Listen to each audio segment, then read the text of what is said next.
Oh, we're in the void. We're in the darkness.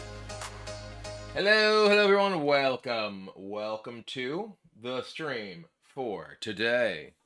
And as you can probably tell from the screen, we got our green screen up, which means it's card review day. Now, let's just go to the card review stream. It looks weird that I'm just sitting here in the void on fire. Boop. Yeah, we are doing our complete Whizbang workshop card review. Orange Man with a Prime sub, much appreciated. When we do start the card review, we will have alerts off, but for now, they are still on. Do you want to Math Hysteria? That's a Ghostbusters quote. Just because there's so many things with capital letters in the title. Like drops, giveaways, card review, cats and dogs living together, mass hysteria. That's all it is. You know. How's the finger? It sucks. Here's my finger. For those who don't know, on Friday morning, I smushed my finger, the tip of my finger, between two dumbbells. It was literally like the last rep of the last set of my workout that morning, and I had not moved my my warm up weight dumbbells out of the way, and I sort of came down like this. I was doing tricep extensions, and I came down like this with a 40-pound dumbbell in my hand, smashing into the 25-pound dumbbell that was on the floor. Basically, just a lot of pressure that squished the tip of my finger, cut it open, and fractured the very tip of the finger. So I am unfortunately, have to have this sort of bumper cast thing, and I'm not allowed to. I'm not supposed to basically use this hand to like lift or grip anything heavy for a while, which sucks. But yeah, PSA: put your weights away. Yeah, like it. I am a little bit happy that I ended up being saved from deciding to play League of Legends again by squishing my finger because I've been watching LCS and like they just buffed Volibear and I was like, ooh, maybe I'll play some League. And now I can't. They saved me from myself. But how do you register for drops? So exclamation point drops will show you the link where you have to link your account. But once drops begin, which I believe is in about 5 minutes, you just need to watch any channel, suggestion, mine, in the Hearthstone category for a period of time, and you will receive your drops. There's a ton of drops. A ton of drops all day. So definitely worth just hanging out, sticking around. For those who are watching on YouTube, the drops are on Twitch only. I will also be doing my giveaways via Twitch because I can use the commands that I have to get people to enter via that. So if you do want to participate in the giveaways and the drops, you definitely want to come on over and check things out on Twitch. Discriminated. It's not the goal. It's just a matter of the functionality that I have to support both those platforms. So. But we are going to be doing, the full set review today, as well as doing giveaways in between some of the classes and such. So you'll definitely want to stick around. And let me make sure I know exactly how many giveaways I have. These were provided to me by Blizzard to give to you. So where, boop. Where are they? No, not that one.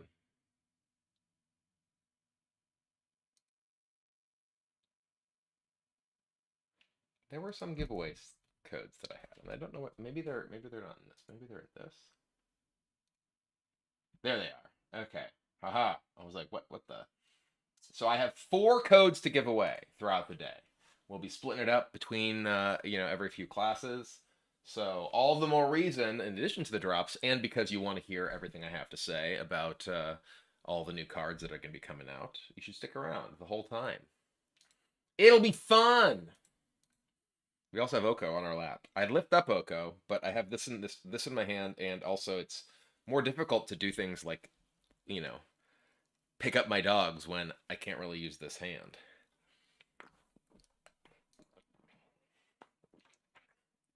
Drops start in 2 minutes. 2 minutes until drops begin. I believe 10 a.m. and they go for like 24 hours. So even if you don't manage to complete your drops watching me here today, you will be able to get drops throughout the rest of the day and into tomorrow. So.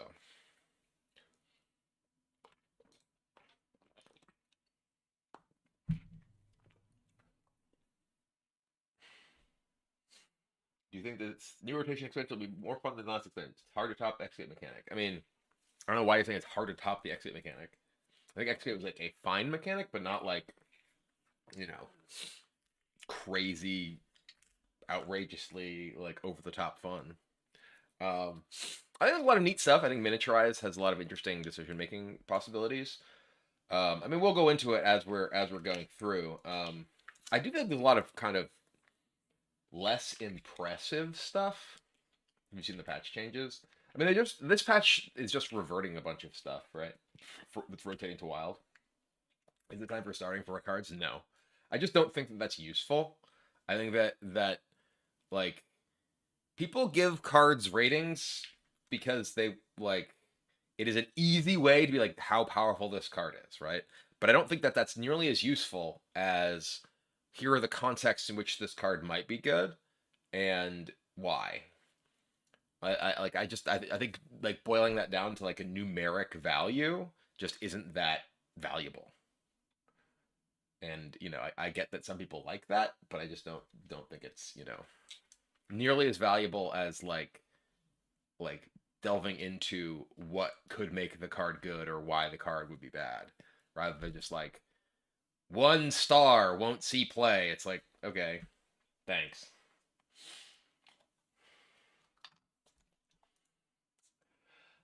Bronze Beer with the 3 months. Carry Like Mariah with the 31 months. Kill Steel Wolf, thanks for the cheer. Viruna, thanks for the Prime sub. Jonas Marks, thanks for the Prime sub as well. Moko with the 3 months. Renton with the Prime sub. Wow, I picked a great time to have all these alerts, audio off because I'm in the scene.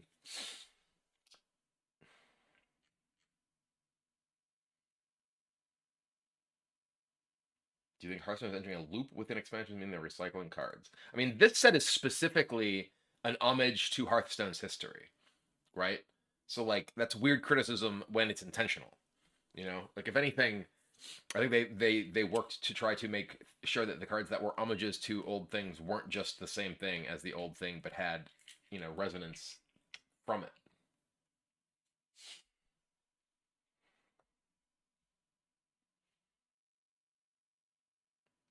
Trump's rating system is the best, but he puts in the work to predict the entire meta. I actually think that that's basically useless, right? Saying that this card won't be good because this class won't be good is not helpful, right? Because if you're wrong at all, everything's wrong, right? I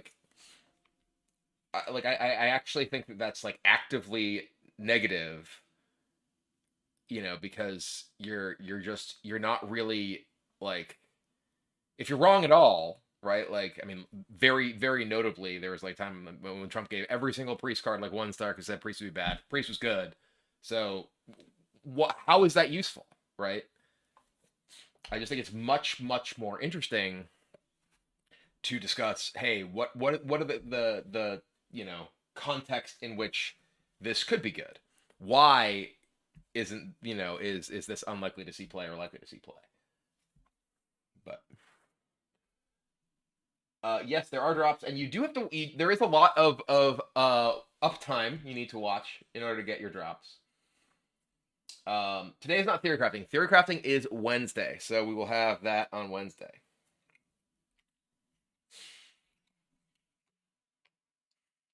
But yeah, I mean, I also think that like when people view things purely in terms of like qualitative numerical value sort of things, they miss like obscure weird things, and those things often end up being, you know, it's like the way that people like look at like this class has this win rate. Why are you playing this class? It's bad. It's like, well, I'm trying to make a deck that's good. Just because other people's decks that they have made with this class are bad does not mean that this class is bad.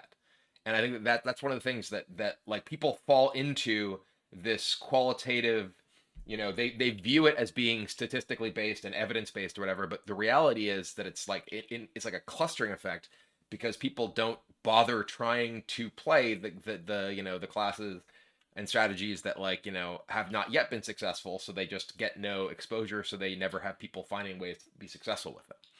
So anyway, let's start our review, shall we?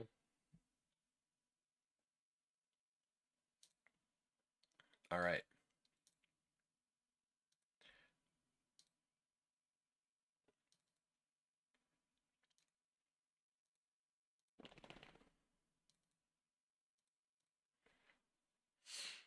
And away we go. Hello, everyone, and welcome to my complete Whiz-Bang Workshop card review, or at least the beginnings of it. We're going to be going through all of the cards and classes, though it will be class by class, bit by bit, starting alphabetically. Overall, I just want to give a general impression of Whiz-Bang's Workshop. I think there's a lot of really, really cool stuff in here that specifically, is calling out nostalgic for the history of Hearthstone. Lots of callbacks to iconic cards and just overall, even like moments in time and community interactions, which I really, really enjoy. As someone who has been playing Hearthstone since the dawn of time, it's neat to see all of these homages to the cards and times that I have lived through and enjoyed, and others that I have enjoyed less.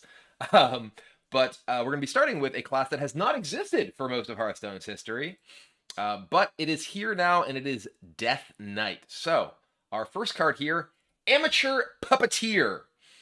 So this is a 5-cost Blood Unholy, Undead, with Miniaturize and Taunt. It is the new mechanic, Miniaturize. This is one of the new mechanics for the set. Miniaturize specifically is when you play this, you get a 1/1 copy of the card in your hand as well. So Miniaturized, I think, is a really cool mechanic in terms of both the sort of implications that it has for the variety of cards that it is like stapled to, right? Like this being a card that gives you a miniaturized version. That miniaturized version also has Death Threat will give your undead +2/+2. So this card and the miniaturized copy as well ultimately gives a +4/+4 buff to your hand, which is very, very powerful. I'm someone who loves hand buff style strategies because I love building up to powerful things, and I love minions that get big. But I think that a lot of these really need to be looked at in terms of like the whole package of what you get, right? Like this isn't just this. This is kind of a 6-cost 3/7, obviously in 2 pieces, that gives undead +4/+4. So when you look at it that way, or look at the fact that you can split it over turns, I think that this is a pretty powerful card. Obviously, it really depends on the various things that you have to synergize with this. I actually need to look at the core set, which I forgot to do a I forgot to do a full review of exactly everything that is coming in and out, but specifically, there are the like Nerubian Swarm Guard. I forget if that was a card that was from a set or core set. It's very complicated with Death Knight because Death Knight had so many cards that just came in at once. It's like which of these are core set cards, which of these are from what set. Kind of harder to remember.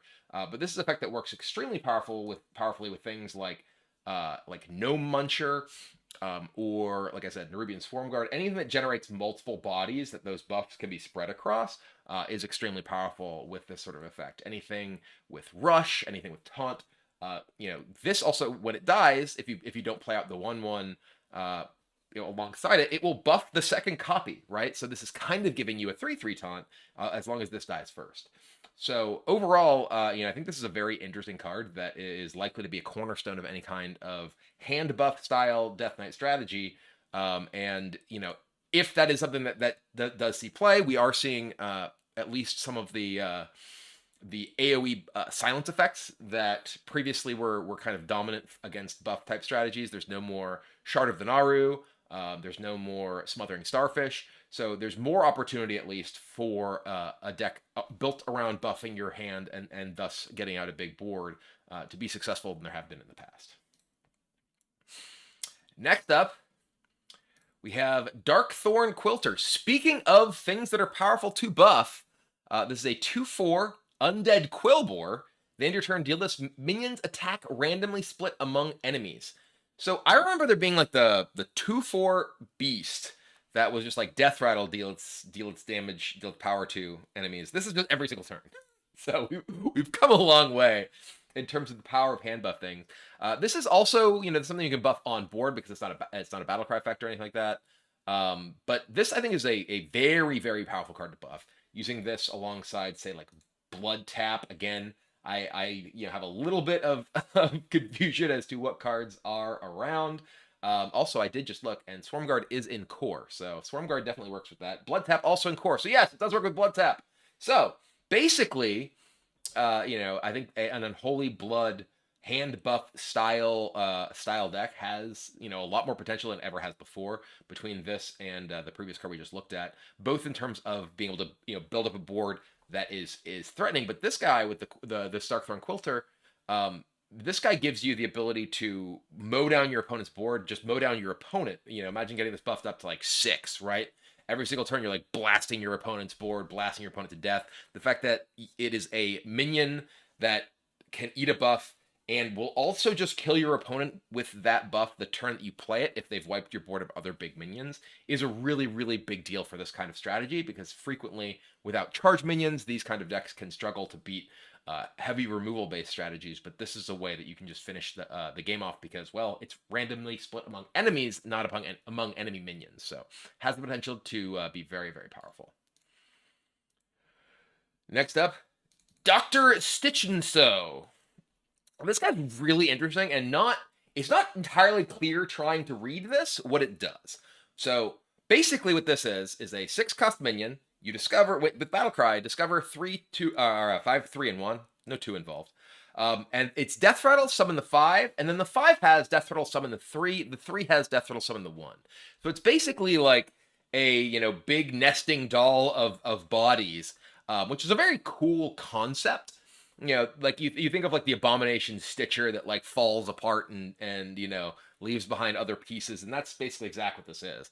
So this is a very very, very sticky minion. It's difficult for any kind of deck to really remove. And also, this is one card that will give you a bunch of corpses if you are playing a deck that is particularly leaning on trying to generate enough of those. But this is super, super strong with the amount of things that you can potentially sew into it as far as additional death rattles. Because each of these is a discover, right? It's not like random. You could potentially, have this 6 give you a 5 that also has another death rattle, and, just basically have like body parts falling out of body parts all the way down. So super interesting card for any kind of attrition-y game. Obviously, against an aggressive deck, this is going to be terrible, right? Like, this is a 6-cost 6/4 with no taunt or anything like that. So it's going to be very, very difficult for, anything to, this to really stop any sort of aggression from your opponent. I do think that it's interesting. Think about this with, like, Death Growl, right? Like, giving this Death Rattle to other things. I don't know, like, or like, using the say like Yelling Yodeler on this to get multiple instances of the Death Rattle, so you have multiple 5s that give you 3s and things like that. Definitely a very, very difficult thing to remove outside of your opponent renewing it or silencing it. So certainly a card that I think is very cool and likely to be pretty powerful. So next up, we have Rainbow Seamstress. So this is a 3-cost 3/3 Battlecry. If your deck started with a Blood, Frost, or Unholy card, gain Lifesteal, Reborn, or Rush, respectively. So crucially, this is not like a Reno effect where, like, if you've gone later in the game, it like goes backwards in terms of how powerful it is. is started with these. So if you are playing a Rainbow DK, one of each rune, this is a 3/3 Lifesteal Reborn Rush. Notably, the Reborn will always just be a base 3/1. You don't get the other effects because they're part of the battle cry rather than being sort of intrinsic in the minion. But this is, I mean, a powerful card, right? A 3/3 Lifesteal Reborn Rush for 3 is quite powerful. So this is an interesting way of like encouraging, you know, a like rainbow style strategy without necessarily, requiring it. Like you could very easily see this being like a Blood Unholy card with Lifesteal Rush, right? Like we were just talking about the Blood Unholy like hand buff style deck, right? And because this isn't triple rune, you can still play this in that deck. And because you're playing hand buff stuff, you have a very powerful way to use a 3/3 Lifesteal Rush, for 3. That can very easily be Lifesteal Rush, say 6/6, right? So, like while this could seem like, well, you might as well just make it Rainbow itself, the fact that it does have applications elsewhere, and I think the most powerful of them are Lifesteal Rush, the Reborn is kind of meh because, again, you're just getting back the 3/1 body, but when you have the opportunity to get that, especially if your deck cares about corpses, it does matter. But definitely a very interesting card that I do expect to see play. Next up, we have Rambunctious Stuffy. So this is a 3 cost 4/2 with Rush. After you cast a Frost spell, gain Reborn. So interestingly, the way that this works is each iteration, right? Like you can play this, cast a Frost spell, it'll get Reborn. You attack. You can cast another Frost spell, give it Reborn, attack, cast another Frost spell, give it Reborn, attack. And there are a lot of like cheap Frost spells, like Horn of Winter, for instance, that you can use to continue to give this thing Reborn, and it does baseline have Rush. So you can keep attacking with it in a single turn as long as you can keep casting Frost spells and giving it Reborn. So I think that on the surface, you look at this, you're like, that's not that good. But when you consider like the implications of playing a deck that has all these cheap Frost spells, which many Frost decks, will often have, this can be a very, very powerful effect. It is possible that Horn of Winter is rotating, but I believe, just looked at it, it is in the core set. So yeah, Horn of Winter is being added to the core set, so still available to horn out your Rambunctious Stuffy to clear your opponent's board. Next up, Shambling Zombie Tank, which is a kind of a funny name to begin with. But 2 cost, 3/2 taunt. With Battlecry, spend 5 corpses to summon a copy of this. So this is interesting, right? It's an undead mech, which if you're playing a deck that cares about like Menagerie style stuff, we are losing all the amalgams except for 1 amalgam gang.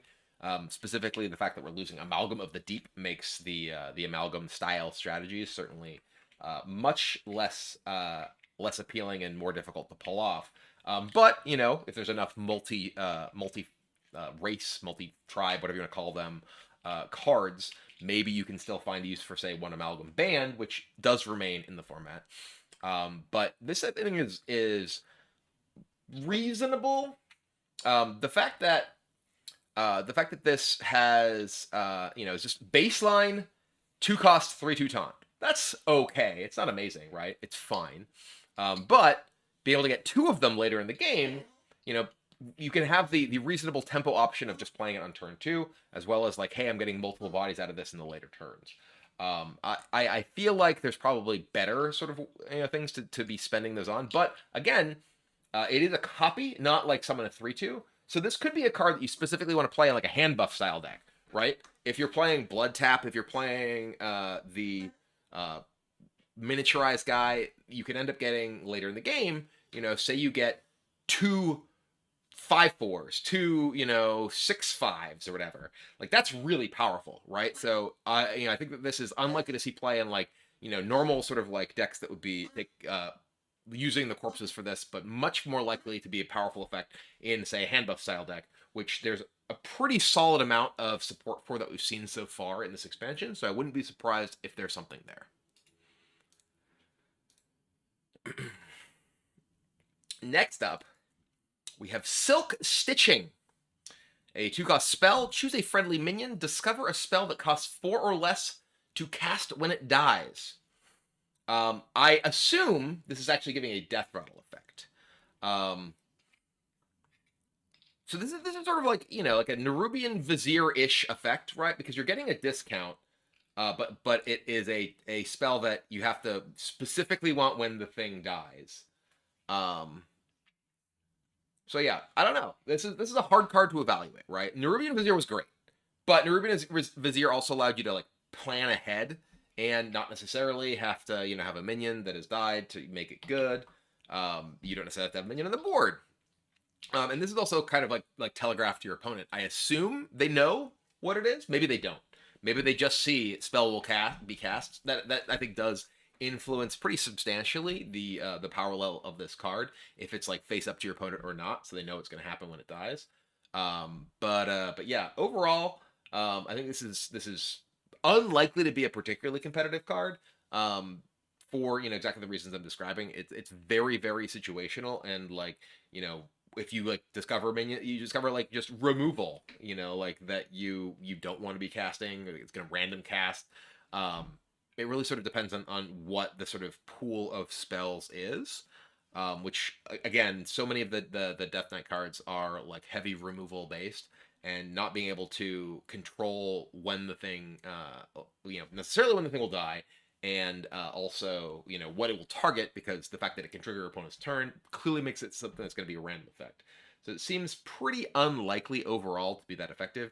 You can, of course, always use it with your hero power, you know, to just cast a spell that costs 4, you know. But again, like so much of that pool of spells is going to be like removal that you don't necessarily want to cast. So I'd be surprised if this is a card that sees a lot of play. And next up, we have Threads of Despair. 1-cost blood spell. Give all minions death rattle, deal 1 damage to all minions. This is basically like a Defile that that like you can use on your hero power. Like you just hero power, Threads of Despair your 1/1, and then like attack it into a 2/2, and then everything just starts exploding. So yeah, this is very much a Defile effect, right? That is gonna. I mean, it's gonna blow up more than Defile very frequently, because if you have like a bunch of small things, they like, you know, all blow up bigger things rather than just like ticking and killing the next thing. But yeah, this I think is likely to be a very, very powerful card for controlling decks, against decks with small minions. Obviously, again, like the fact that you can just use this in your hero power means that like you don't even need a 1-cost minion in play, like you do with Defile. You literally just like hit your 1/1 into their 2/2, as long as that can happen, unless there's like a taunt in the way kind of thing.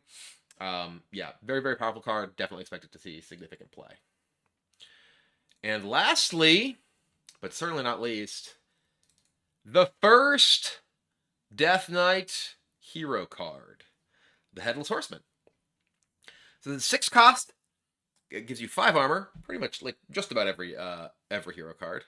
Battle cry: destroy the enemy minion with the most attack. Shuffle my head into your deck. You must get it back. Which is hilarious that it actually, you know, uses the Headless Horseman like rhyming cadence. Anyway, this is the head. Shuffle in your head. When drawn this casts, your enemy will cower. Imbue the souls of undead into your hero power. Here is the initial one. The Pulsing Pumpkins. Deal 3 damage with crushing brawn. My army shall be yours if my head is drawn. Pulsing Pumpkins. Deal 3 damage with crushing brawn. Discover an undead to serve as your pawn. Ha ha ha ha ha. You have to actually laugh, or else it doesn't have its effect. But yeah. So this is an interesting hero card, right? Because like you do get effectively destroy the biggest enemy minion as a battle cry. 5 armor, destroy the biggest enemy minion at 6. And then your hero power becomes deal 3 damage. And then if you can get through your deck and find the Horseman's Head, you now have a hero power that's deal 3 damage and discover an undead. So it's a like Galakron-ish, you know, I just get to keep generating additional things effect. So this is, I think, like pretty powerful, not like outrageously powerful, because if you're playing a deck that cares about your corpses, right? This could be problematic because you lose your hero power to generate corpses. Until, of course, you get the head back and can start summoning undead. But even then, you don't immediately get corpses. 3 damage is a lot for hero power, though. So just changing your hero power to deal 3 damage is a pretty major upgrade. There are, of course, ways to dig this out of your deck. There's like the Keen-Eyed Seeker that draws a card that didn't start in your deck, and of course, just basic card draw, like to dig you through to it and everything. And 6 cost, just that also kills your opponent's biggest thing as like a battle cry. Like, that's not a major tempo loss, right? Like, if your opponent is playing like a deck full of a bunch of like aggressive dudes, then sure, maybe this is bad. But we just saw there's a new Defile for Death Knight that can very likely give you a lot of time to get you to stop, get you to this, to buy time against aggressive decks, especially alongside, again, your early game hero power to help clear those sort of things.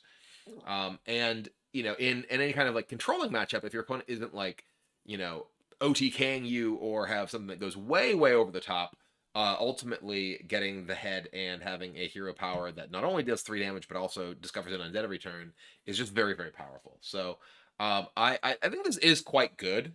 I don't think it's like totally like, hey, this goes into every deck that can play it, but I think it is definitely a very attractive hero card for a lot of different decks.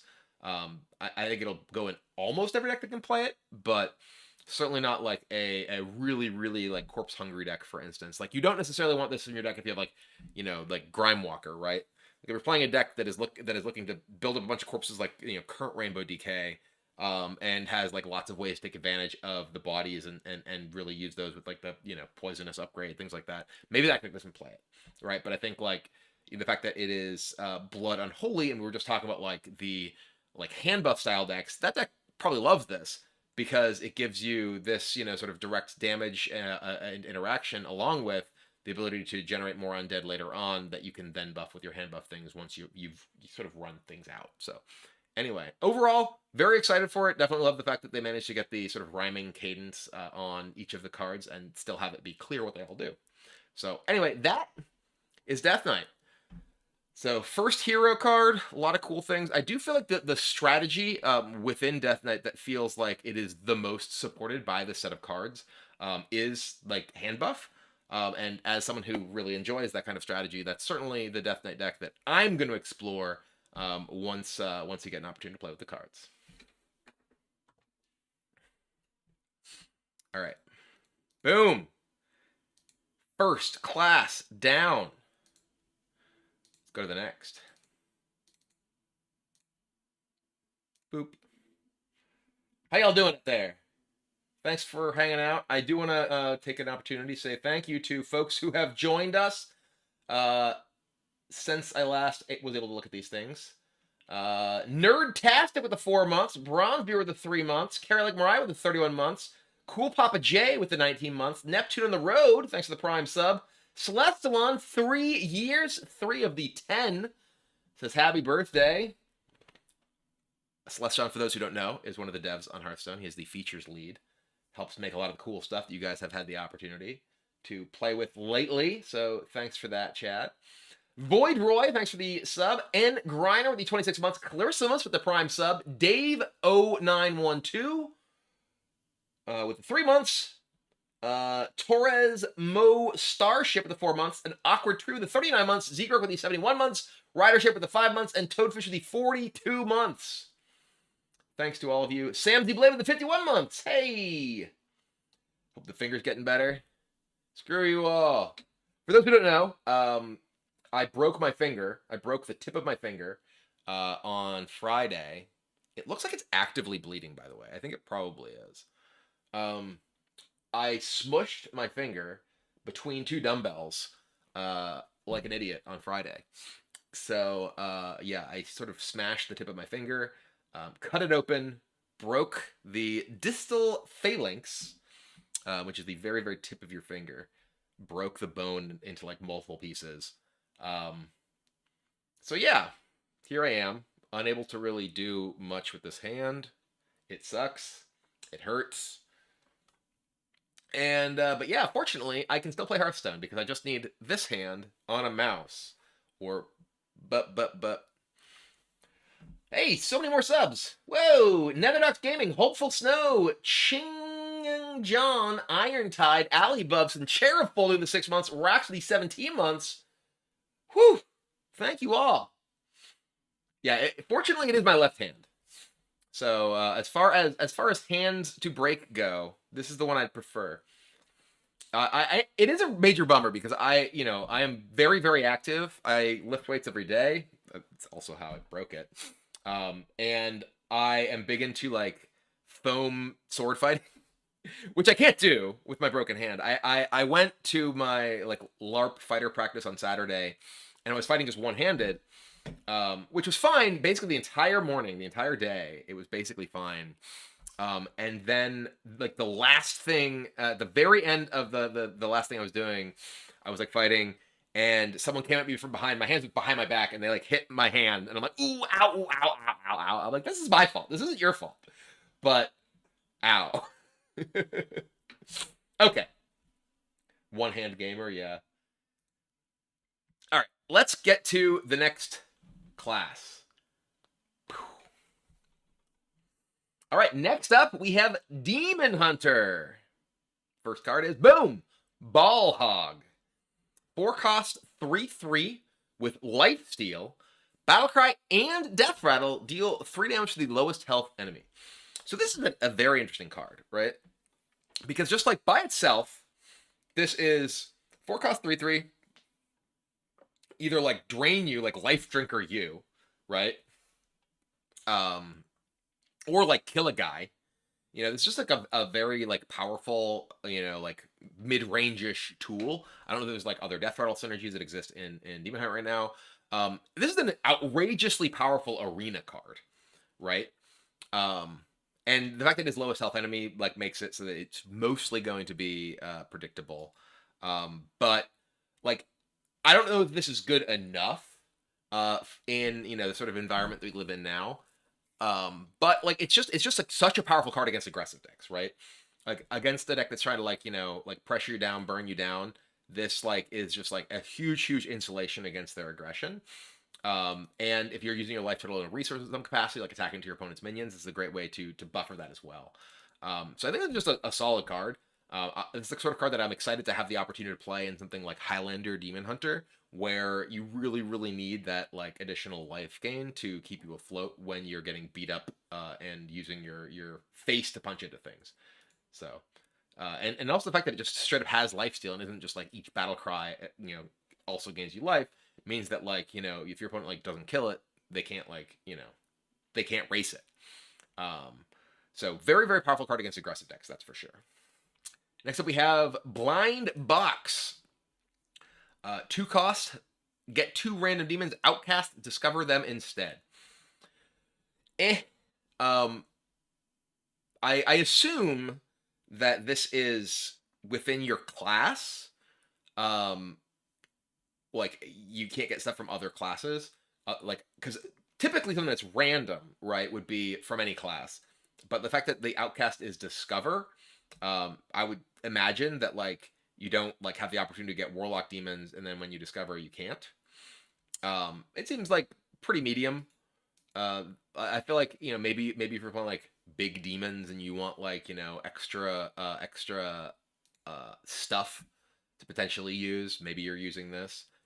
Because it's like can give you extra demons to use with things like all Feldberg sleuths or whatever.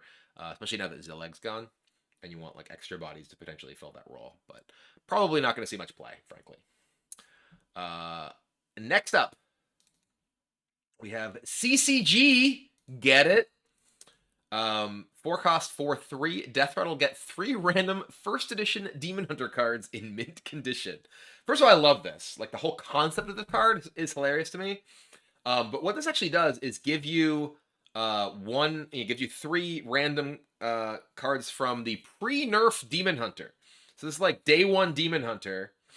And yes, the name is literally CCG, collectible card game.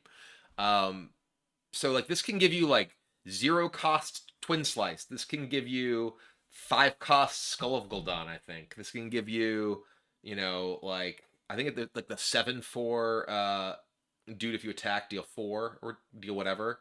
There's a lot of just like this gives you nutty cards, right? Because all of the pre-nerf cards were nuts. I don't know if it's actually good because it's still a 4 cost 4/3 that you have to, that like is Death Rattle get these effects, get these things, and it's random, so you don't necessarily know that you're getting, that you're getting them, or like whether they're going to be an outcast position because it's 3 of them. This feels like it's maybe like a like value Highlander Demon Hunter card, but certainly not something that's going to see play in like a lot of more straightforward decks. All right, next up we have Lesser Opal Spellstone. Spellstones are back, in case you couldn't tell. So this is draw a card, attack with your hero 2 times to upgrade, into draw 2 cards, draw 3 cards for 2 mana, which is pretty powerful. This does have to be in your hand. This isn't like the Spellstones aren't like if you did this game. This requires the upgrade for this to be in your hand. There's a lot of card draw in Demon Hunter is the thing, right? So like having card draw that like needs to get like fueled up like this when you're probably going to be spending your mana on other things. I don't know how good this is, but card draw in general, especially relatively cheap card draw, is quite powerful. Demon Hunter is like kind of flooded with it. Maybe this goes into like just like spell Demon Hunter, right? Like I don't know what necessarily is still around for that. Actually, it might not. It might be rotating, right? Is the Scythe rotating? I forget if Scythe is rotating. I feel like it is. I forget what set that's in. But there are like some things that allow you to attack multiple turns, like multiple times a turn. I believe the Scythe's rotating. I believe like multi-strike's rotating. I think it's basically just going down swinging that will give you potentially multiple attacks in a single turn with this, which having all of that all sort of hitting at once, maybe that's not great, but it is a relatively, again, like relatively cheap spell that does offer even just 2 mana draw a card. Is not like horrible. It's not good. But it's not like the fail case for a card like this is good enough that like it can be worth running, even if it's not necessarily like super easy to get it fully upgraded. So, but again, did mention big demons. Here's a big demon, Magtheridon unreleased. Kind of funny that it's unreleased. Like, why isn't it just like Magtheridon chained, Magtheridon trapped, Magtheridon unreleased? Just feels like a weird card, a weird name. But anyway, 8 cost 12/12, dormant for 2 turns. While dormant, deals 3 damage to all enemies at the end of your turns. I guess it's like a unreleased, as in like this never got released. Like it's a playtest version. I don't know. But this is a cool card. Like it being a giant minion that like is multiple turn AoE, and it's all enemies, right? Not just all enemy minions. Is pretty sweet. It is very expensive, right? 8 is a lot of mana. But there are like discount things to get like big demons into play. This could very easily be like the big demon Hunter style decks.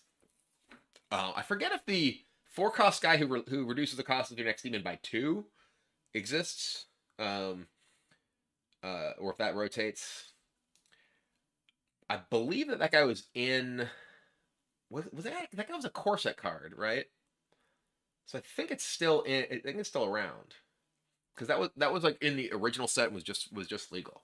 So I think that you can get this guy into play, faster, pretty handily, and obviously, can be very powerful just being dormant, to clear out aggressive decks and tick some damage on your control opponents without them being able to interact with it. So all of that is pretty sweet. So certainly a interesting card. Not like a, hey, this ends the game on the spot type card like Illidari Inquisitor, but I definitely am more excited to play with a card like this than Illidari Inquisitor, because it's Not just kill your opponent. It does cool things. And you can even use it with this. Red card. 1 cost, make a minion go dormant for 2 turns. So if you really want to, your Magtheridon pops back up, and you're like, no. Foul on the play. Corrupting the orc's blood. And then you red card it and make it go back dormant and start, blasting them again. But yeah, this card definitely a interesting tempo tool against big minions, especially. One of the things that's interesting, like just having a really, really cheap interactive card like this can be, very, very powerful. It's very powerful against, like, obviously any kind of big thing. It's even reasonable against small things, right? Like, we were talking earlier about, how Demon Hunter is very, very good at drawing cards cheaply, right? So using a card that just kind of delays one of your opponent's minions, even in the early game against like a relatively small minion to prevent damage, can be quite effective. Like I can certainly imagine, like I said, like a deck that's looking to build up to like big demons or whatever. It's just using cards like this to buy you time to get to those big demons, and then you get to turn the corner and use those. So and especially, again, if you have other sort of synergistic uses like your own Magtheridon to dormant that once again and keep the damage ticking, I think is a very interesting option there as well. So I think this is a better card than it appears. I think that you look at this and you're like, oh, this doesn't kill anything. This like trades 0 for 1 essentially. But buying time for cards in a class that is very good at drawing cards, and is getting a lot of other good card draws like the Spellstone in this set, I think it makes this a lot more powerful than it looks. So I wouldn't be surprised to see this sneakily end up seeing a good amount of play. Next up, Spirit of the Team, another callback to the Rastakhan Spirits. So a 2-cost 0/3 undead. Stealth for 1 turn, your hero's +2 attack on your turn. So this is obviously just like 2 cost +2 attack, and then also +2 attack next turn. That, obviously it's stealth, it could die, but reasonably likely you could expect for it to live. So this, I think, is like a pretty interesting card. Obviously, when you're playing stuff like this, if you're looking to play stuff like the Spellstone, having cards like this that give you attack for effectively 0 mana on the turn that you might want to use your Spellstone or whatever is quite nice.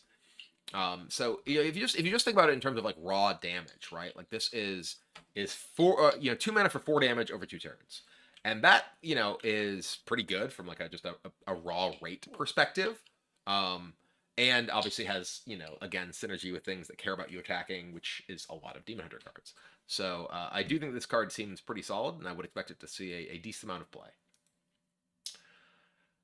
Next up, Umpire's Grasp.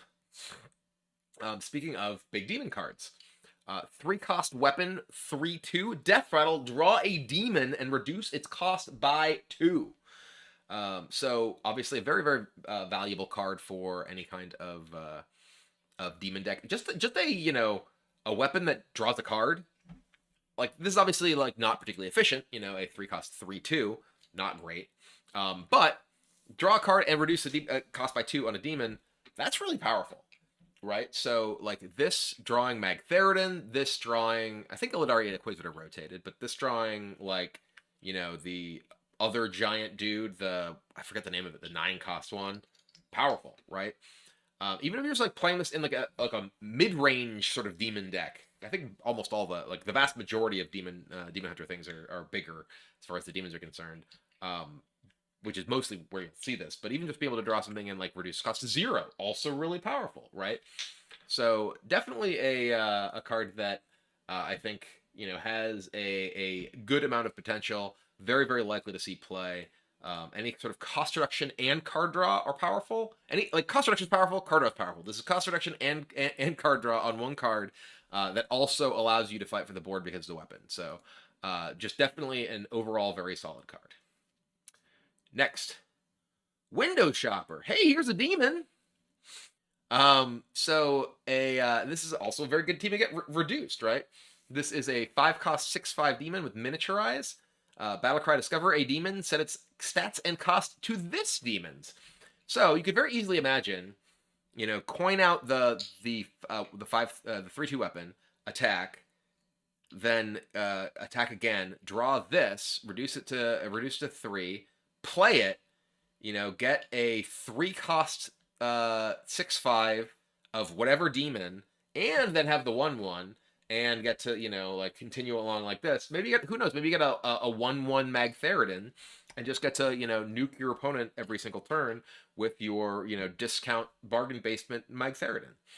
So I think this is just like a solid card. Obviously, like this is going to be in a very specific sort of deck that's looking to use, you know, like the previous weapon and things like that.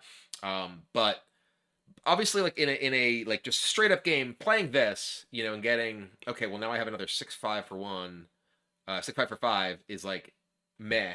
But you also get to play the 1 and then maybe get something else. So it really sort of depends on like the pool of demons that do exist. But it feels like there's enough demons that have like very powerful things that are detached from their own stats, like Magtheridon in particular, that this can. And I wonder, actually, I'm curious. Now that I think about it, I imagine Window Shopper's miniaturized version is also named Window Shopper, so it probably can't discover another Window Shopper, right? Like you obviously can't discover the miniaturized version, but like, can the miniaturized version discover this? I don't think so, but I'm curious. Anyway, overall, like I said, powerful card in the right context, definitely has potential. Not the sort of card that I expect to just generally see play, but certainly the sort of thing that in a sort of like big demon-ish strategy is pretty exciting.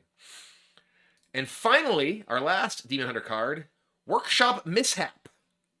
4-cost, deal 5 damage to a minion, excess damages both neighbors. The return of Meteor positioning. So yeah, Outcast gain lifesteal. So this is a like okay removal spell. Very good against aggressive decks. Super good like AOE if your opponent has a bunch of small minions. But certainly the sort of card where you're gonna feel really dumb playing against it a few times, where you accidentally don't have your big minion in the middle and you get your board wiped. You know, say you have like a 4/4 and 2/2/2s, right? If you have the 4/4 or 4/4 1/1 2/2, I don't know, or 2 4/4s and a 1/1, right? If the 1/1 in the middle, this nukes your board. Otherwise, they have to like choose, you know.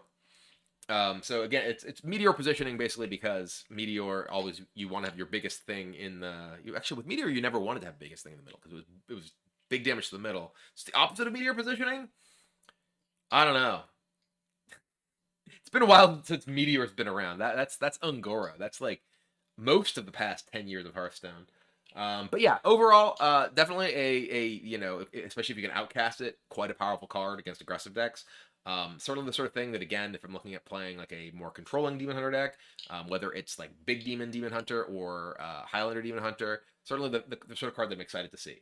So very cool, and yeah, going to make people mad when they don't play around it. And that is Demon Hunter. As mentioned, I do feel like there's you know, a lot of interesting tools for slower Demon Hunter decks.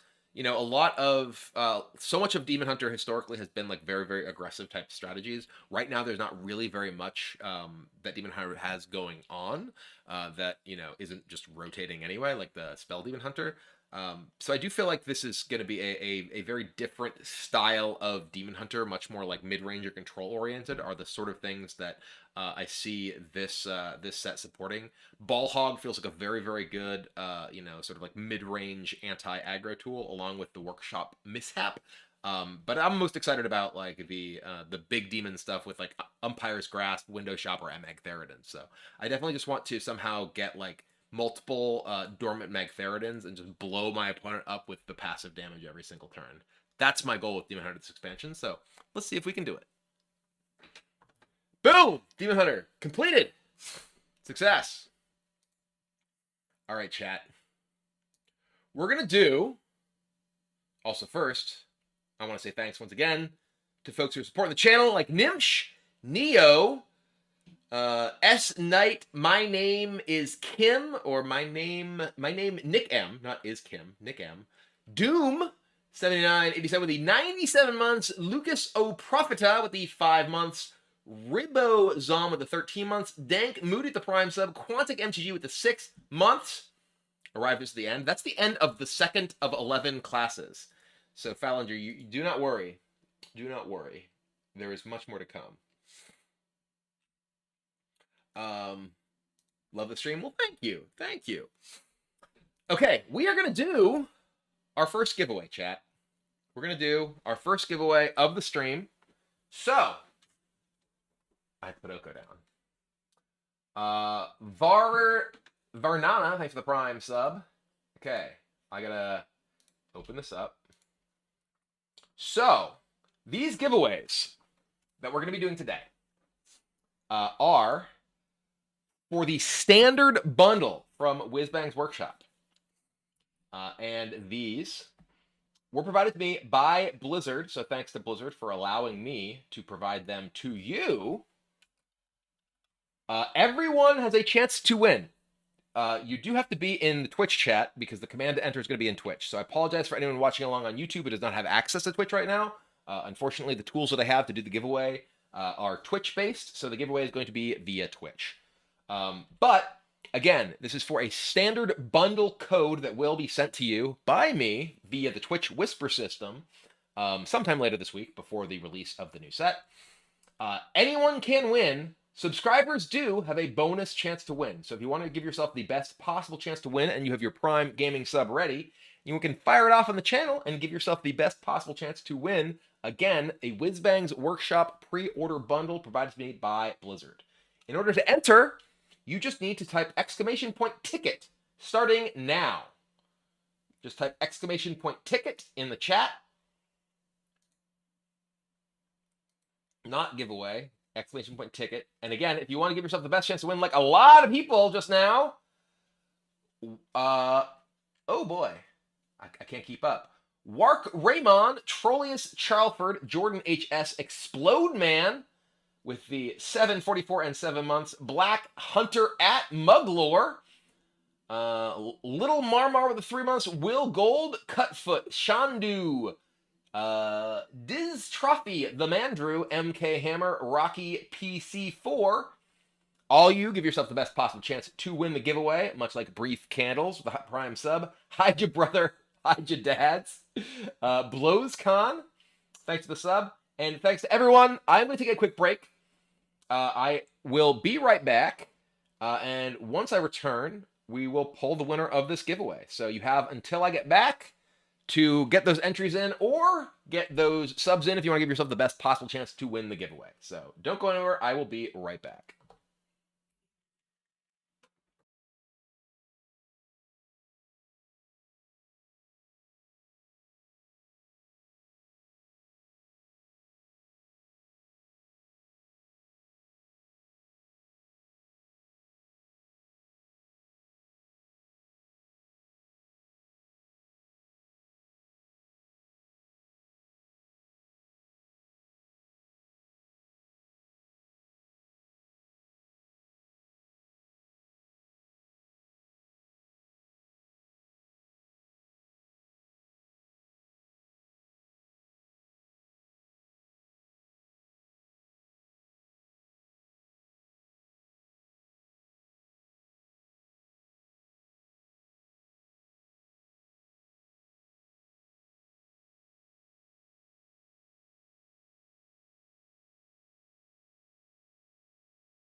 Okay, I have returned.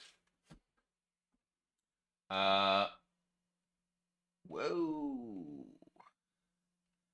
Thanks to Blowscon, Moral Wolf, Neacock, Silent Bob HH, RJ Rock 8, Chef G Ramsey. Are you the real Chef Gordon Ramsay? Somehow I don't believe it. Though, if you are, I really do enjoy the sticky toffee pudding and beef Wellington at the Hell's Kitchen location in Vegas. It's delicious. Thought it was going to be overrated, but it wasn't. It was actually fantastic.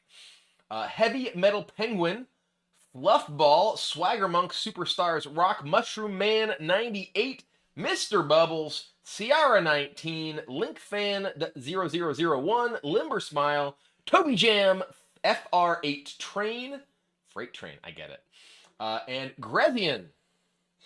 Thank you all very much, and good luck in the giveaway.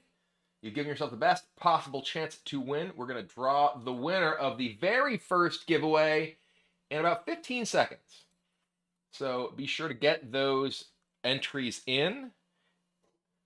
Exclamation point ticket in the chat. Once again, anyone can win, but subscribers do have a bonus chance to win. So if you want to give yourself the best possible chance to win the standard bundle for Whizbang's Workshop that was provided to me by Blizzard to give away to you, hit that Prime sub button. But we're going to pull the winner of our first giveaway, and we have several more throughout the day. So if you do not win now, you have more opportunities to win later.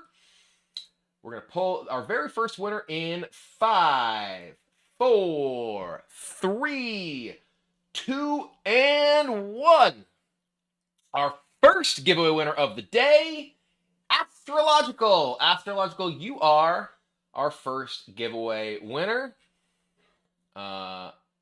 Garmin Eyes and Bad Bug, thanks for the Prime subs. Setting yourself up for the next giveaway, which we'll be doing after a couple more reviews of the classes. So reminder, we will be doing the giveaways throughout the day, and there are also drops that you have access to all day, so be sure to stick around and collect those packs.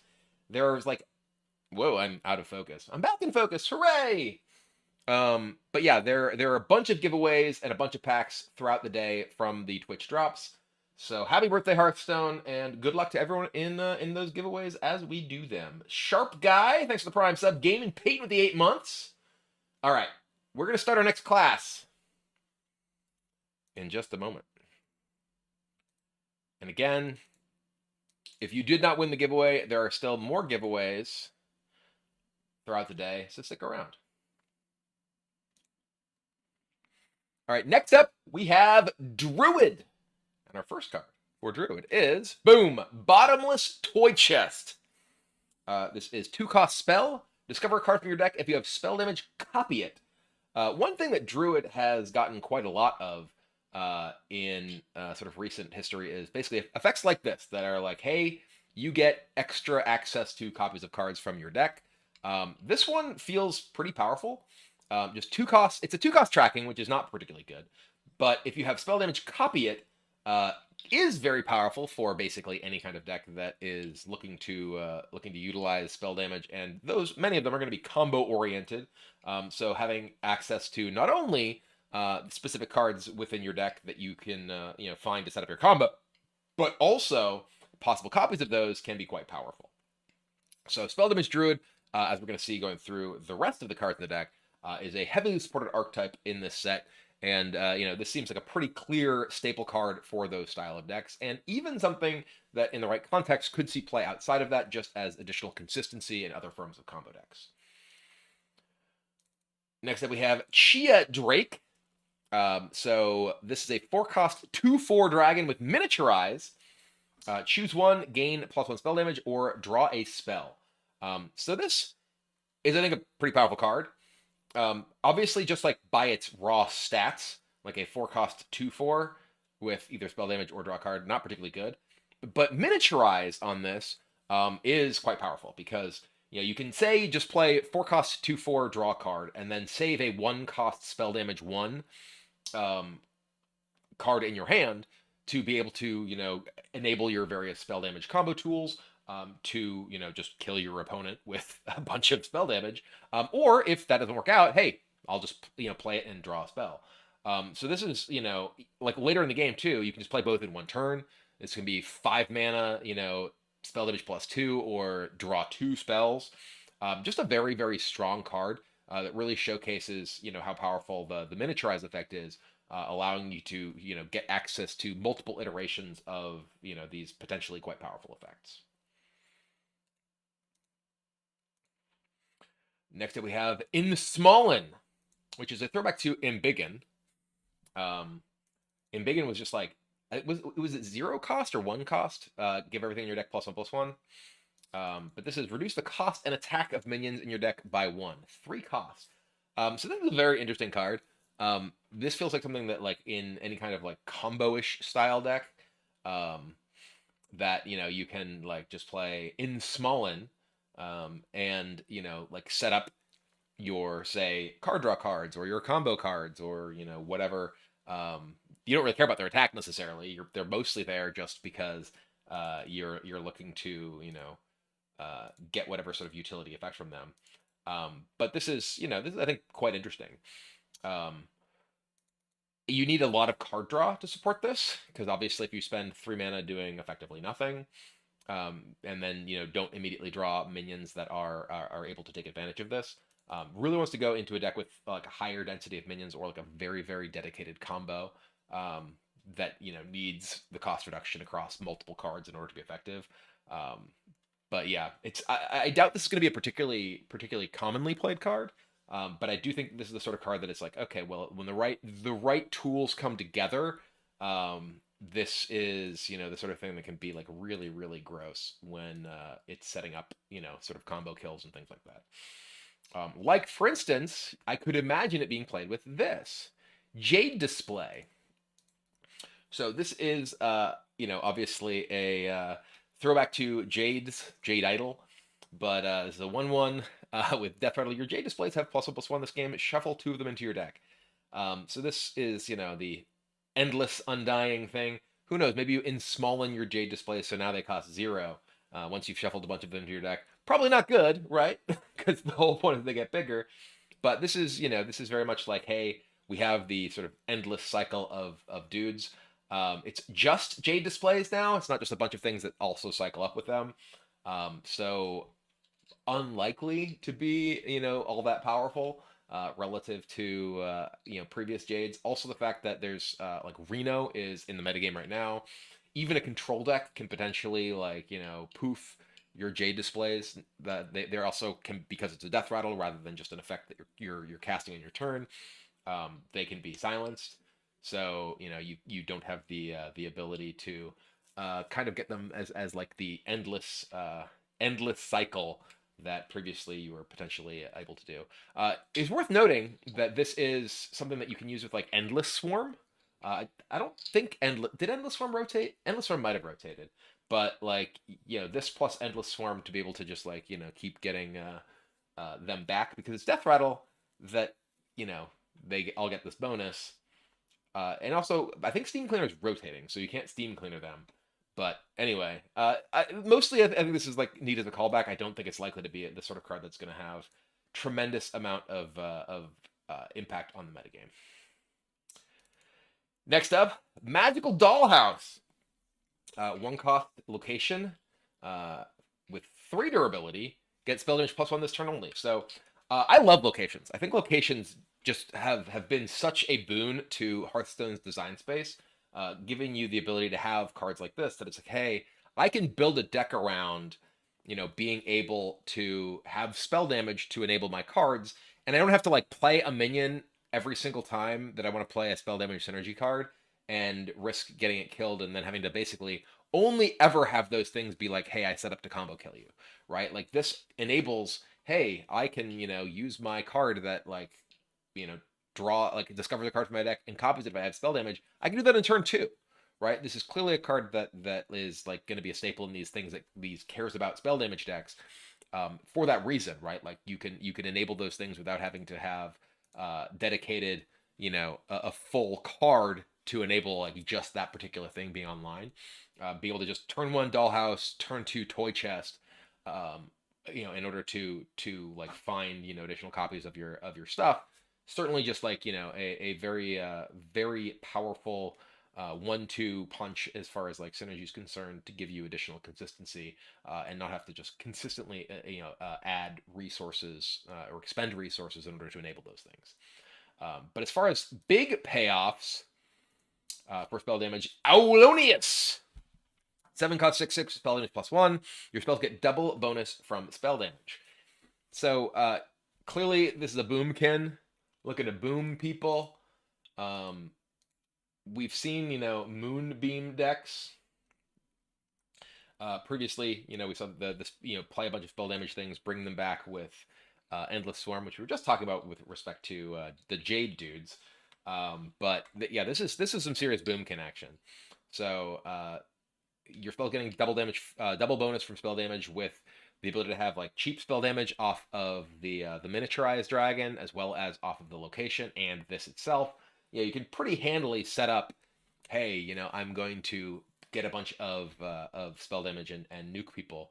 So yeah, I mean, I am typically not a huge fan of like that being a play pattern that is significantly pushed. Of I'm gonna just get a bunch of spell damage and kill you in one turn, but I do feel like there's sufficient, like as long as there's sufficient disruptive tools, um, I'm generally totally fine with that. I believe Dirty Rat is still around in core, if I'm not mistaken. So being able to like Dirty Rat out their combo piece or Dirty Rat out their miniaturized dude or whatever, um, certainly gives you at least some degree of control over that kind of thing. So I'm not really super concerned, but it is the sort of deck that if it becomes like a prominent and dominant style of deck, definitely will be very frustrating. Next up, this is a sort of card that will definitely not be in a dominant deck, but is super cool. Sky Mother Aviana. This is obviously a throwback to the original Aviana, which was your minions cost 1. That got used with like Kun Aviana, just like play a bunch of stuff, blow people up. But yeah, Battlecry, shuffle 10 random legendary minions in your deck. They cost 1. It's just really cool. Like, this is something that I love because your game plays out differently each time, and you still are, winning with, with minions and not like just nuking people into oblivion with burn. And maybe somehow getting multiple instances of this is super fun. You just keep getting more and more and more random legendary minions. That's what I enjoy. Nonsense. That's why I play Hearthstone. That is true Hearthstone. But I don't think this is the sort of card that will be a particularly competitive card, like I said, simply because a 6-mana 5/5 by itself, obviously pretty terrible, and then it doesn't do anything until you start drawing the random legendary minions, and there's so many bad like random legendary minions that you could draw.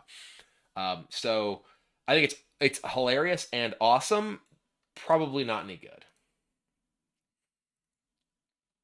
Next up, we have Sparkling File. 3 costs, arcane spell, deal 2 damage. Your next card this turn costs that much less. Obviously, a very powerful card for spell damage stuff, right? That much, refers to the amount of damage that's dealt. So if you have like Alonius or whatever, and you Alonius into Sparkling File with like 2 spell damage, this is doing 8. This is doing what, 8 damage, and then you're, or no, 6 damage. Yeah, be 6 damage, and then your next thing costs 6 less. You can just Sparkling File into something into Moonbeam, and they explode. But yeah, this is obviously like a combo kill style card, but because it like it is not necessarily just combo kill, right? Like this can be like a tempo removal card alongside the spell damage things that can allow you to kind of stabilize a board as well. It's not just like a Moonbeam, which is like, okay, I need to desperately use this to, either kill you or like, kill your minion. This can be essentially like a play that can be used as removal alongside spell damage in order to get like a tempo play as well, which is kind of cool. Next up, we have Wind Up Sapling. 2 cost 2/1 with tradable Battlecry Refresh 1 mana crystal. Most of these wind up cards seem like they're kind of bad to me. This one, obviously, over the course of a long game, if you get to trade it a lot, if you're drawing a lot of cards, can be a powerful combo tool to give you a bunch of extra mana on a turn. You need to trade this at least twice before it's mana positive, right? Like it needs to be the first time it's just mana neutral after you've drawn, or not even the first time.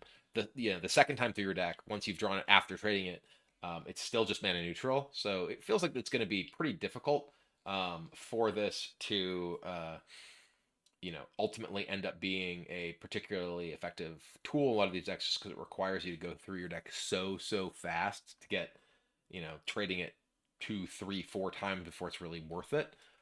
It's one thing weird. It's weird to me, by the way. The wind up cards are not mechs. Feels like they literally have wind up things. Why is this not a mech? All the wind up things feel like they ought to be mechs to me. But that's not the sort of thing that would matter for this particular card's effectiveness. But yeah, overall, definitely I think a card that will have some potential in like combo strategies, but does feel like it's too slow and too like unreliable because you need to keep charging it up to be a effective tool for many particularly popular decks at least. And lastly, Woodland Wonders. Summon 2/1/5 beetles with taunt, costs 3 less if you have spell damage.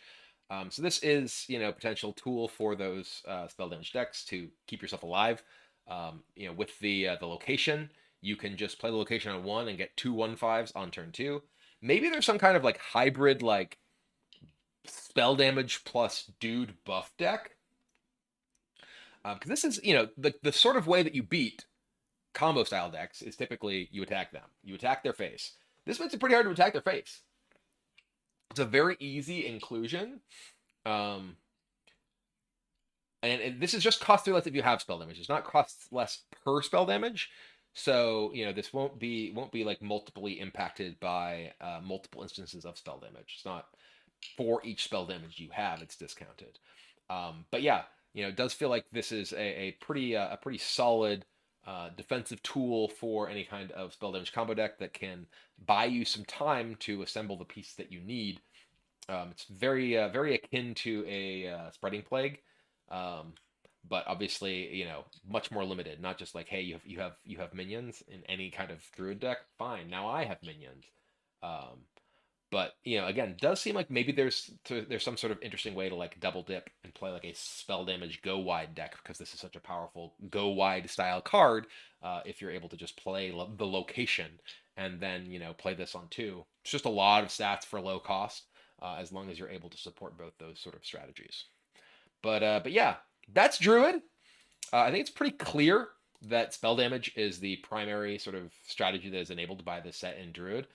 There's some pretty major changes to Druid overall with this sort of set release, the rotation, and cards that are leaving core. For instance, we're losing all the sort of iconic Druid ramp, right? Wild Growth's going away, although it's still around with Malfurion's Gift and old school Wild Growth. But we're losing Nourish. You're losing Soul the Forest. So a lot of the tools that were like previously very common in a lot of different Druid style decks are going away, and the sort of major support here again definitely seems to be this sort of spell damage stuff. There's also armor stuff. There's the spell stones are coming back, which gives us there's also Oaken summons and Thick Hide Kodo that are sort of coming back as well. So there's a lot of like other sort of tools that will definitely exist for Druid that isn't just the sort of spell damage stuff because of that. But overall, I feel like Druid is definitely going to be going in a very different direction than we have seen it in the past. Although that direction may just be combo still, just not ramp into combo. More like, just sort of play location spell damage and now blow you up. And there's Druid. Boom. Mission accomplished. We have completed another class. So thank you to folks who have subscribed since I last took a look. Dodisk, Fox81, Christian Svendin, The Buttery Golem, Raker OX with the 3 months, Shao Maida, thanks for the Prime sub as well. We have not talked about Shaman yet, no. We're now on to, I believe, Hunter? Yeah, Hunter is next.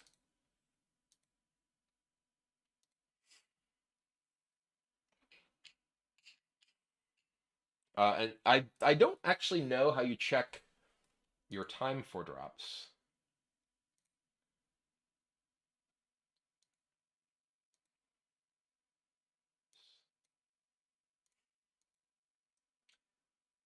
How do I get my drops? I want my drops. Do I get drops for watching me? I guess. I wonder if I have to have the channel open or if I can get my own.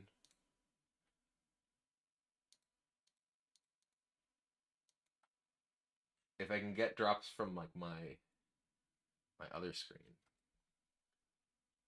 Hmm. It doesn't look like I'm getting them from just having my stream manager open.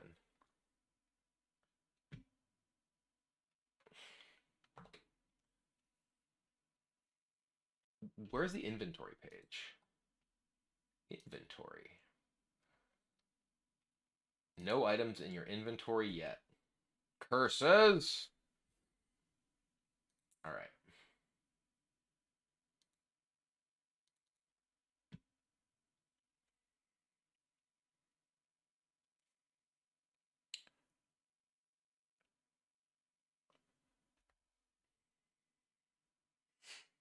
Well, let's do our next class.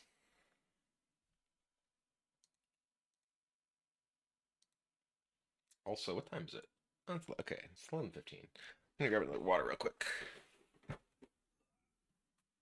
Go into the void.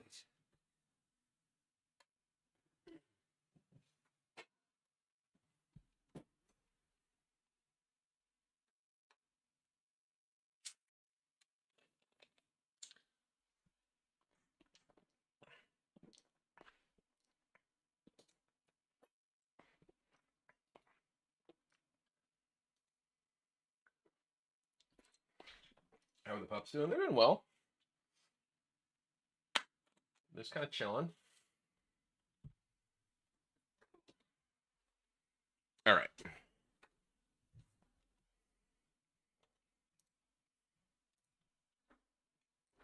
All right. Next up, we have Hunter. Firstly, we have Fetch. First of all, I love there's just literally a card named Fetch. But 2-cost spell, draw a minion. If it's a beast, draw a spell. So one of the things that historically Hunter's been bad at, over the like long term of Hearthstone, is card draw. But this is obviously pretty awesome card draw. If you're playing a deck that only has beasts for minions, this is 2-cost, draw 2, guaranteed to be 1 beast, 1 spell. And so this is, I think, a reasonable card for those style decks. Very, very powerful as far as like resource generation. However, Hunter is typically a very like tempo oriented class, and spending mana in order to not impact the board can be very challenging when you're playing a class that doesn't have much in the way of recovery tools, doesn't have much in the way of life gain, taunts, etc., etc. But yeah, I think this is a good card, assuming there is a framework around it that ultimately can enable you uh, to have recovery tools. Um, there's also like right now the core set added Master's Call, which is the discover a minion in your deck if all three are beasts to draw them all, which is another like hey play a lot of beasts card.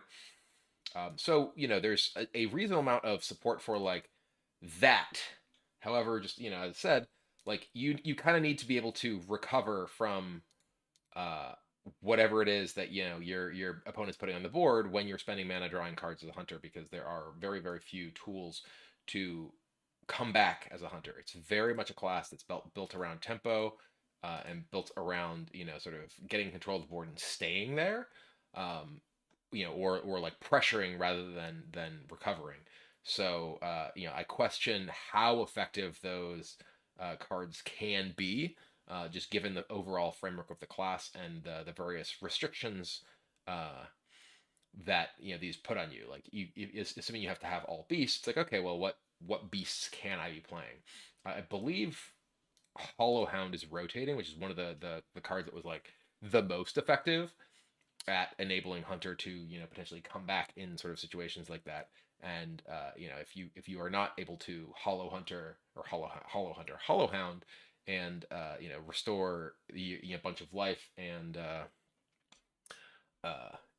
clear your opponent's board, or as much as you can of it, feels pretty difficult to recover. Oh, I'm actually hearing that Hollow Hound might be sticking around, so that's probably, assuming we are looking at some sort of deck that is going to be, heavily beast oriented, and likely all beasts between this as Master's Call. Hollow Hound is like going to be a very, very core tool to that, and you really, really need cards that can help support that as well.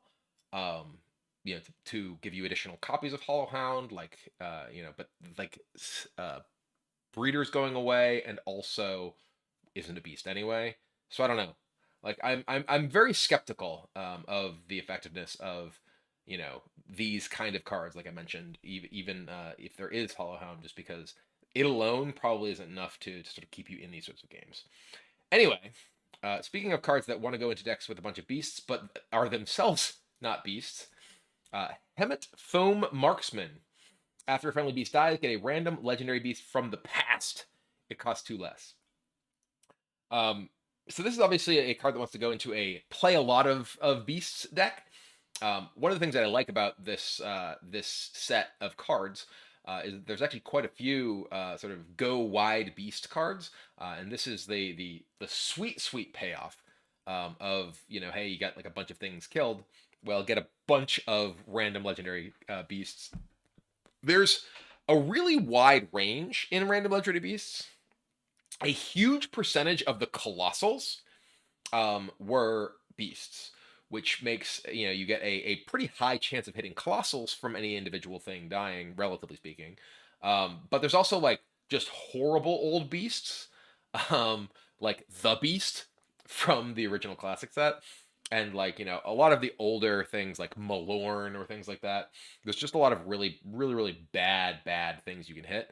But that's why this is sort of a numbers game, right? Like you really want to be playing this alongside things that are generating a bunch of beasts, like a bunch of small tokens, so that you can get a fistful of stuff, and there's a good chance that at least some of them will be good. So that's really what this feels like. Wants to go into a deck that is full of cards like RC Rampage. 4-cost spell, summon 6/1/1 hounds, and if they can't fit, give the others +1/+1. So you could very easily play like this on turn 4 and then have it on turn 5 if they have not died. Attack a bunch of them in, get a huge set of discounted legendary beasts. These do not have rush or anything, but they they are a bunch of little beasts that if you have things that care about those beasts being in play or dying, can be quite effective. So obviously a very strong predecessor to Hemet, or follow up to this Jungle Gym. It is a location. Do 1 damage to a random enemy. Repeat for each friendly beast. So obviously, it's almost like perfect Jungle Gym into RC Rampage. Of hey, I get 6 things, not a 7th, because this is my 7th slot, and this is just like boom.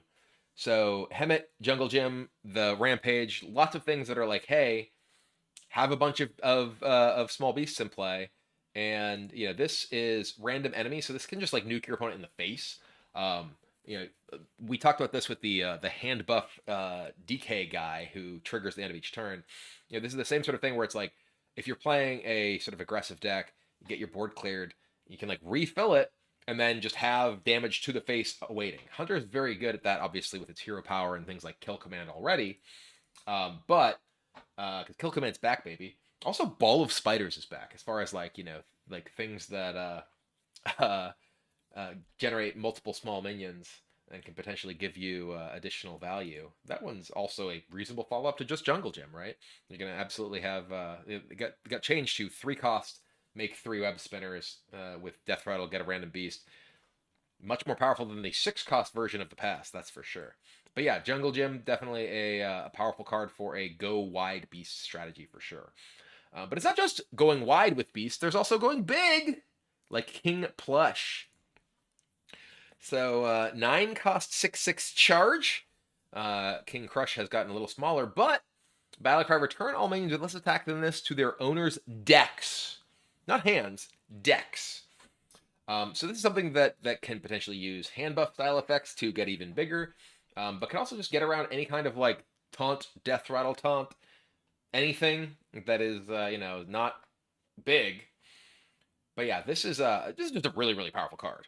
Um, like it is, as long as your opponents don't have gigantic things, and if you have any kind of way to buff it, like there's Messenger Buzzard, right? Messenger Buzzard is not going anywhere. Being able to buff your King Plush even bigger and bounce all of your opponent's things into their deck, and then just bash them in the face as well. So yeah, definitely, this is definitely a very exciting tool that isn't just finisher, right? It can be a finisher, especially if you're buffing it, but can also just be like board control, so you don't die because it's able to remove your opponent's board of medium-sized things. Next up, we have Mystery Egg. 5 cost 0/3 with miniaturize. Death Rattle, get a copy of a random beast in your deck. It costs 5 less. So this is not itself a beast, so not likely to go well into a Master's Call or Fetch deck. And it's also like, it's just an 0/3, so it can't even attack. So you need to, figure out a way to get killed. This feels like a hard card to play. Unless you have like, good ways to buff this. It's just like, okay, well, what are you actually doing with this, right? 5 costs do nothing unless you have a way to like immediately trigger the death rattle, which there aren't really, or ways to like give it taunt. Definitely a card that I think can be very powerful if you are playing a big beast style strategy and have ways to enable it. But it feels like it requires too much work to really enable this, as far as like the the overall payoff you're getting and the amount that you have to expend up front. The miniaturize is great too, right? Like you potentially get like you do get a 1/1, which can get itself killed much more easily than the original egg. So that's good. And if you get like additional copies of, say, King Plushes or whatever, maybe you're getting like Hollow Hounds, and you're able to buy back some of the time that you lost from the original egg. Because of that. But again, you have to get the egg killed in the first place, right? You're not actually even getting this effect until this dies, and your opponent's not exactly going to attack and kill it. So definitely feels like this is a challenging card to make work, but the payoff is pretty huge. Here's one way that you can take advantage of big boards. I was going to say that you can get your egg broken, but no, it only affects beasts. This is clearly a throwback to Crackling Razor Maw, which was an all-star of the Ungoro days. Razor Maw was it was Battlecry Adapt a Beast. So the draw of Dire Mole into Razor Maw was absolutely killer. You give your Dire Mole like +3 attack or Wind Fury or something, and you just be off to the races. We live in a different world now, so that's not quite as potent as it might have been back then.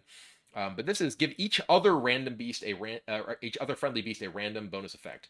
So obviously this sort of thing that's extremely powerful alongside stuff like RC Rampage or any other way that you are generating a bunch of beasts. The random effects are all of the characteristics that are able to happen from Amalgam, one Amalgam band. So there's 8 total effects. It's like Wind Fury, Divine Shield, Stealth, Reborn, Life Steal, Taunt, Divine Shield. There's all the ones that one can get. I'm trying to remember all of them. So there's no like plus attack, which does make this like weaker than like the adapt of the original Razor Maw would be on small minions. So it's not necessarily just like, hey, this is great on small minions. It is great if you get like Poisonous. That is definitely one of the really powerful ones for, say, a 1/1 Hound or whatever. But it's not like quite the same effect of being able to give them all like +3 attack or whatever. It really obviously depends contextually. There's also no like death rattles or things to protect you from removal, although Divine Shield obviously is something that could be good. But yeah, overall, I think this is this obviously a very powerful payoff card for the go wide beast decks. and certainly something that people are going to rage when they get what they don't, or they don't get what they want, or the opponents get what they want, and be very sad when the reverse happens. Next we have Patchwork Pals. 3-cost spell. Get all 3 animal companions. They cost 1 less. So this is kind of like Call of the Wild, right? Because this is 3 cost. You get all the animal companions. They cost 1 less. And so you get 3 2-cost animal companions. So old school Call of the Wild was 8. This is Call of the Wild that you can break up over turns. So I think this card is actually like pretty good. Being able to just like get a Leok, and obviously like old Call of the Wild would probably not be good now, right? But the fact that you can just like get a Leok for when you want a Leok, get a Huffer for when you want a Huffer, get a Misha for when you want a Misha, like if you think of this as like 4 mana, play whichever one you want, okay, but like you can like it can be 8 mana, play all of them. It can be like it just feels good, right? It is a resource generating hunter card, which again there aren't that many of, or at least there used to not be that many of. This is a way to get burst damage, a way to defend yourself. It's a way to leverage a wide board. It just feels like a solid card for a lot of different sorts of strategies. If you're playing like a big beast deck that wants to be able to do things in the early game without actually having to put those beasts in your deck, it's like, okay, hey, I can spend my, this gives me like reach, gives me, like defense. It gives me kind of it all. So I think this is like just a solid card overall for likely a variety of strategies because of the flexibility it gives you and because of the immediate impact that it can have at really any stage of the game because of especially Huffer and Leok. So next up we have this is I think a very important card for the go wide style decks, Remote Control. A 2-cost 1/3 weapon. After your hero attacks, summon a 1/1 hound. So being able to get beasts for 0 mana, and just have some degree of board control from your hero. Hunter historically has struggled with like board control if it does fall behind, as I've mentioned. So weapons can be quite good, and having the ability to get like the 1/1 hound that you're able to like get an extra thing for your whatever painted canvasor, the crackling razor maw-ish dude, or additional things to be able to shoot things with your jungle gym, or to attack with this to make sure that your RC hounds gets you 2/2s or 3/3s or whatever, so that you have the appropriate stuff. I think overall this just feels like a solid card that will likely be in basically every go wide deck and maybe some more of them. And lastly, Tyrannosaurus. 7-cost 7/6 rush. Death Rattle, deal 5 damage to a random enemy. This feels like it's just a bit too expensive. This feel like obviously this is a big beast and it can be like board control-ish, but it just answers like a thing. And the fact that it's random enemy, this can maybe be a card that like helps burn your opponent out if you're trading with like a single big dude. But it feels like it's just like not impactful enough, unless you're like discounting it or buffing it. It just feels like 7 mana that isn't guaranteed to go face, and can only possibly answer at least guaranteed 1 opposing minion. Just feels like it's going to be a stretch to actually find a deck that really wants to play this, or a metagame where this is really effective. Like if there's like a bunch of opposing like 6/5s, this could trade into one of them and maybe trade into the other one, or ways to give this like life steal or something. That's one thing, but this just feels like it's not quite doing enough, and the sort of thing that you want to do at that stage of the game well enough in order to justify including it in really any deck. So that's Hunter. As mentioned quite a few times, I do feel like go wide Hunter and like specifically beast focused Hunter are really heavily supported by this set of cards as well as the cards in the core set. Fetch and Master's Call give you a lot of tools to try and play like a game that can be more sort of value oriented and not necessarily just rush your opponent down. Fortunately, these decks do still have Messenger Buzzard, which can be very effective at buffing up your handful of Hollow Hounds. So you have a chance to potentially not just get run over if you are spending your early turns with any sort of card draw with things like Master's Call, and also the King plush does feel like a very cool over the top big beast style tool, but does require some setup. I feel like I would love to be able to find a way to consistently make Mystery Egg work because it does feel like a very cool card to be able to just play big beasts and tutor copies of them and discount them. But it feels very difficult to be able to just spend 5 mana, do nothing before you actually get to that point, and I don't really see the right tools to actually enable that working, at least in the card pool just yet. So my plan will be to try playing Hemet Marksman plus a bunch of small beasts and get all kinds of crazy beasts from the past and win the games with those, and just try the other stuff once they maybe have some more tools. All right, boom. That is Hunter.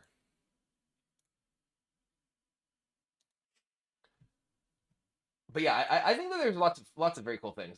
Thank you very much to Plascox for the Prime sub, John Casey for the 2 months. Good day to you as well. Main Monster with the 4 months, Adam Bomb with the 13 months, Epsilon Zero with the Prime sub. Welcome back to folks. All right. Well, let's do another class. And then after that class, I think we'll do our next giveaway. What do you think, chat? What do you think? I'm going to drink some of this water that I got. We did do Demon Hunter, yes. We were doing things in alphabetical order.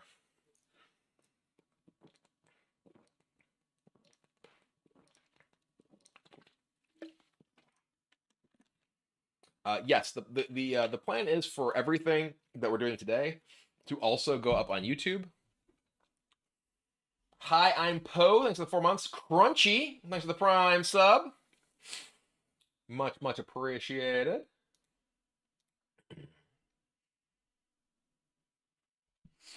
All right. Hey, Void Roy. Thanks for the gift sub to Peanut. Much appreciated. All right. Well, chat.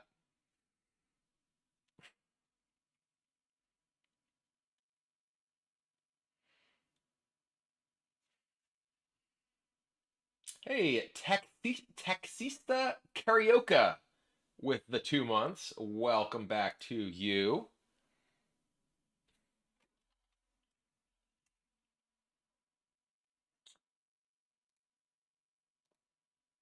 All right, let's start Mage in just a moment.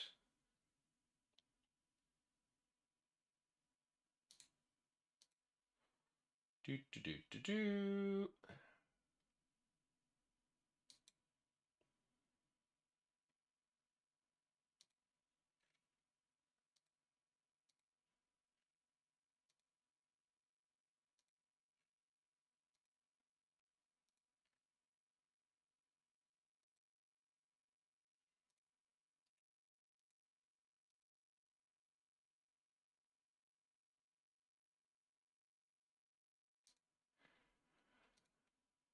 All right.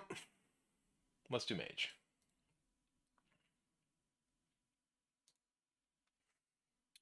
All right, next up we have Mage.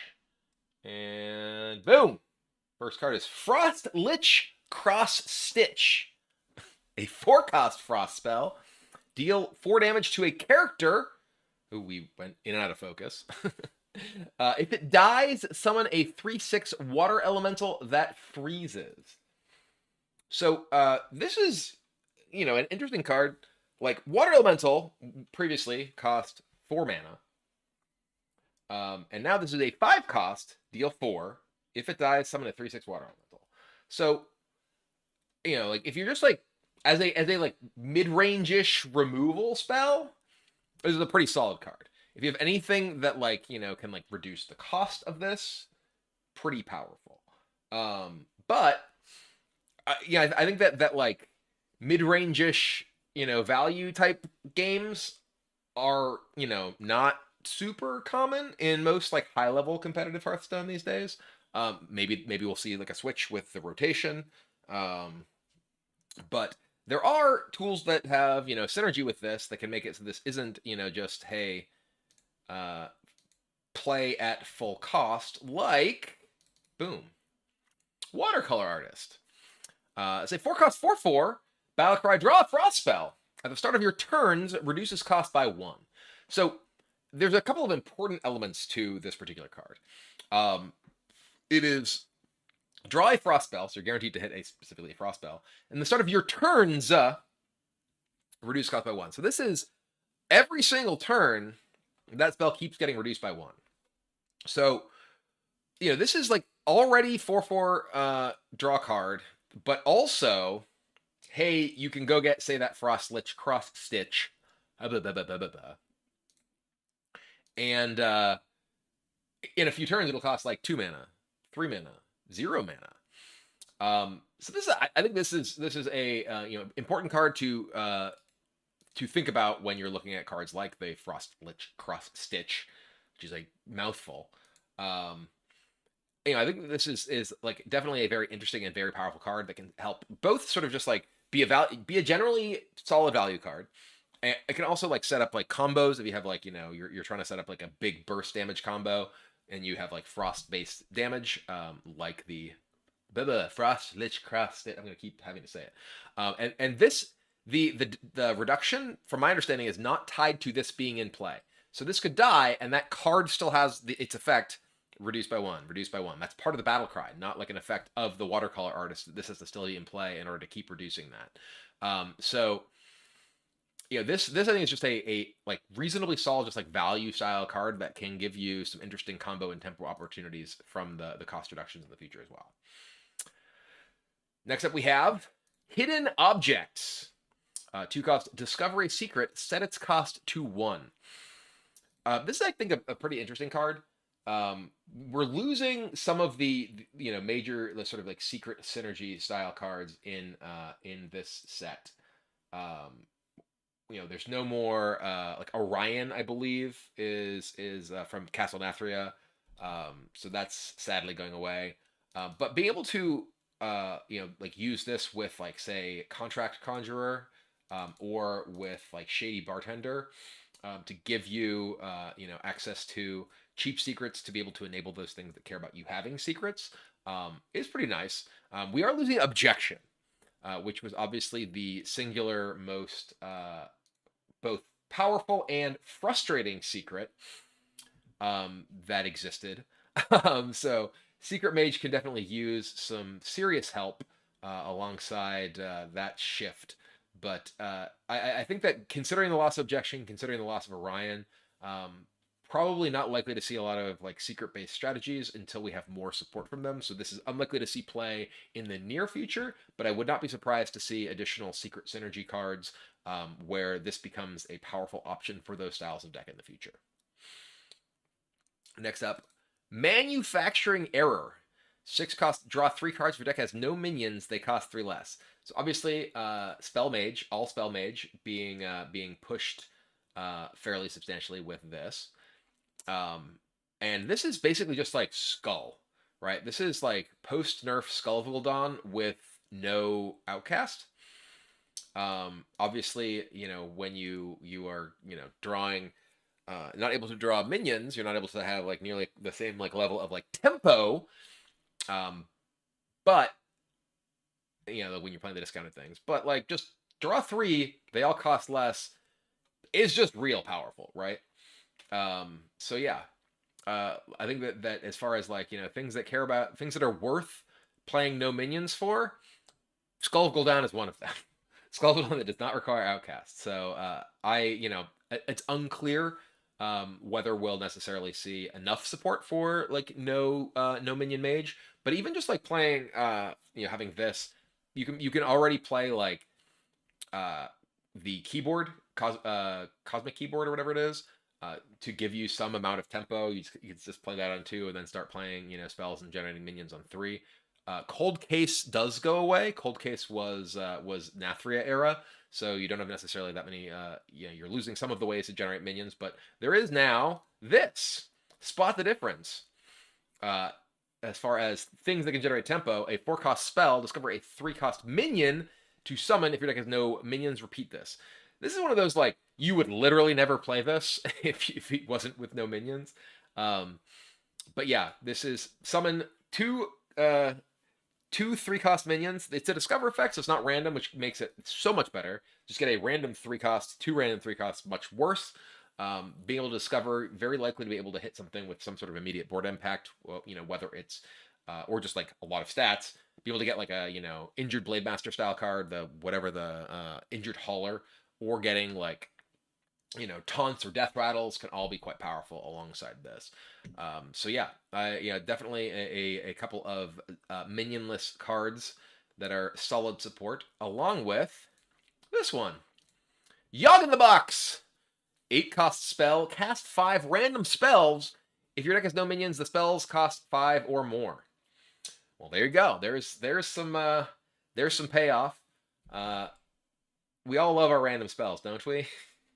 But yeah, this is obviously there's like a lot of history of various cast a bunch of random spells, and they're always better than you expect, right? Like Rune of the Archmage is quite powerful. The Puzzle Box of Yogg-Saron is quite powerful. This is cheaper than either of them, and again, it is at least guaranteed mana cost 5 or more if you have no spells. So that's basically the deck you're going to be playing this in. So 5 random spells that at least cost 5, it can be very, very, very powerful. It can't cast itself, I assume, but I believe that you can have it be recast by this, the Galactic Projection Orb. Recast a random spell of each cost you cast this game. Targets enemies if possible. So this is obviously like a huge, powerful, legendary payoff card for playing not even necessarily playing only spell, but the wording of this is really confusing. This says recast a random spell of each cost you've cast this game. It is not a random spell of the costs of the spells you've cast this game. It is the spells themselves. So this recast a random spell of each cost. If you've only cast Yogg in a Box for 8, it will recast Yogg in a Box. It won't cast a random 8-cost spell. It recasts one of the spells of that cost that you have cast this game. So, for instance, if you've only cast Yogg in a Box at 8, you've only cast the draw 3 discount if you have no spells at 6. It will cast those spells, not a random 6 and a random 8. So a pretty powerful payoff. Obviously, something that you need to pay attention to, not just playing a ton of card draw and fatiguing yourself when you do cast it. And yeah, it has to be a spell that you cast. It can't be something that like got cast by Wisdom Ball or whatever. You need to have actually spent the mana and cast the spell yourself. But yeah, I feel like this sort of like all spell crazy mage deck is going to be a ton of fun to play and something people will hate to play against. So, speaking of Wisdom Ball, boom. Puzzle Master Khadgar. 6 cost 5/5. Battlecry. Equip a 0/6 Wisdom Ball that casts helpful mage spells. So, there is a selection of mage spells that this will cast. And I'm getting the list right now. I do not have it in front of me. So yeah, this will cast a random spell at the end of your turn. So this has immediate game impact, right? And it will look at the game state and decide not necessarily the absolute best spell each turn to cast, but a helpful one. And it can cast, here's the list: Polymorph, Arcane Missiles, Mirror Image, Frostbolt, Arcane Intellect, Fireball, Counterspell, Ice Barrier, and Blizzard. So it will not necessarily just always cast Blizzard if your opponent has a bunch of stuff. It might cast Polymorph on their biggest thing. It might cast any number of things. It might just cast Arcane Missiles. They have some small things. It might just cast, Ice Barrier. It will cast one of the things that it sees and is like, hey, this seems useful. And yeah, this is like, I think a card that will be both hilarious and tilting when it doesn't cast the thing that you want, but it's always helpful. No matter what it does, it might not be exactly what you want, but it's what Wisdom Ball decided that you need. Next up, we have Sleet Skater, 5 cost, 3/4 elemental with miniaturize. Battlecry, freeze an enemy minion, gain armor equal to its attack. So this is, I think, actually a pretty like quietly powerful card. It's obviously very metagame contingent. Metagame metagame contingent. If there is a metagame where there's like large minions, this could be a very powerful card.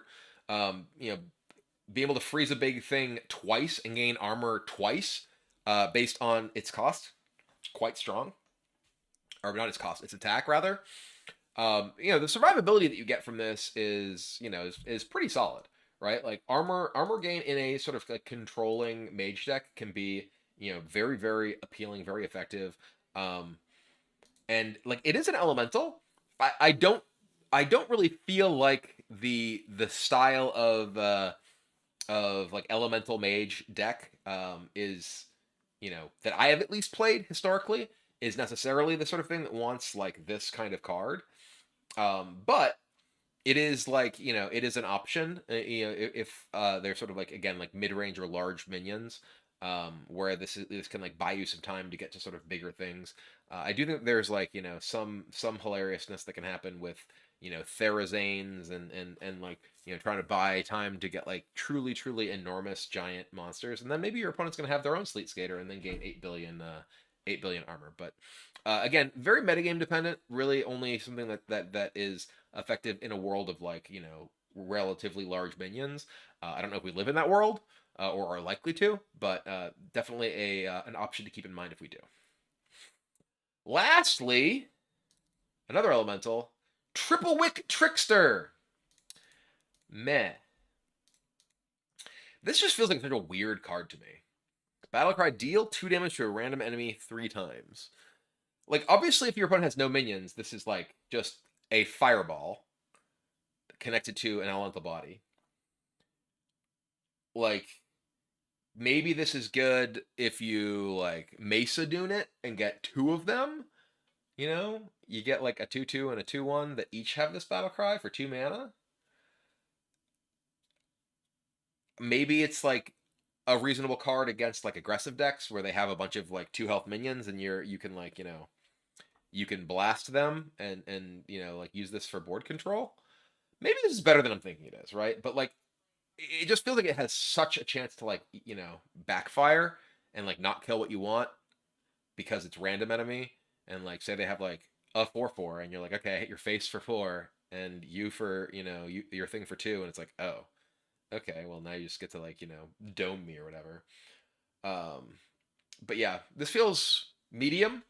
Maybe it is just a good tempo tool for a like aggressive like mid-rangey elemental deck, and I'm like, you know, not evaluating it appropriately. There are crucially some important new elementals that are going to be in core. Like Firefly, crucially, is being added to core as, you know, a 1-drop elemental that makes it a lot easier to keep your sort of elemental chain going. Siamat is being added to core as a 7/7 rather than a 6/6, so it's another like reasonable elemental that, you know, is going to be giving you a bit more on the sort of high end of potentially gaining some board control with it, but I don't know if that's enough, right, to make that good. And crucially, you're losing Egwin and you're losing Frozen Touch, which were, you know, 2 of the major ways that, at least in the version of Elemental Mage that I was playing, gave you reach in the long game. So maybe this is the sort of thing. It's like, hey, instead of that, you have this. But I don't know. It feels like it's just likely to lead to disappointment. And you know, maybe it's the sort of thing that, like, if you are trying to play a deck that's following an elemental curve every game, gives you, you know, enough sort of interaction in the sort of middle game that makes it worth it. But anyway, that's Mage. I think it's pretty clear that the standout from the new set as far as getting major support is the no minion Mage. It's a lot of like no minion style mage decks in the past have been like stuff like Quest Mage, which have just really, really not been that fun for me. This one seems like a blast though. You know, this one gives you all sorts of wild like things with like Yogg in the Box, the Galactic Projection Orb, um, even like the manufacturing error and spot the difference with the uh, Skull Gul'dan effect and like the summon discovered dudes. Like those are the sort of things that like can lead to really interesting diversity of play experiences. Rather than just like, hey, I'm looking to build to exactly burn you out with this sort of combo. But if what you're getting out of it is random spells go, random spells go, random spells go, that feels a lot more fun to me. So that's the sort of deck that I'm definitely looking to play. All right, we have defeated Mage. Never stood a chance. And as promised, it's time for our next giveaway. So we are going to start this up. As I've explained previously, anyone can win the giveaway. This giveaway is for a standard bundle for Whizbang's Workshop, a pre-order bundle. You will receive a code via Twitch Whisper sent to you by me after this stream and before the release of the new set. So be sure that you have whatever settings so that I am able to whisper you if you are one of the winners. These codes were given to me by Blizzard to give to you, so thank you very much to Blizzard for providing them. Like I said, anyone can win. If you are a subscriber, you do have a bonus chance to win. So if you do have your Prime sub ready, or you want to fire off a standard issue sub to give yourself the best possible chance to win this standard bundle for Whizbang's Workshop from this giveaway, you can do that now. I am going to open the giveaway right now. Exclamation point ticket is what you type to enter the giveaway. You can only enter once. So do not spam, just type it once, get your entry in. Again, if you are a subscriber, if like Rufori, Drift36, Fresh Meats, Blindim, Gorgus Maxis, Proteus816, or B Freezy, you would like to give yourself the best possible chance to win, like 3FF Active, Biaga, Chaos Knight HS with the 9 months, you can fire off one of those subs, Prime or otherwise, to give yourself the best chance to win the giveaway. I am going to take a quick break and run a commercial. When I return in a couple minutes, we will draw the winner of that giveaway. Hey, Noob testing with the 5 gift subs, helping everyone out with the giveaway. Easy Kid with the 8 months, no plus. Ledger 1993. All right, I will read off the rest of you if you do decide to fire off a sub. But regardless of whether you do, get those entries in. You have until I get back and pull the giveaway winner in order to enter or get those subs in. So don't go anywhere. I will be right back. And when I return, giveaway number 2, winner will be pulled.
Hello.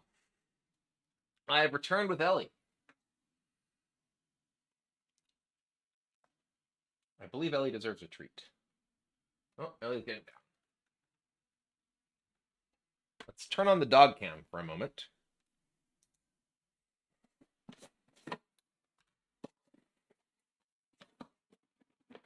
Oko's also here.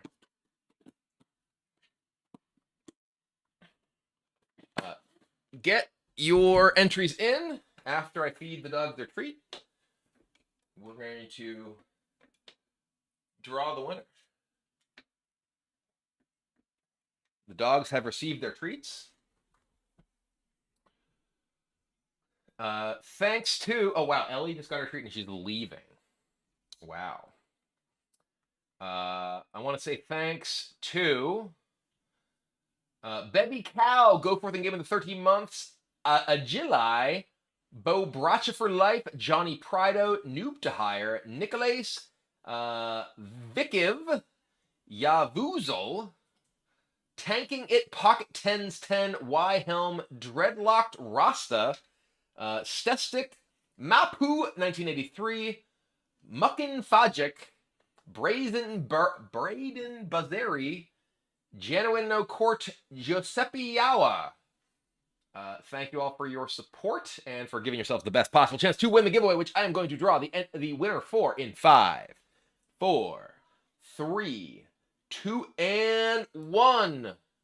The winner of our second giveaway for a standard Whizbang Workshop bundle is Blueberry PJ.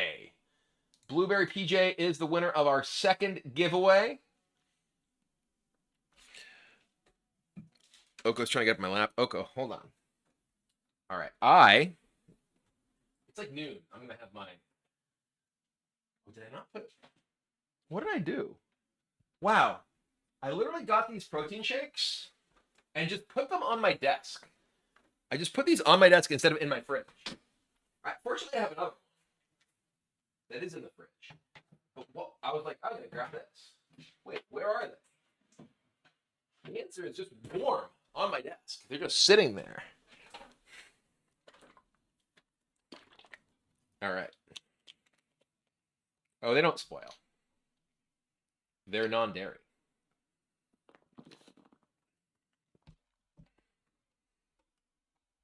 But I definitely want them to be cold. What deck am I most excited for? I don't know, honestly. I'm not sure. Dragon Priest? I'm definitely going to play some Dragon Priest with the Time Walk thing.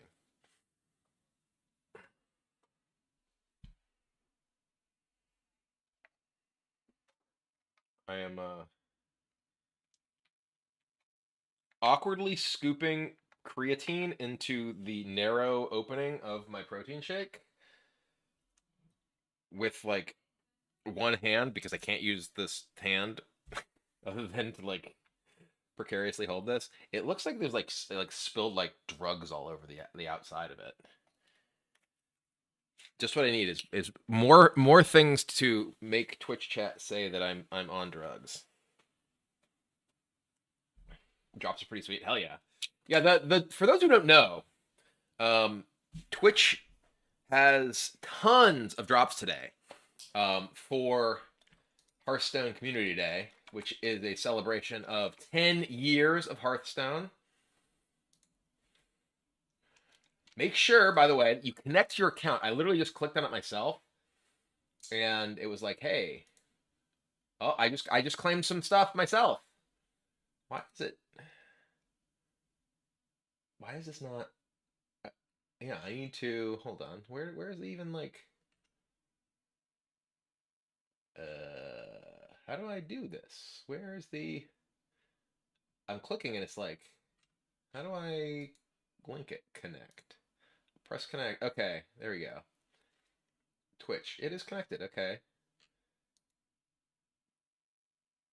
Did I get those? I'm kind of confused. Anyway, yeah, if you watch for long enough, I think like a lot of these things are they like follow consecutively or concurrently.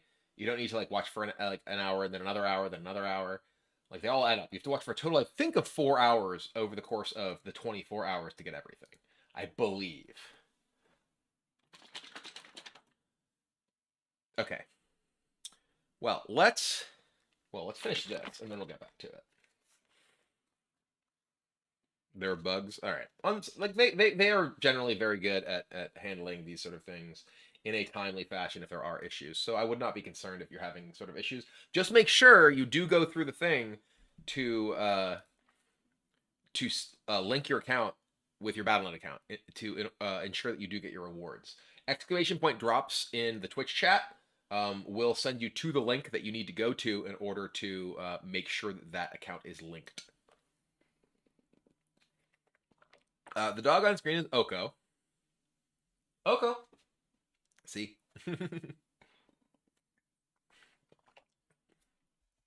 Ellie's the flopsy curly-haired one.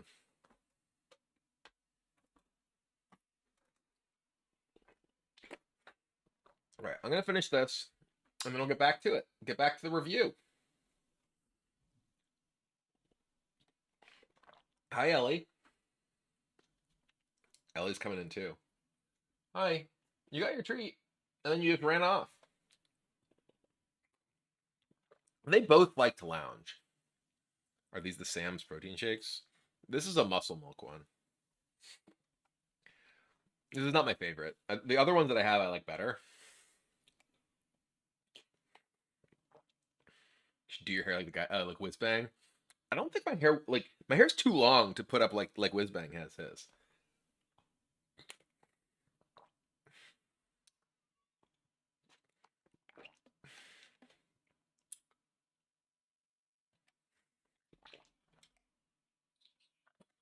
Okay. A lot of hair product. Well, so here's the thing. Like, since I broke my finger, by the way, look, it's still actively bleeding. I broke my finger on Friday. I replaced this bandage yesterday. It's like soaked through with blood. It's not great. It's not great. Yes, both Oko and Elspeth are named after planeswalkers in Magic. Oko is named Oko because he just lays there with his tummy up, and Elspeth is named Elspeth because she's a little guardian who barks at everything. Did you break it by playing Hearthstone too hard? I broke it between two weights. So here's a PSA.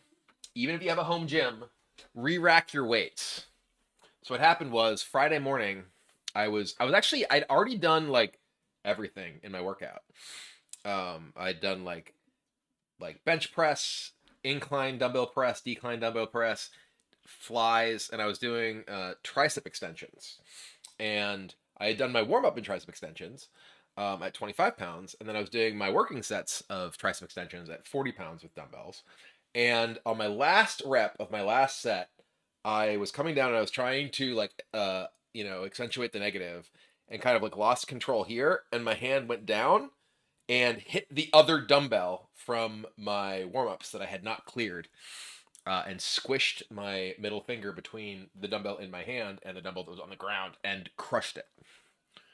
So that's what happened.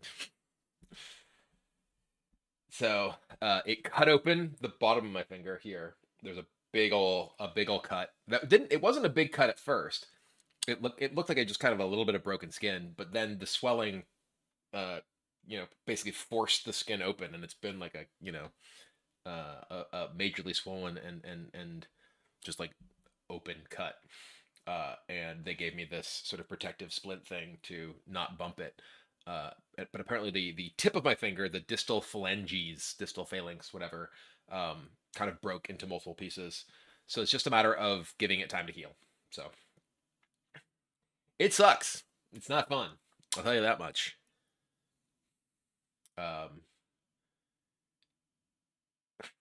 So that's been my last few days. The disturbing thing to me, the concerning thing to me is it's like still, it hasn't, like the wound has not like stopped bleeding.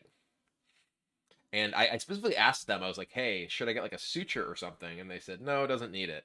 I'm like, okay. And then it's just like still bleeding for days.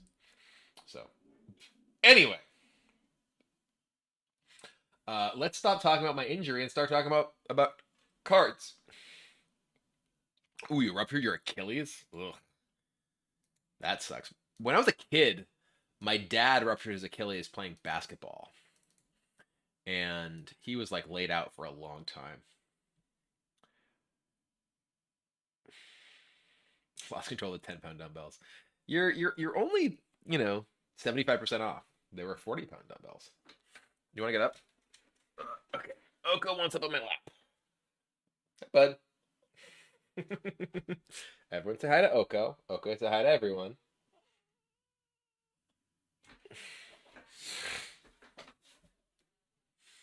The amount of injuries from people playing pickup basketball is wild. So I have been to urgent care more times in the past 6 months than the past 6 years. Um, I smashed my thumb. My hand modeling career is over. Look, this thumb, this middle finger, it's just destroyed. Um, I could never be David Duchovny in Zoolander. I need like the hyperbaric chamber for my hands, apparently. But yeah, I smashed this at one of my like foam fighting like combat practices. I sprained my ankle. I got a dog hair in my eye that caused a corneal abrasion and an allergic reaction, and my eye was swollen up like this, like my entire face. And then this. And I have been to urgent care for all of those in the past like 6 months. I think it was David Duchovny, wasn't it? Anyway, we're gonna turn off the pup cam.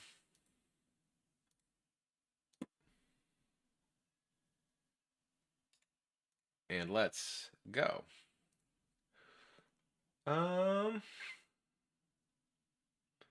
Okay. Simple fantasy dog fan. I subscribe. Well, thank you, Orion Reborn. Much appreciated. Seriously, I need a bubble to protect me. I need Divine Shield.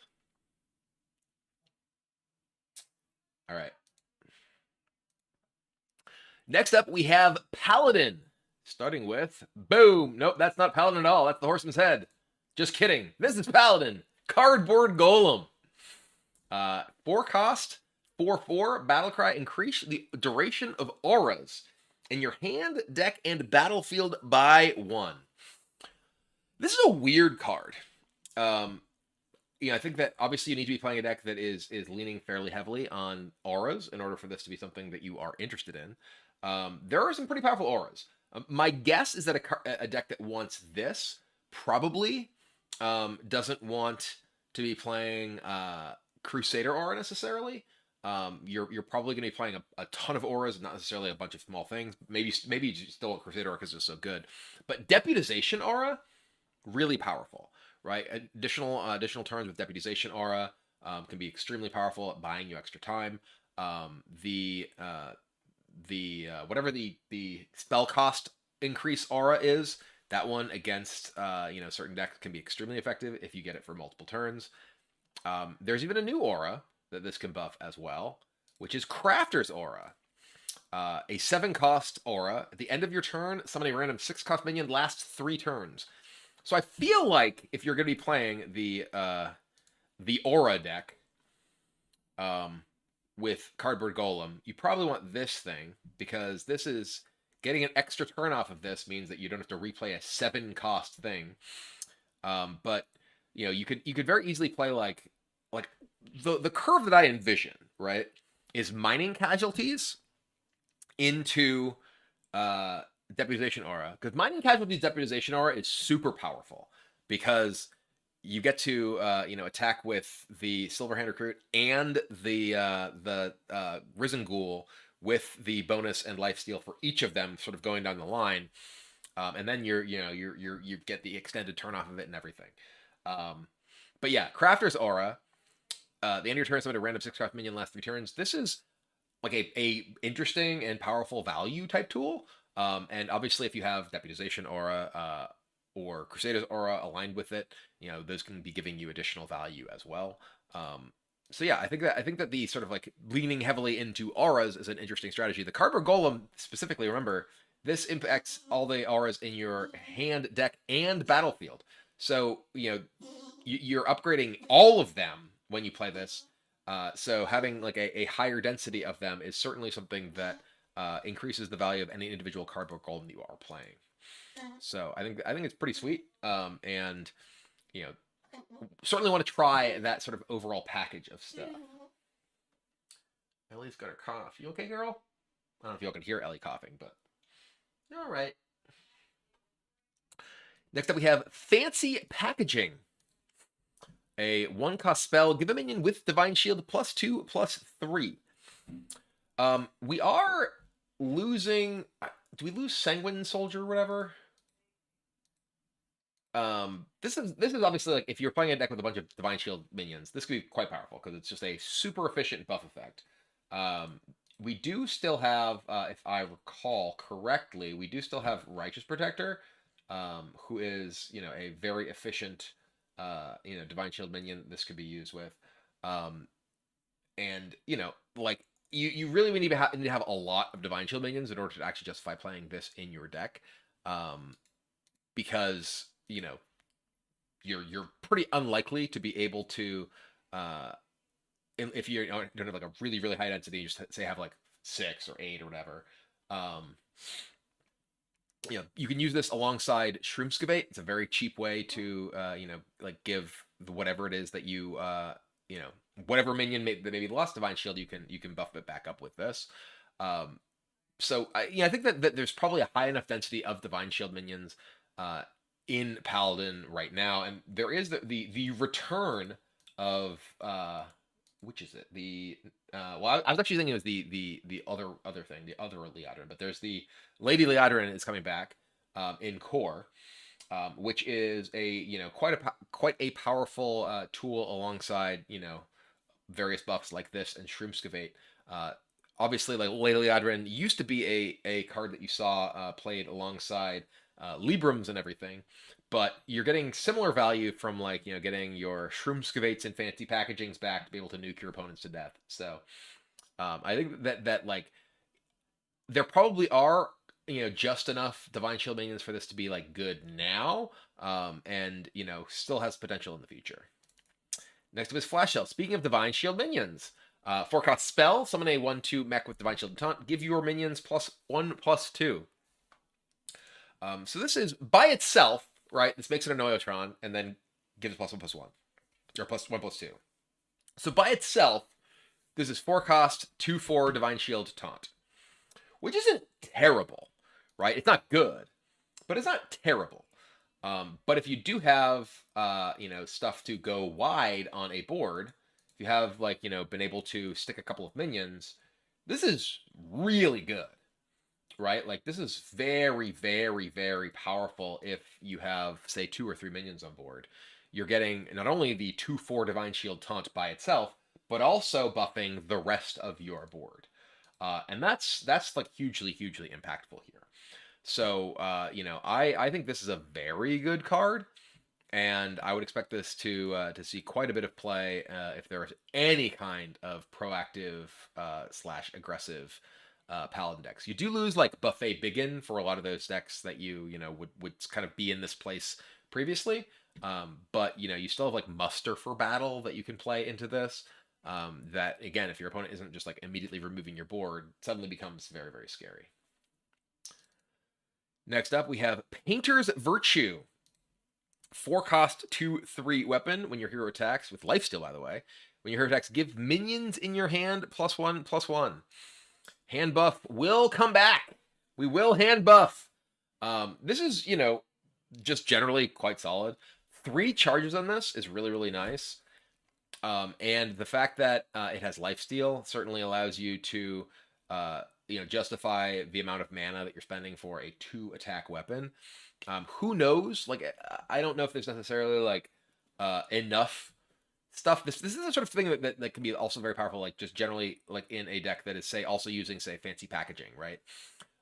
You definitely want to have a pretty high density of minions in your deck, but also like this sort of hand buff stuff in Paladin works especially well with Divine Shield minions, because obviously they like magnify the effect of any sort of buffs on them because they kind of get multiple lives. Speaking of, like this, Tigress plushie, miniaturized Rush Divine Shield lifesteal. This is very, very powerful with the fancy packaging. You know, you can just get a 4/4 Rush Steel Life Divine Shield, and the fact that it has miniaturized makes it very good with hand buff stuff. So, you know, being able to hand buff up the 1/1 copy that you get after this, you know, turns the otherwise miniaturized copy into a, you know, now suddenly quite powerful and scary plushie. Next up, we have Toy Captain Terum. 5 cost 3/7 with miniaturize and taunt. Battlecry set a minion's attack and health to this minion. So Terum, you know, back in the day, the absolute terror. Turn everything into a 3/3. If you know your opponent had any minions, if you had any minions, always good for you. You know, you end up turning everything into 3/3s, and your 1/1s trade off with their, you know, 9/9s, whatever. This is not quite as powerful as original Terum, but it does have miniaturize, so you get to turn something into a 3/7. Interestingly, this is attack and health to this minion, so you're almost always going to use want to use the first one, I imagine, on your own guys, which also makes this, by the way, because it's that to this minions, makes it that much better with hand buff stuff. If you hand buff this Toy Captain Terum up, say, to a like 5/9, now all of a sudden, like, you can like just have a Silverhand recruit that becomes a 5/9, and boom, buff it up, smash them. And then the miniaturized version, you can shrink your opponent's guy. So at 6 mana, it's like, okay, I'm going to make, you know, buff up this one. And if you got the hand buffs on this, importantly, the miniaturized still is 1/1. So at 6 mana, you can be like, hey, I'm going to buff my guy, shrink your guy, smash both. So this card, I think, is just very, very, very good. Super strong. Definitely expect this to see quite a bit of play. Even outside of like decks that have specific synergies with it, like hand buff or whatever, it's just a powerful card. Next up, we have Trinket Artist, a 3 cost 2/3 battlecry. Draw a Divine Shield minion and an aura. So this is a weird card because like Divine Shield minion and aura don't necessarily go together. Like the draw and aura obviously goes very well with the cardboard golem guy, but this is just like, you know, draw a Divine Shield minion. It's like, okay, well, I guess you can just like tutor up a like Righteous Protector who's really good with Deputization aura. Maybe you have like, you know, a couple of those. Maybe you have new school buffed Tyrion. So yeah, I think this is just a very solid card. Even just like an aggressive deck, right, might even want this because it can go find like Crusader aura and like one of your efficient Divine Shield minions. Overall, I think just a solid utility value card. Next up, we have Wind Up Enforcer, a 6 cost 3/5 with tradable battlecry. Summon a copy of this minion, trade to upgrade. This feels like it is only ever good if it's hand buffed, right? Like you have to trade this. If you don't trade this, it's a 6 cost 3/5. Terrible, right? The second time you get 2 3/5s for 6, also not very good. You know, so it feels like you need to trade this like multiple times and then hand buff it, and then at that point in the game, it's like, okay, you have a bunch of things with no abilities. And trading it actually does not remove buffs. Trading keeps any sort of modifications on the thing that you're trading. Normally, anything that puts something from your hand to your deck does not keep modifications, but that is different than tradable, right? I guess it is. It summons a copy of it initially, so it's not. Yeah, okay. So it's not just one 3/5 to begin with. It's 2 3/5s because it is a copy and then it's upgraded. So my initial evaluation is a little bit off. So this is better than my initial impression. It does feel like this is sort of things like, okay, well, this is definitely something you want in hand buff and probably nowhere else, because just some 3/5s, even like 6 3/5s, is just not that good, right? It feels like you're just not getting enough power for, you know, like the investment in this sort of thing without hand buffs. And even then, like, not having a minion type, not having any kind of keyword, it just feels like even if you are hand buffing, it probably isn't even that good. Like if it doesn't have taunt, doesn't have rush, Like, just spending a bunch of mana and putting a bunch of stats on the board at that stage of the game just doesn't feel like it's likely to be impactful enough. So my inclination is this probably just isn't a good card like almost anywhere, simply because it's so slow and doesn't have an immediate impact when you play it. Dragon Golem is a card that like maybe looks comparable, but Dragon Golem has taunt, and it's a huge difference. And lastly, we have Pipsy Painthoof. 7 cost 4/4 with Death Rattle. Summon a random Divine Shield, Rush, and Taunt minion from your deck. So this feels like it is very much a big Paladin card. Pretty much all of the other big Paladin support cards are going away. But this is still here. But yeah, this is like, okay, you want to play giant, like a giant Divine Shield, a giant Rush, or a couple of giant, like, things. It itself doesn't have taunt. And crucially, actually, no. I was thinking that the Dance Floor is going away, but Dance Floor is not going away. It's Great Hall that's going away. So this could be good with Dance Floor, right? You can immediately Dance Floor, give this Rush, attack it into something, and then summon, like, the, like, Anoyo troop. Maybe just 2 Anoyo troops, because one's Divine Shield, one's Taunt. I don't know what the rush you necessarily would be.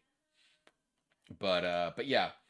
I think this is Kangor still around? I guess Kangor is still around. Yeah, okay. No, this is basically like alongside Kangor, this is like a secondary support card for Big Paladin. I was thinking that Kangor was going away, but no, Kangor is sticking around along with Dance Floor, because I had it in my head those are from the same set, and they were like, rotating because the locations are rotating, but it's not all the locations that are rotating. It's the locations that came around after the festival set. Those are the ones of the second set of locations. Those are sticking around, which is obviously very important for this. So yeah, this is actually Big Paladin. This is a very powerful additional card that you can play alongside Dance Floor Kangor to give you more tools to like get a bunch of big stuff out quickly. So I think it's actually really good.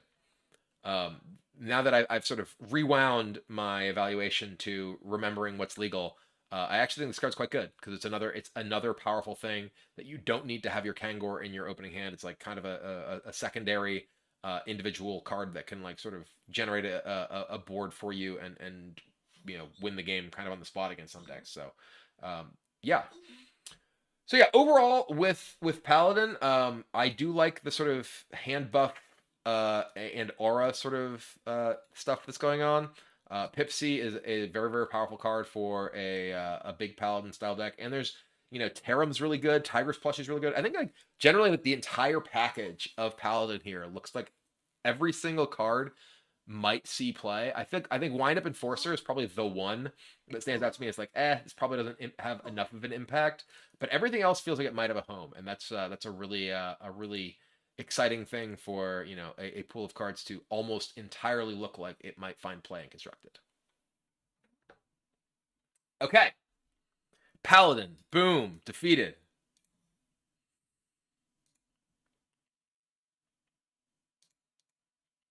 We're on to Priest.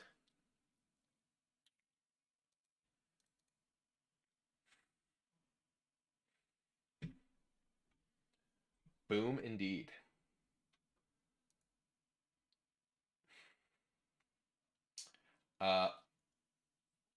Welcome to Moss, or welcome back rather to Moss Shot. I saw a puppy and resubbed. I'm a simple man. Ta-da. Mwah. Hello. Hello, Ko.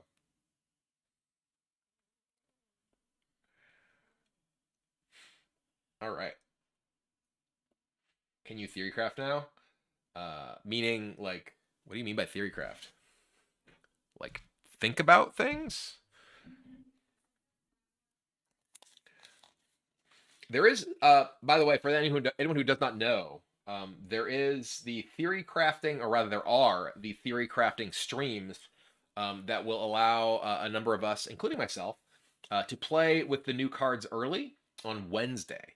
So if you are interested in seeing my take on decks prior to the set release, be sure to come back on Wednesday. We will have more giveaways as well. So if you're one of those people who only shows up when there's free stuff, you'll want to show up then too. But if you are someone who just wants to see cool stuff in action and me experimenting with all the new cards, because I do think there's a lot of really cool new cards, then you'll also want to come back on Wednesday for the theory crafting streams because those will be fun. Hey, that's me. Are there drops then too? Well, there you go. Even more free stuff. Endless free stuff. Expansion release is a week from tomorrow, the 19th. What class am I gonna try out first? I mean, probably priest, probably dragon priest. You know, don't you know who I am?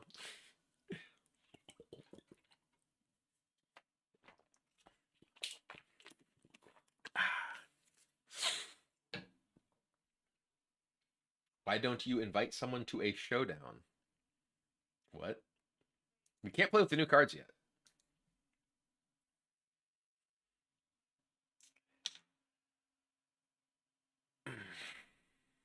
When the Magic community says, "If it's free, it's for me." There you go. They have not yet showed the Whizbang decks. Heard Day 9 is coming back to Hearthstone. So, for those of you who are at all interested in Magic, and even if you're not, frankly, this week's episode of Commander at Home, which is the Magic Commander gameplay show that Olivia and I do with our friends from our house, it features Day 9. It is his first ever time playing Commander. And there's a game that happens, but that's kind of secondary to all the ridiculous, hilarious banter that happens throughout the game. You will not want to miss it. If you are a patron of Commander at Home, you'll have access to that tomorrow. If you are not, you'll have access to that Wednesday when it goes live for everyone. It is like Olivia and I watched the edit of the episode last night, and I was crying laughing. Like there were multiple times when like I was just like in pain, cracking up. It was so funny. It was great. I highly recommend it. Don't miss it. Even like literally, if you don't know anything about Magic, you will still enjoy watching it. So, with Road, thanks for the Prime sub. Welcome to the Dragon Army. Much appreciated. All right, let's get to the next class. Oh, there's a plane. The plane has gone by. Commander at Home is a gem of the show. Thank you. Glad you enjoy it. It's wild because I mean I was about to start, but Olivia and I basically were like, we had both been guests on other like Commander shows, and we were like, most of the episodes of like other people's shows that we are guests on are among their more popular episodes. We are both people who, you know, have ideas and are generally entertaining. And how about we just do our own show? And like Olivia was actually, she's just like, oh, no one's gonna watch it. Like, there's already so many Commander shows, and yeah, seems like people like it. Hope your finger's okay, Maddie Broyhouse. It is not okay, but it is better. I don't even know if it's better than it was, honestly. I hope it's better than it was. I hope it's healing. You can't necessarily tell because it's just still bleeding. I hurt my finger on Friday, and it's just like I still have just a blood-soaked bandage after replacing it yesterday morning. So, but yeah, can vouch. No, absolutely nothing of Magic. I've enjoyed a lot of the episodes. Started playing Commander and watching Commander because of you. Tell that to Wizards of the Coast. Make them pay me money. No. Okay, let's actually start the next section of the review. Thanks for the finger pics of the not safe for work tech. I enjoyed looking. I like literally when I was at I went to urgent care, and I put a band-aid on it because it was bleeding. And like I went and was talking to the nurse, and he's just like, oh, can you like is it bleeding? Like, can you take the bandage off? I'm like, yes and yes. And I take the bandage off, and he literally recoils. He's like, ugh. He's like, oh, sorry for reacting. I was like, it's not a good sign when your injury causes the urgent care nurse to like vocally recoil in horror. Yeah. So it's not great. My finger is seen better days. Any day other than, Friday through today, it's been better. Anyway, we are actually going to start this next up. All right, next up we have Priest. Priest is, as many of you know, historically my most played class in Hearthstone. And a lot of that goes back to the Blackrock Mountain days, the classic days of like proactive Priest decks, and specifically Dragon Priest. And you know what? This is a return to Dragon Priest. Let's just start with the legendary itself. Time Winder Zarimi. 5 cost 4/6 battlecry once per game. If you've summoned 5 other dragons, take an extra turn. So this is the second card that we've seen with the once per game effect, which I appreciate, by the way. Being able to have like very powerful effects like this in the game, but not having them be something that can just be endlessly copied with things like Power Word Synchronize or whatever, and it's just like, hey, take an extra turn, take an extra turn, take an extra turn. That's not really fun. But this effect existing as take an extra turn, that's cool. It's like a really, really dramatic, really, exciting, powerful effect. And one reason that I really like this specifically in this context, right? Like, I think that take an extra turn attached to a Dragon Priest card, it does a lot of things that I think are very valuable. And one of those is just it allows you to make Dragon Priest a like board centric deck that is like, hey, I'm going to play out stuff. I'm going to play minions. I'm going to buff my minions. I'm going to protect my minions. And it allows that style of deck to actually be competitive against decks that are very heavy in removal. You're not like trying to OTK people, right? This isn't like Quest Mage or whatever that's like, I'm just going to take every turn from now until the end of time. Obviously, the once per game thing would enable that as well. But one of the big problems that like a Dragon Priest deck sort of historically had was closing out games against control decks. And if you're playing a deck that has like a bunch of mid-range minions, you need something that can close out the game. You need like either some sort of like direct damage, some sort of huge burst damage, and like frankly, I think that like OTK style stuff like Divine Spirit, Inner Fire, or whatever, that like is a sort of gameplay that kind of being forced into because of just the nature, the dynamic between control decks and like creature decks, was always like sort of experience that Priest had, and this allows you to be like, hey, I will find the moment in this game where I can build a board and then take another turn and the board gets to attack you, right? And that's cool. And this isn't just like, hey, I will just play this and take an extra turn and like that's always good. It's actually something that like, especially in those sort of matchups, requires, you to have this like specific timing of how you use your extra turn. It's not just like, okay, I'm just going to get to play more things. Because once you don't have access to this, because it is a once per game effect, then your opponent knows that if they just kill your stuff, you're not going to be able to kill them. So I think this is actually like a super cool card that fills like a major hole in the fundamental strategy of like a mid-range board-centric Dragon Priest deck. And I love that it exists. I love that it is once per game because it removes all the sort of, taking every game shenanigan type stuff. I don't know if there's necessarily enough good Dragon Priest cards to support this style of deck yet, but I love the existence of this and having the tools to potentially make that a viable strategy in the future. So, now that we've gotten that out of the way, let's take a look at the rest of the cards. Careless Crafter.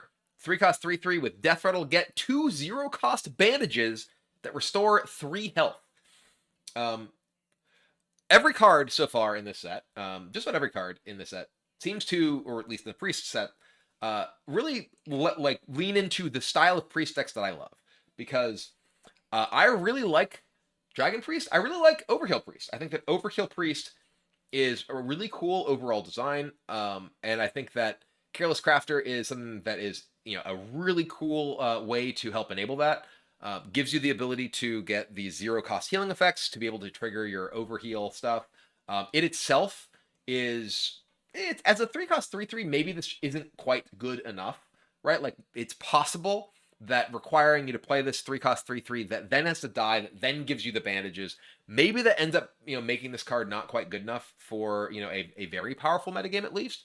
But I feel like this is just a very solid tool for those style of decks.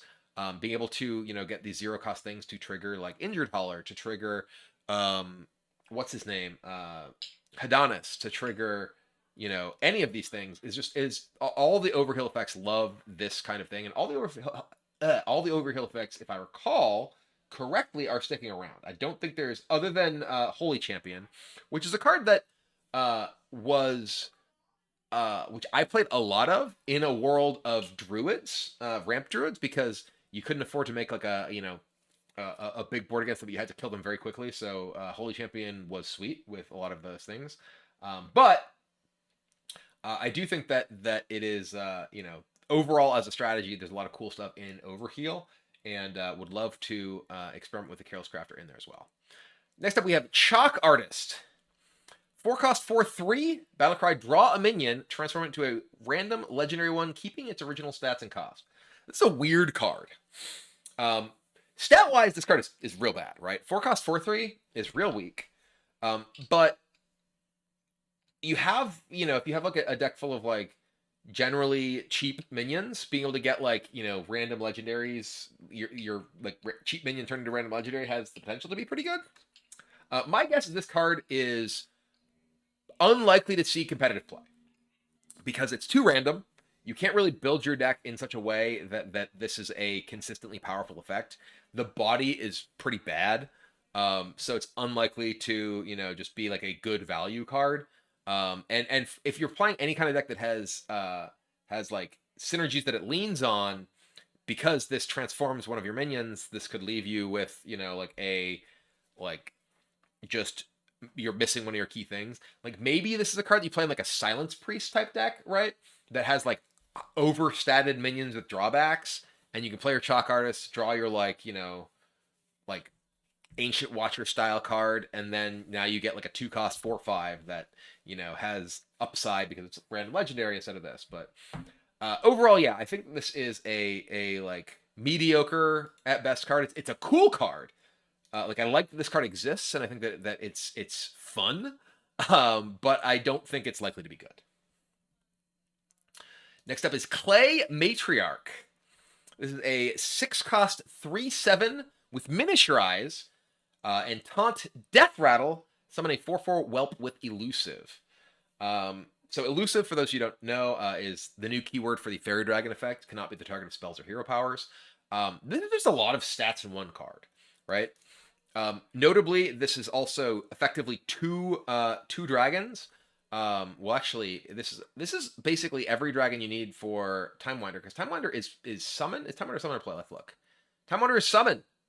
So you theoretically could play a deck that is just 2 Clay Matriarchs and Time Winder, and because each Clay Matriarch gives you is effectively 2 things, you need 1 more dragon in order to actually satisfy it, because this each like actually no, if you just play 2 Clay Matriarchs, yeah, because each one is effectively 4 dragons, right? Because the original body, the Death Rattle Whelp, the miniaturized body, and the Death Rattle Whelp off that is 4 dragons from each of these cards. If you're like counting dragons summoned for Time Winder, you're probably not gonna do that necessarily, but you could. You could just play 2 copies of Clay Matriarch and have them be your only support for Time Winder. Unlikely to do that, but you could. But yeah, this is just a lot of stats connected to this. You have a like 7 health on a taunt is pretty solid. It giving you an additional taunt that summons an additional 4/4 Whelp. Like it's a lot for your opponent to remove and prevent you from getting any kind of meaningful board presence off of if they're like trying to play a tempo game. So yeah, overall I think it's sweet. Definitely going to be a highly played card in a lot of these dragon decks. Speaking of dragon decks, Fly Off the Shelves. A 4-cost spell. Deal 1 damage to all enemy minions. Repeat for each dragon you're holding. So this is the card that really makes you want to play a lot of dragons, right? Like most of the Time Winder doesn't really make you want to play a bunch of dragons. Just wants you to play like enough dragons that you can use that. This wants you to have like 3 or 4 dragons in your hand so that you're like nuking your opponent's board for like 5 or 6 for 4 mana. Notably, this is base 1, so it's not just 1 for each dragon you're holding. It's repeat for each dragon you're holding. So if you have 3 dragons, this is 4 damage to all your opponent's stuff for 4 mana. And it's enemy only, right? So it is, if you are in fact playing a tempo dragon game, you can AoE your opponent's board without worrying about killing your own. So I am curious because it does say repeat. Because it says repeat, I think that this probably can clear death rattles too, right? It's not just improve for each dragon you're holding, it's repeat. So this can wipe out like, you know, various death rattle and, well, actually, I don't know if it does reborn. Like reborn and death rattle sometimes behave weirdly, but I think it will. I think it should kill reborn and death rattle minions as well. So that feels like a very, very powerful tool for really wanting to lean heavily into playing dragons in your priest deck. Next up, Papercraft Angel. 3 cost 2/5. Your hero power costs 0. So yeah, this is a powerful card in a number of ways. This can be used alongside Raza, who we'll get to shortly. But also this is just a good card in like an overheal deck. It's got a lot of health, and your hero power costing 0 allows you to, very efficiently trigger overheal effects. Any sort of, it wears buffs very well because, 5 health, really tough to kill. So yeah, I mean, this I think is just a very, very solid card that has the potential to be, be powerful in a wide variety of different priest shells. Next up, we have Purifying Power. Okay, this is one of my favorite cards in the set, not necessarily because of what it does, but because it is such an incredible callback. So, for those who don't know, there was a time back in Karazhan, when Karazhan was released, one of the early adventures for Hearthstone. Priest was in a pretty rough spot. There were not very many successful Priest decks, and one of the cards in the set was Purify. So Purify was just 2-cost spell, silence a friendly minion, draw a card. And people went ballistic because they're like, what is this garbage? Like Priest needs help, and this is what you released, da-da-da. And Ben Brode, who was at the time the game director for Hearthstone, had like an interview where he was talking about how, well, Priest, like there aren't many successful Priest decks right now, but there could be like a deck that people haven't discovered yet that's really powerful, that like went on to be referred to as Unicorn Priest. Literally making this sort of ditto sign with this finger hurt. I shouldn't do that. So that's why this is called Purifying Power, and has a rainbow unicorn in the art. That's where this came from, right? You can literally play Unicorn Purify Priest with this new set now. It's glorious. But like, I actually think this card could be good. Like, you can just play like a bunch of small things and AoE buff them for 2. Like, it's obviously just very good if you like are playing like a silent style deck, right? Like if you just have a bunch of overstated minions with drawbacks, this not only silences them, but buffs them as well. Also, funny note about like Unicorn Priest. People were like, oh, it's so bad, it's so bad, it's so bad. The most successful deck at the like following regional championship or like, playoff qualifier thing was Purify Priest. It needed another set, but like it was just so funny because people were so like furious that they'd print this Purify card. It was so bad, but the reality was that like the Silence Priest decks getting a certain level of redundancy of their silence effects was actually quite powerful, and they went on to be, like I said, the most successful overall performing deck at the playoffs the following season. So it really showcases a number of things. One, that the current Hearthstone team really does not let their memes be dreams. They commit to the bit. And 2, that the Hearthstone community has always had no clue what they're talking about. That hasn't changed over the years. Next up, we have Raza, the Resealed. So, 5 cost 5/5, much like the old Raza. With Battle Cry, for the rest of your game, your hero power refreshes whenever you play a card. So, we have it. We can rebuild it. So, for those who don't know, Raza Anduin, Raza the Chained or Raza the Unchained, was a old school Highlander card that was for the rest of the game your hero power cost 0, was used alongside Anduin, the hero card that was your hero power was deal 2 damage whenever you play a spell. Refresh this. So this Raza is kind of the Anduin um, that enables you to refresh whenever you play a card. And there's the Paperwork Angel that your hero power costs 0, and Reno that enables you to have deal 2 damage, reset whenever you play a card. Boom, boom, boom, boom. You can rebuild it. We have the technology, so we can actually build Razo. I don't know, but you can make 2 damage hero power, cost 0, recess when you play a card. Papercraft Angel, Raza the Resealed, and Reno. And you can even have the if you get your hero power costs, this refreshes mana. You can actually just have old school Raza Anduin too. With Papercraft Angel, you can even like gain mana.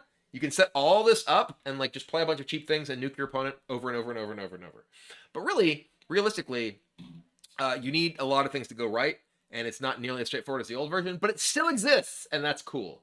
I love the callback. I love the possibility of reassembling all of these pieces to have 5 cost Raza plus 8 cost hero to go nuts and not quite be as degenerate as it used to be, but still be possible. All right, next up. Speaking of throwbacks, repackage. Throwback to Psychic Scream. 7 cost spell. Stuff all minions in a 2 cost box, then shuffle it into the opponent's deck. So this is a big removal spell. Much like Psychic Scream, gets rid of all death rattles and stuff. Very powerful, very, very, very strong, long game removal spell. But one of the things that was so incredibly miserable about Psychic Scream was Psychic Scream would shuffle all the minions in their deck individually. So if you just had like a board full of totems, and then you got Psychic Screamed, you just like draw like Searing Totem, and you're like, cool. The next turn, draw a Healing Totem, and you're like, okay, I just want to jump off a bridge because holy cow, is it miserable. Repackage still is the effective removal spell. It still gets rid of everything, but you just draw 1 card that now has everything instead of like just drawing, turn after turn, all of these incredibly low impact cards. So I like this card a lot. I think that this is a very, very powerful removal effect for control decks that isn't, it isn't overpoweringly, frustrating in terms of like, ruining all your opponent's future draws. It gives them a big value draw potentially if there's like high impact cards in play. That can be cool for them to redraw. But the 2 cost card that you draw the box is now, you pay 2 and then you put all the minions that were in play into your hand. As opposed to, again, drawing each individual card that was in play individually and just, having a deck full of garbage and wanting to quit the game. So definitely a very powerful card, but not nearly as infuriating and frustrating as Psychic Scream was. And lastly, we have Scale Replica. 2 cost card. Draw your lowest and highest cost dragon. So this is very nice as a way to set up the dragon removal spell. Ensure that you can turn your spell into 2 dragons, so you can fly off the shelves and AoE your opponents effectively on turn 4. But yeah, overall, I think this is definitely a very solid support tool for any kind of like mid-range Dragon Priest, which again is certainly the kind of deck that I want to play. I do find it a little bit sad that now that there's Dragon support cards, Draconid Operative is leaving core. Like Draconid Operative never had any support. It just came into core, got buffed, disappeared. Why was it even here? What's going on? Why can't we have Draconid Operative at the same time as these cards? That would be great, right? I'd love to have Draconid Operative at the same time I get to play with, stuff like Time Winder and Clay Matriarch and whatever. But no. Goodbye. We'll miss you. I'm not really sure that there's enough dragons overall for this style of deck to be good yet. It is worth noting that that old school Ysera is back, and old school Ysera is buffed. They removed the a lot of the dragons, right? Like a lot of the new dragons got removed, and a lot of new like some of the original dragons came back. Like Ysera, new Ysera is coming back, or rather, old Ysera is coming back, but being buffed compared to new Ysera. And it gives you 2 dream cards at the end of the turn, and they're all back to what they were prior to Ysera giving them all with the battle cry. There's also Elusive Drake, who is the Rush Divine Shield Elusive. Now it literally is in the name now. It says it does what it says in the tin. That's coming back. So you have some solid mid-range options as well as the sort of like Ysera as like a late game value tool that isn't just like, hey, Battlecry, you didn't have enough room in your hand, you don't get these, which was always my experience with the Ysera. I would play the Ysera and then be like, I don't actually get any of these cards because my hand is always too full to use the Ysera. But now you get 2 of them and they're more powerful. The Ysera Awakens is back to dealing damage to players. Dream and Nightmare are both 0, and you can dream anything, not just enemy things, right? So yeah. Overall, like I said, I think there's a lot of cool tools for Priest in this set. I don't know if you heard Oko bark, but he seems to agree with me.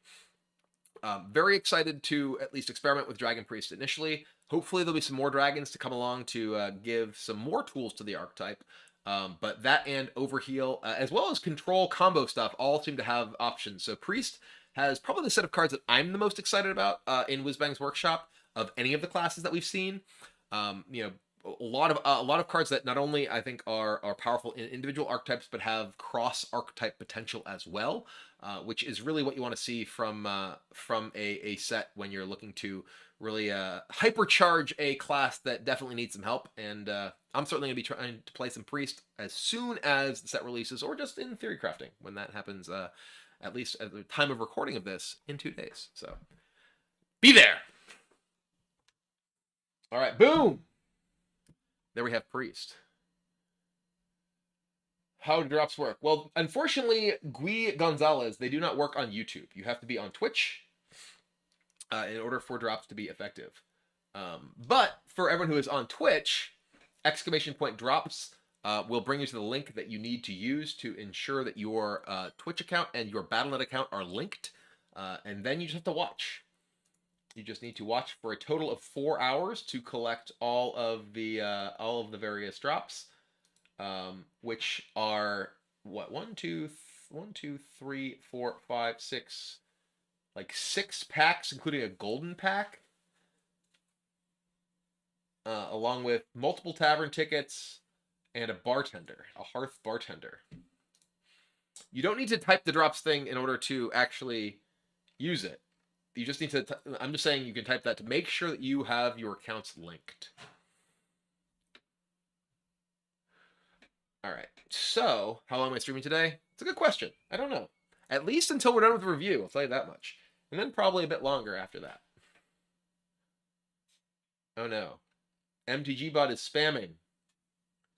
Stop. MTGBot, why? Why are you doing this to me, MTGBot?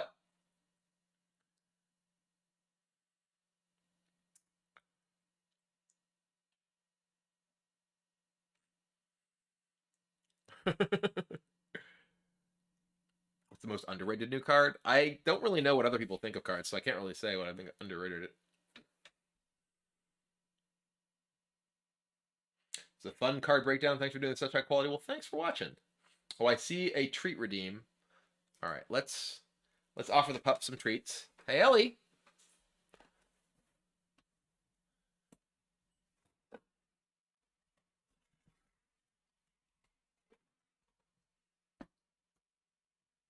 What archetypes are most resilient to rotation? Well, Sludge Warlock and Plague DK don't lose anything, right? Plague DK might lose some like random support things, but Oko, here's your treat. He's just on my lap, so it's easy. Da-da, da-da, da-da. Do you not like the shark music, Oko? Here you go, Ellie. Exclamation point treats. Yeah, most Death Knight decks don't really lose anything because there weren't that many, you know. I guess March, there was like a decent chunk of things in March. See Justic, are we playing Overhill Priest? No, I don't think so. I'd be surprised. Overhill Priest doesn't really care that much, I would imagine, about like the upgrade to the hero power, and 5 mana for, you know, 6/3 or whatever is like kind of a lot. Even with the buff to it.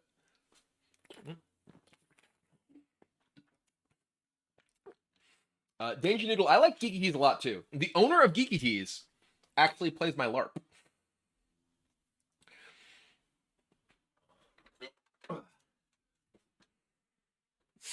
And if you are local to the area, you should also come check out my LARP because it's my favorite thing I do.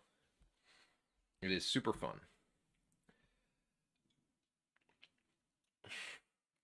I am unfortunately going to be like one-handed for the next event.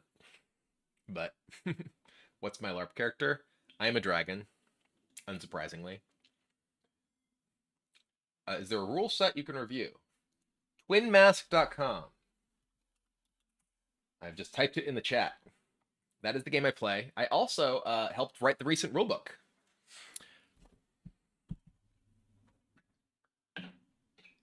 So it is super fun. And yeah, highly, highly recommend if anyone is at all interested in like role-playing style stuff, if they're interested in like just like geeky sports. It is super fun. What don't you do? Things that suck. This is like Lair from Role Models. I actually had never seen Role Models until like over like the holidays. It was like I got a notification that it was like leaving Netflix or whatever, and I'm like, you know what, I'll watch it, and it was pretty good. I will say my LARP is more immersive than that. It's very much you know, a story based rather than just like battle thing, but it's super super cool, super cool. Um, Also, I have. If any of you have ever heard of Beacoline, Beacoline is a LARP in Quebec. Olivia and I are going this summer. It is a week long. So Beacoline itself is like the name of the like location, which is a like 350-acre permanent LARP site with over like 200 permanent buildings. And they run events throughout the year. There is what they call the Grand Battle, Grand Bataille, in the summer, which is the event that we're going to, which is a week long.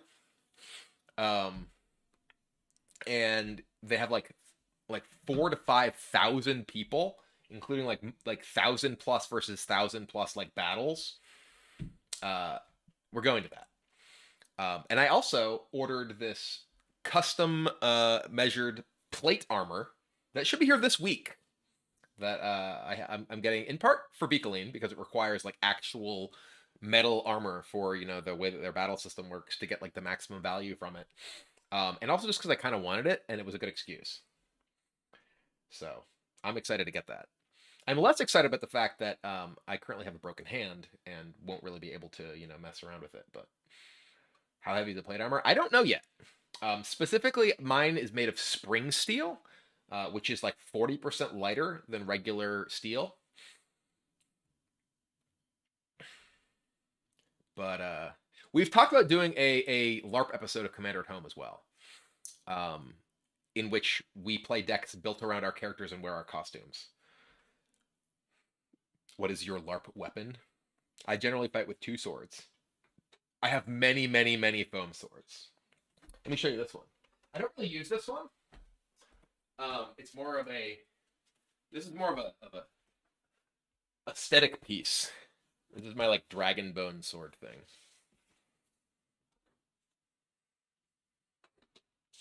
But my friend made this. It's awesome.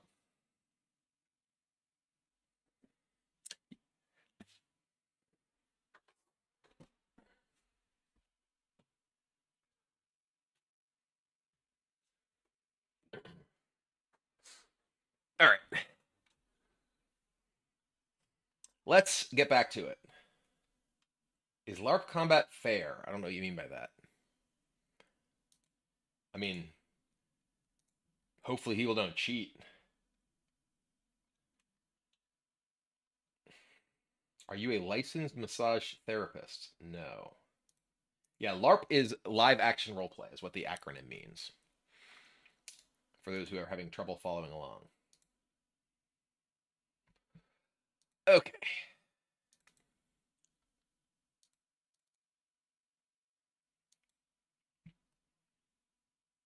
Can you use guns in LARP combat? Most systems, I mean, some systems will allow like Nerf style guns. I mean, LARP is a very broad term, right? Like, I have I know of like cyberpunk style LARPs. I know of you know, like one of the like games that I play that is like referred to as a LARP. I don't really even consider it a LARP. Is just like foam fighting. There's no like story to it. You don't like have a character. It's just like you are fighting with foam swords and there are combat rules and that's it. More like battle games than like a LARP style game. Um, but yeah, yeah. There's like Mad Max style LARPs. There's airsoft LARPs. There's like, I mean, I literally saw like a like American cookout LARP in Poland or something. There's a lot of different stuff. All right, let's get back to it. Yeah, Dystopia Rising. That is the Dystopia Rising SoCal chapter apparently is closing, sadly. But that is a like post-apocalyptic like style of LARP. All right, let's get back to it.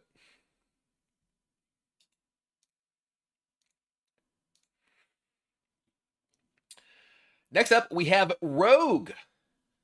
Rogue currently is going to be keeping a lot of powerful tools with like Excavate right now, and they're getting some cool new stuff too, like Bargain Bin Buccaneer, a 3-cost 3/2 rush combo. Summon a copy of this. It is a pirate. There are some pirate related things in this set, though we are sadly losing Hook Tusk. So there's the greatest pirate payoff is no longer around. But as far as like board control, this is a pretty powerful effect, right? As long as you have any way to enable this, this can be a 2-for-1 or kill a larger minion for 3 mana. And that's just like generally pretty solid. You can also interestingly use Shadow Step to you can kill one thing, Shadow Step one of them, and then like get the extra copy from the other one that you Shadow Step back. But yeah, that just seems like a generally reasonable tool for like board control, which generally means that it's not something that Rogue actually cares that much about, right? Like Rogue typically cares much more about having access to things that are just like kind of directly going to the opponent's face. But maybe it's still good. Next up, we have Dig for Treasure. Draw a minion. If it's a pirate, get a coin. So obviously, another pirate tool that can be used with the Bargain Bin Buccaneer. One of the really important cards for Rogue that is coming back to core, by the way, is the Buccaneer, Small Time Buccaneer, not Small Time Buccaneer. What's its name? The South Sea Deckhand. Yes, not Buccaneer. I was like, which one is it? But South Sea Deckhand is a sort of classic Rogue card in particular, because it is cares about you having a weapon. Rogue can always have a weapon with its hero power, and having access to Dig for Treasure as a 1-cost card draw, get a coin, so effectively 0 cost, more or less. If you are playing a deck that is fully pirate oriented, it's another reason to potentially be playing stuff like the Bargain Bin Buccaneer to ensure that you are getting value from your Dig for Treasures as you're digging up South Sea Deckhands to kill your opponents. Speaking of pirates, next up we have Sandbox Scoundrel, a 5-cost 4/3, but has miniaturize. Battlecry, your next card this turn costs 3 less. So obviously the front half of this is pretty weak, right? But it can set you up for some very powerful combos because you can play the Scoundrel and then get the miniaturized version, and then suddenly your next thing is a 1-cost card that makes the next thing cost 3 less. That you can also Shadow Step to be a 0-cost card that makes the next thing cost 3 less. So this is a card that can create some pretty interesting combination circumstances that you can do some pretty crazy stuff in Rogue. Rogue obviously has lots of ways to do things that are way above their mana value, whether it's prep, this thing, whatever. So this is certainly a card that is in that vein. They can let you cast some really big spells ahead of schedule, like Everything must go. 8-cost spell, summon 2 random 4-cost minions. Cost 1 less for each card you've drawn this turn. So this is less likely to be a card that gets, like cheated into play by something like the pirate combo stuff, but more likely to be a card that goes into a deck like triple sevens. If you're playing a deck that's looking to just churn out a bunch of stuff and play triple sevens early, Everything Must Go is a very powerful card to draw off of that because it will always cost 0 if you draw it with triple seven. Because the triple seven is drawing you 7 cards, and then suddenly, boom, we've drawn 8 cards this turn, and now this is free. Is this good? Maybe not, right? And as to whether there's enough payoff for the triple seven style strategy without stuff like Graveyard, without Draka, you're losing a lot of the tools that style of miracle, draw a ton of cards, play a ton of cards in one turn previously had, at least. But this is a new payoff that is potentially a incentive to play that style of deck. As to whether that's remotely worth the requirement of being able to cast that card, especially with the Trickster gone, so you can no longer cast triple sevens for 0. Maybe you still need to use Sandbox Scoundrel, but again, is it worth it when you don't have Draco, when you don't have Location? Probably not. Next up we have Shoplifter Goldbeard. After you summon a pirate, summon a copy of it that attacks a random enemy, then dies. So this is a weird card. This feels like it really wants you to have pirates with death rattles, right? You want to have cause for one, this is after you summon a pirate. So technically this works with things. I mean, I guess obviously this doesn't work off the things that it copies, right? Because as written, this would summon a copy that would attack and die, and then that would summon a copy of that. It obviously doesn't work that way. But if your opponent has an empty board and you play this and play a bunch of pirates, they're gonna kind of explode, especially along any kind of bounce effects. If you play this with Bargain Bin Buccaneer, for instance, you're summoning, because this is when you summon a pirate. The Bargain Bin Buccaneer will summon 2 3/2s, which will then summon 2 3/2s, attack and die. And then if you Shadow Step one of the Bargain Bin Buccaneers, it'll then summon 2 3/2s, which will then summon 2 3/2s, attack, face, and die. So there's a lot of things that you can do with this, because again, it is summon, not play. So it does work with Bargain Bin Buccaneer. It works with any kind of hand buffs or whatever you might have. Not that those really exist necessarily within Rogue. But and then again, if there's any sort of death rattle things, you'll get the death rattles from the copies as well. But yeah, it feels like this is basically hey, we're gonna try this is a way to end the game burning your opponent out by throwing pirates at their face. And that is definitely at least a pretty appealing payoff to playing a pirate-centric deck. And with the Dig for Treasure, being able to dig up your pirates as well as have coins gives you the chance for a bigger combo turn alongside the Shoplifter guy to be able to, blow them up. Next we have Sonya Water Dancer. It was obviously a callback to Sonya Shadow Dancer, who was previously, whenever something dies, you get a 1-cost copy of it. This is after you play a 1-cost card, get a copy of it that costs 0. So this is definitely a pretty interesting card. I don't know necessarily what you want to do with this, right? This could be used with Dig for Treasure, to be able to, get more Dig for Treasures that draw you, get you coins that effectively are netting mana. Although if you're playing this in your Dig for Treasure deck, your first Dig for Treasure that hits Sonya may feel bad. I don't know what you do with this, right? But it's cool that it gives you, hey, what are all the 1-cost things you can play alongside this? You can play this and play, Southsea Deckhand, which gives you a Southsea Deckhand cost 0. And then you're okay, play this Southsea Deckhand. Now I need to now I can Shadow Step at 3 and play that, and that'll give me a 0-cost copy of that. But yeah, overall, just a lot of cool stuff that you can do with this, which I think is, just really exciting puzzle to solve, which is a lot of Rogue cards. Next we have the Crystal Cove, the Crystal Core, but not forever. For those who don't recognize this is a callback to the original Rogue quest, which was the Crystal Core, which was one of the most miserable cards of all time that got multiply nerfed and was still broken. Um, but yeah, Crystal Cove. Uh, Next minion you summon this turn has its stat sets to 4/4. Clearly, the best use of this is to just summon Tiny Fin or Penguin and just get 0 cost 4/4s.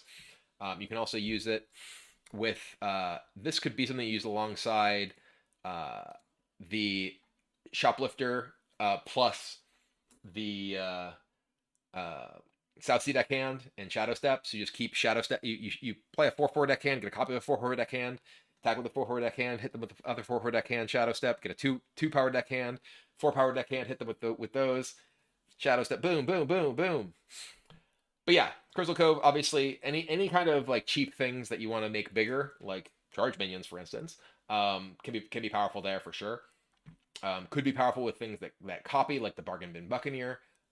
Lots of stuff like that. Not obviously nearly as powerful as the OG Quest by any means, but certainly has some applications. Next up, Thistle Tea set. Discover a spell from another class, get a copy of it.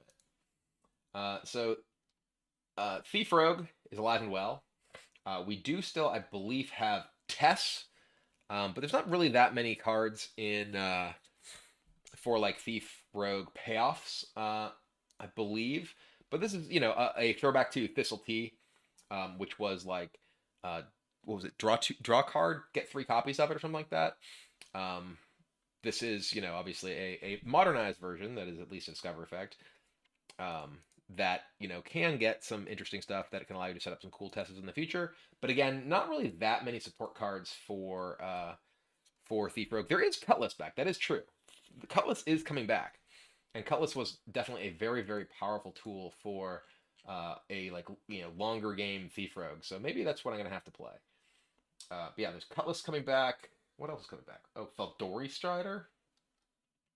Okay, maybe we can find a way to make this work. Raiding Party's coming back so that you can dig and find your Cutlass. We'll see. We'll see if it's good enough to support our Lady Tats. Then we have Toy Boat. 2 cost 2/3. If you summon a pirate, draw a card. That's a powerful card. So yeah, obviously this can work extremely well with Bargain Bin Buccaneer. This can work extremely well with any cheap pirates. This can, you can just play this, Shadow Step it, play it, but Bargain Bin Buccaneers, boom, draw. Super powerful card draw engine for a pirate deck. It is not itself a pirate, so it does run the risk if you are using Dig for Treasure, you don't get your coin, but at the same time, it is such a major payoff, to just churn through your deck as you're summoning pirates, especially with things like Shoplifter or Bargain Bin Buccaneer that are generating multiple things with a single card that can just dig you through your deck, find anything. This is just a super powerful card. Really, really strong card draw engine that heavily supports a pirate-based strategy. And finally, Water Cannon, also a card that can work very well in a pirate deck. After your hero attack, summoning 1/1 pirate that attacks a random enemy. Also works very well with the Toy Boat because it gives you a 0-cost pirate that will draw you a card. Potentially trigger all your various things to care about pirates. What is it? The blah blah blah. Yeah, Shoplifter, that guy. You can use the Water Cannon with Crystal Cove to get a 4/4 that summons a random enemy. Is Crystal Cove play?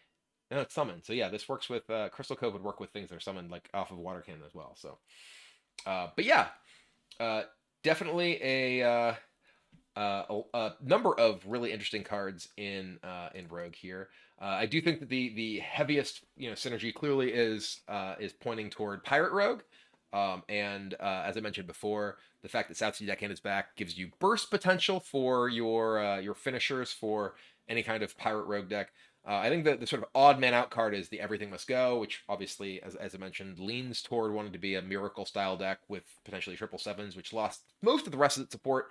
So that feels like a card that probably needs some more help before it's doing anything. But the rest, definitely feel like some powerful pieces that you can use in a wide variety of various rogue decks for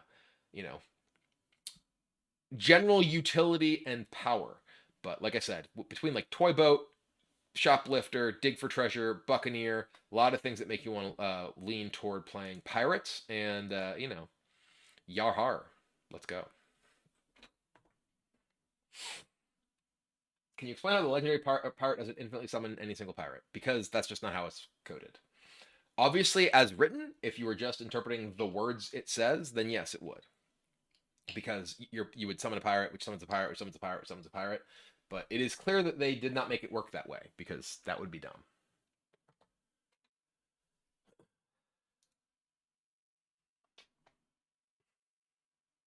All right. What do we got?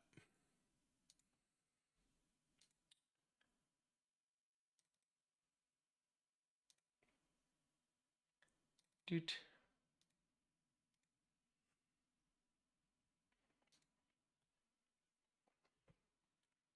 Oh, I see a treat redeem, but there's oh, could you just know that it was a treat redeem and decide to come in here?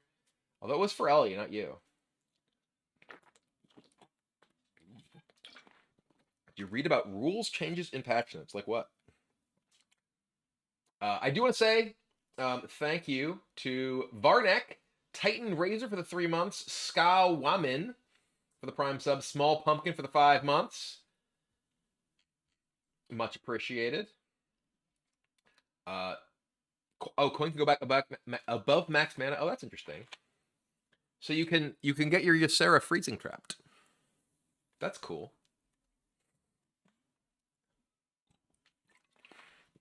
Oh, the stack aura thing is nice. Do the auras stack and both have their effect?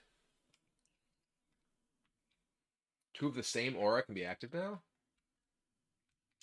Because like one of my criticisms of especially the resistance aura, the cost reduction or the cost increase one, was that because it ended at the end of your turn, and you couldn't like replace it, you could have two of them, and your opponent wouldn't be you wouldn't be able to restrict your opponent in a turn because it ended at the end of your turn.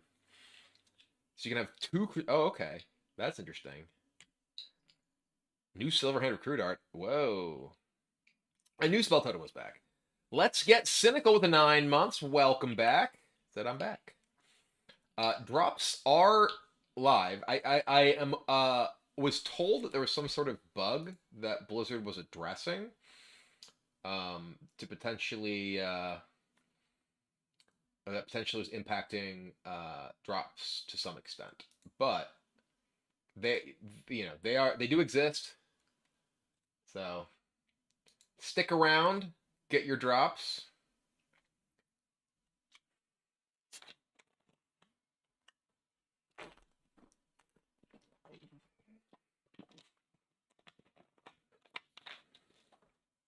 Got 1 drop here about an hour. There you go. Yeah, make sure your account is linked. Exclamation point drops in the channel will link you to that thing. I am. Oops.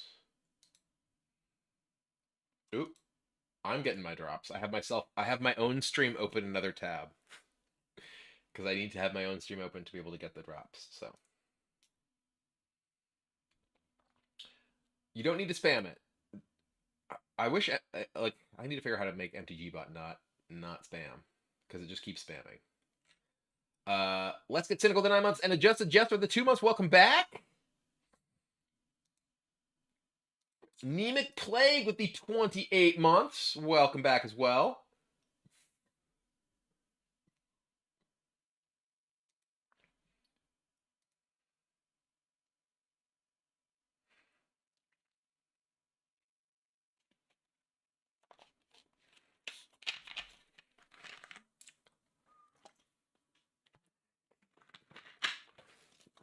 Okay. We're going to do the next class. And after the next class, which is Shaman, by the way, we'll do our next giveaway. All right, chat? How's that sound?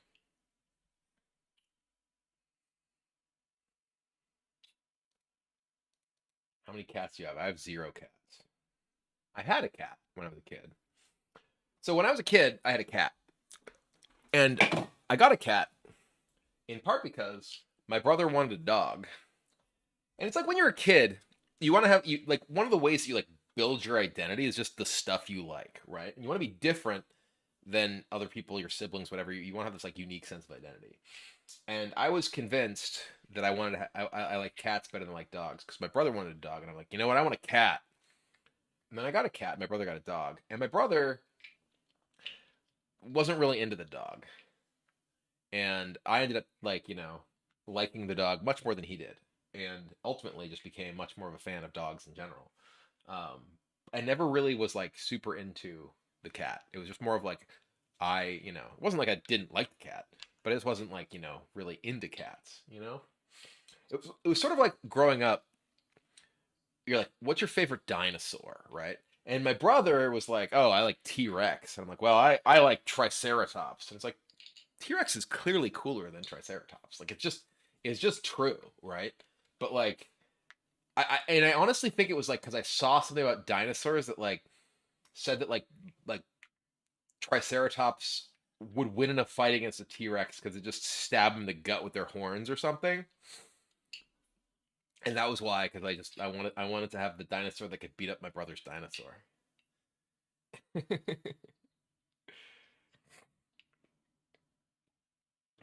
T-Rex got those little arms. I mean, I definitely identify more with the T-Rex right now because I can't use my hand. So, uh, Failizzy, Failzie, thanks for the prime sub, and Zakad Utah, thanks for the cheer. Shamelessly following you for your Hearthstone drops, but referencing you had a cat and you get some token bits. Well, thank you. My brother was older than me. Yes, my brother is 2 years older than me. Best dinosaur is clearly Barnabas.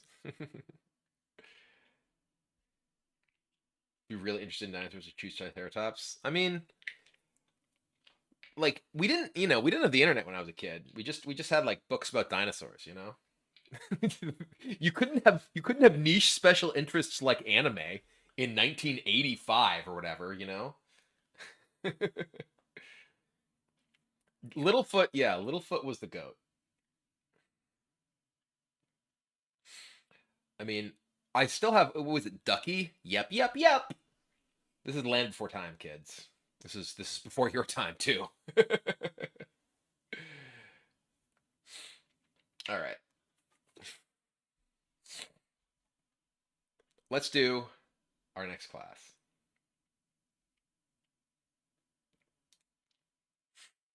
All right, next up we have Shaman, including a batch of cards that were revealed by someone very smart and very handsome. Like this one, Baking Soda Volcano.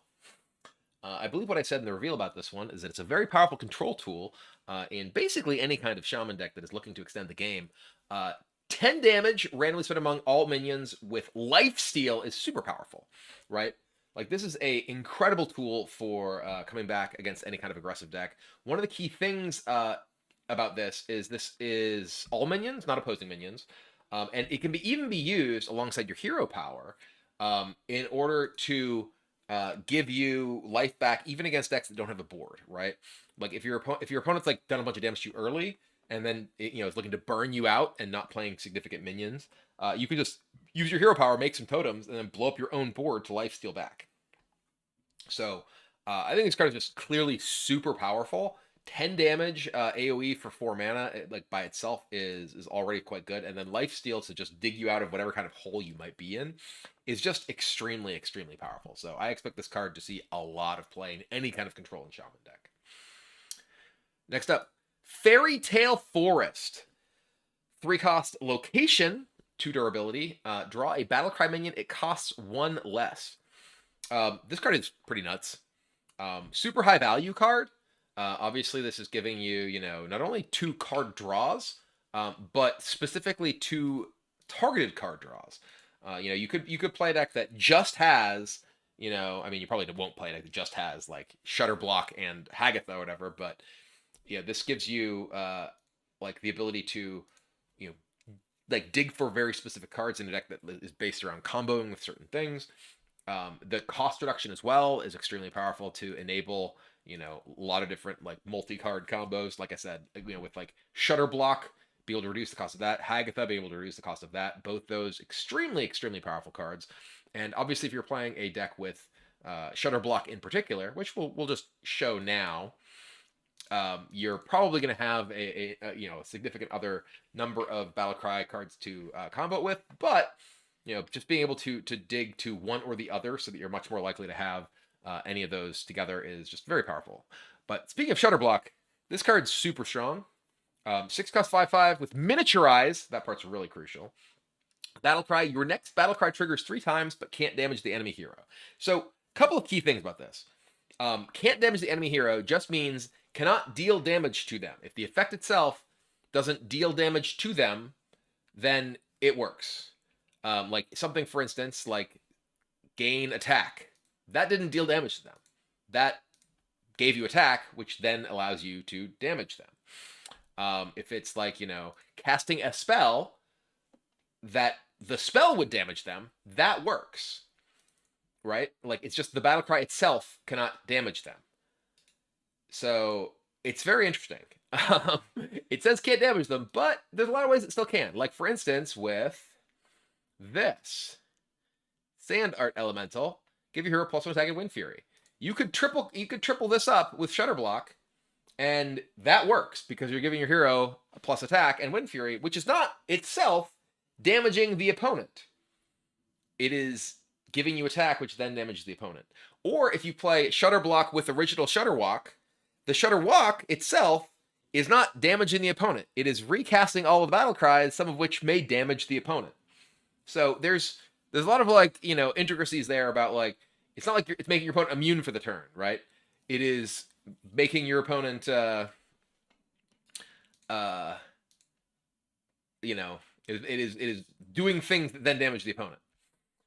You could Shutterblock into Shutterblock, but it won't do anything. It will just make the next one happen 3 times. If you look at Shutterblock, your next Battlecry triggers 3 times, but can't damage the enemy hero. It's not triple, it's 3 times.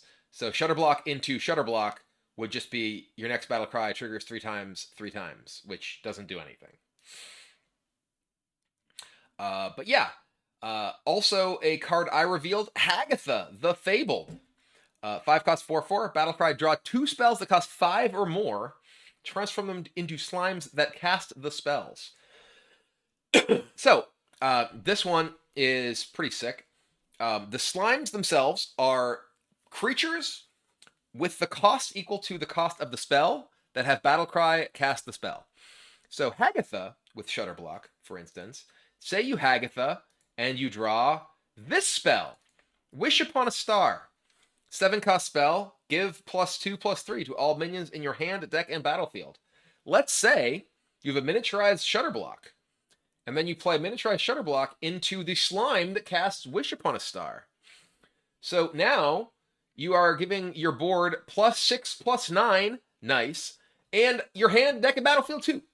Or hand and deck, I already said board. So yeah, the synergy between Shutterblock and Hagatha enables you to basically Shutterblock any 5+ cost spell. So a lot of really cool things that you can do with the various interstitial synergies between these. Another 5+ card spell, Once Upon a Time. This one's a lot less exciting to triple cast, but summon a random 3 cost Beast, Dragon, Elemental, and Murloc. This one's a little bit weird. There's relatively small pool, especially of 3 cost dragons, right? So this is going to do relatively consistently, this is going to give you a bunch of 3/3s, right? Or at least very close to that. So this is not that exciting. It can give you Once Upon a Time into Wish Upon a Star if you're getting those off of oozes, which is going to give you a huge board. But again, you're talking about Hagatha into 5-drop into 6-drop into 7-drop to have some 5 power guys.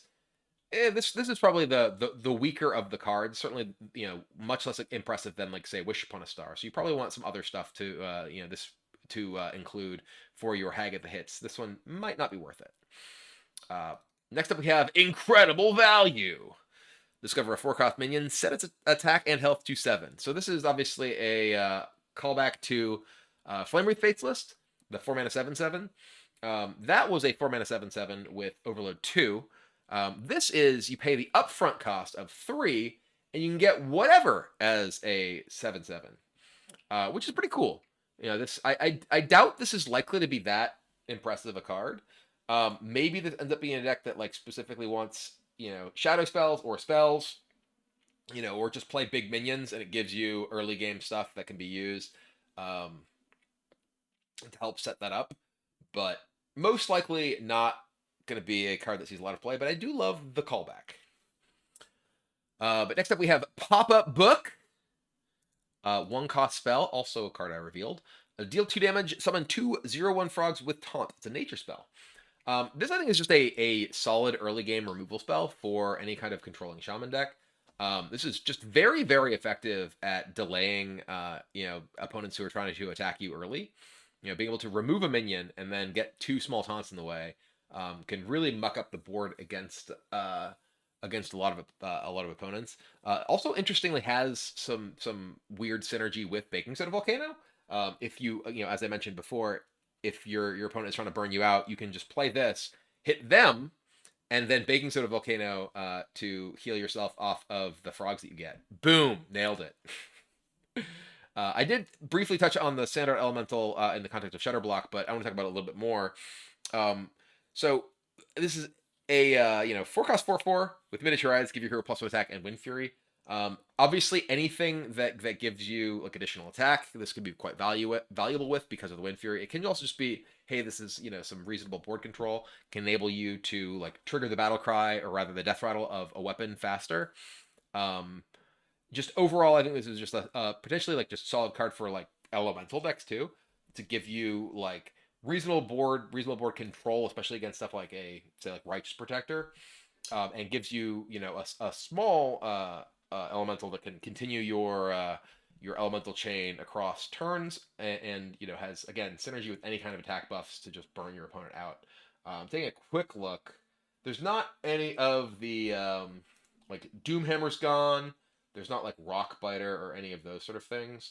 There is, I believe, Turn the Tides is sticking around, right? That's from one of the more recent sets. So this alongside like Turn the Tides can be quite powerful for sure.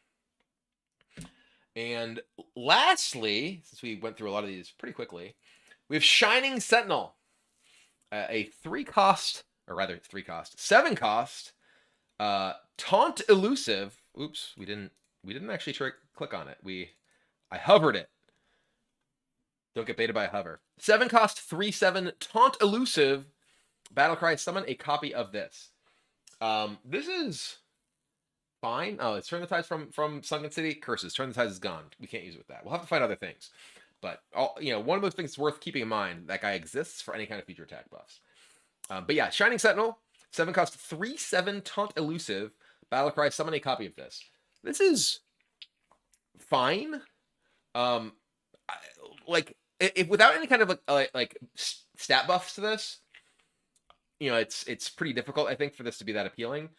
There's already the like 6-cost Divine Shield Lifesteal Elemental Dragon that, in my experience, wasn't really that good. It was a bit too slow against most aggressive decks. This is slower, and obviously elusive can be a good way to ensure that your minions, can't just get popped. But this is like, just not it's just not that like, not that great.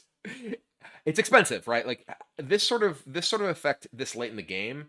Yes, like it's a ton of stats, right? You're getting a ton of health that you can hide behind with 2 copies of this. It's difficult for people to remove outside of something like a Blade Storm.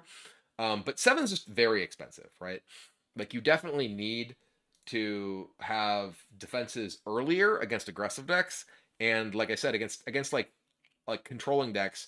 Yeah, it's fine, but like you're getting into like Reno territory. If you're looking at like taunts to save you from Odin, they just get Blade Stormed. Like there's not really that great of a chance for this to potentially save you. Maybe this is awesome if you're playing it in a deck that is gonna like wish upon a star, but like literally anything is good once you've played like a wish upon a star late game, it feels like. So yeah, I don't know. It just doesn't feel like it's particularly good with like the elemental cards that exist, right? Like most of those want to be like pretty aggressive and use like Scar over the top to kill you. Maybe you're playing like a long game Therazane deck. that uses this and like Therazane, and like now you have huge board, and you know maybe then it's good.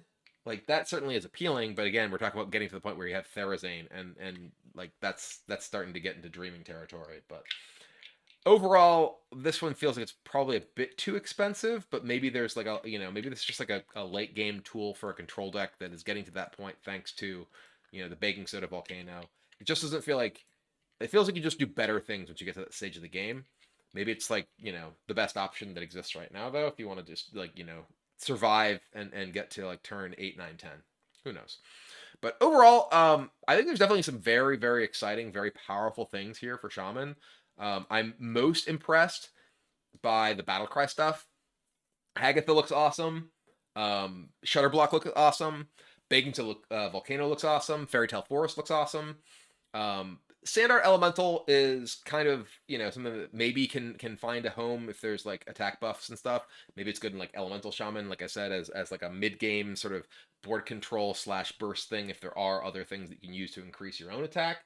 But overall, you know, like the stuff that I'm definitely most excited to try is the sort of Hagatha Shutterblock angle, and that definitely feels like I can do some wacky stuff, and that's what I love. All right, we've defeated Shaman. We're getting closer and closer to the end. Oops, I accidentally started recording again. So it's time for our next giveaway, chat. It is time for our next giveaway.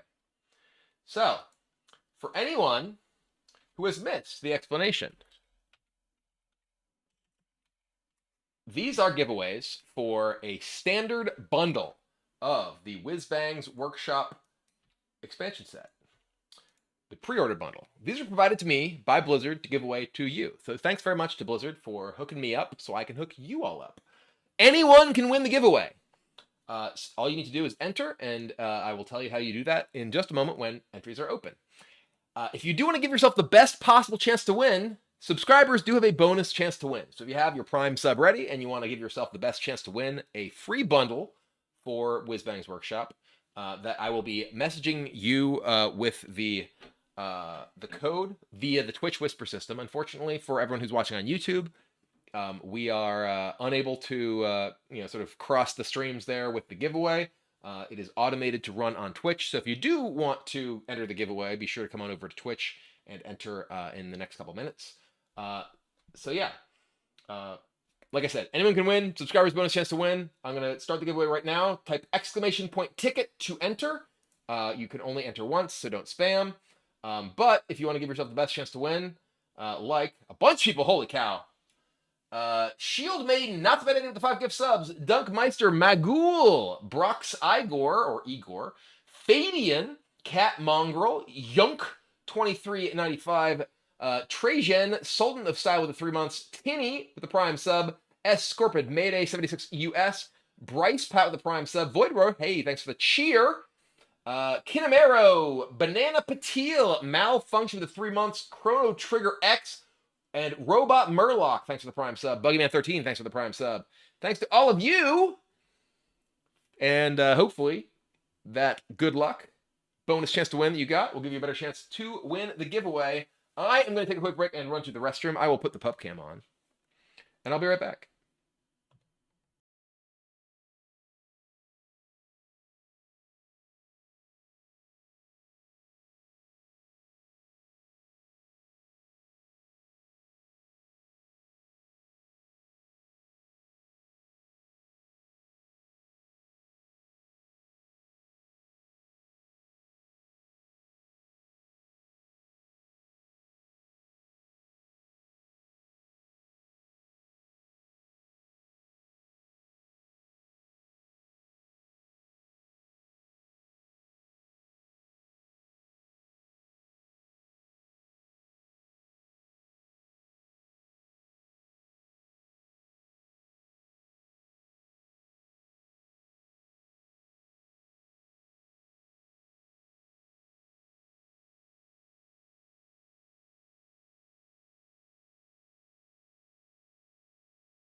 The pups all left the pup camp. And now they're back. Lay down. Go lay down. All right.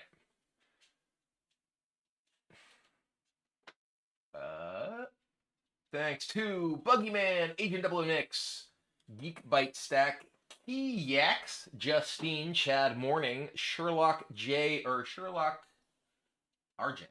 Voidward with the 5 gift subs, Nerd is the Word, El Presidente with the 5 months, Hazooks with the Prime sub, Sean with the gift sub. I see a treat redeem.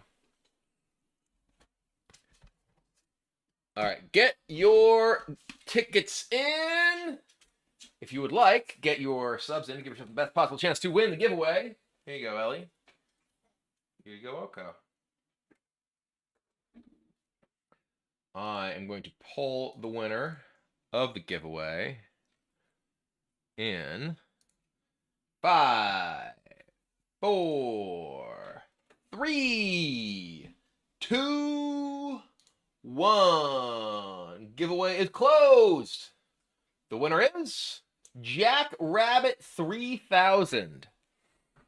Jack Rabbit 3000 is the winner of this giveaway. If you did not win the giveaway, sorry. But there is still another giveaway and still drops that you can receive for hanging out and watching the stream. So, do not fret. There's still chances to win. And still the opportunity to hear about all these cards. Because we got some more.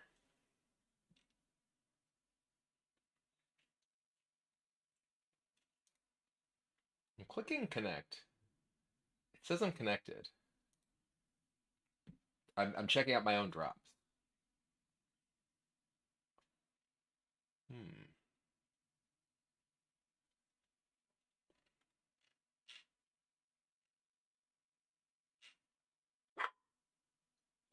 Ellie. Ellie. Ellie.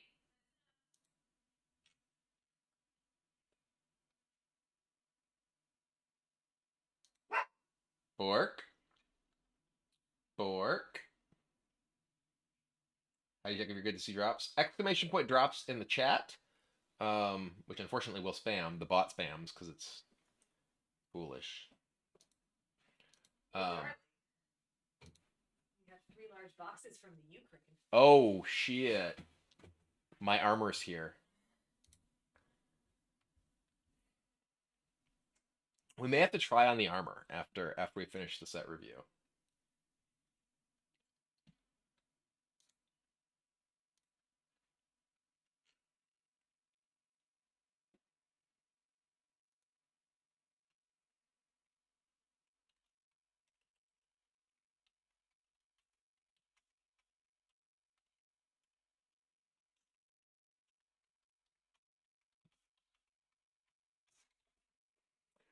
Okay.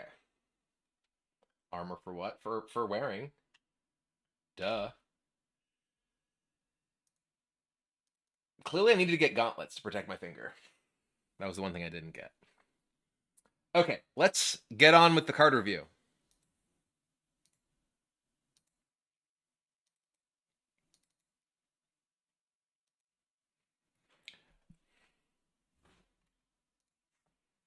All right. We're getting close to the conclusion. We're in the W's. Next up is Warlock, starting with Crane Game. A 9-cost spell.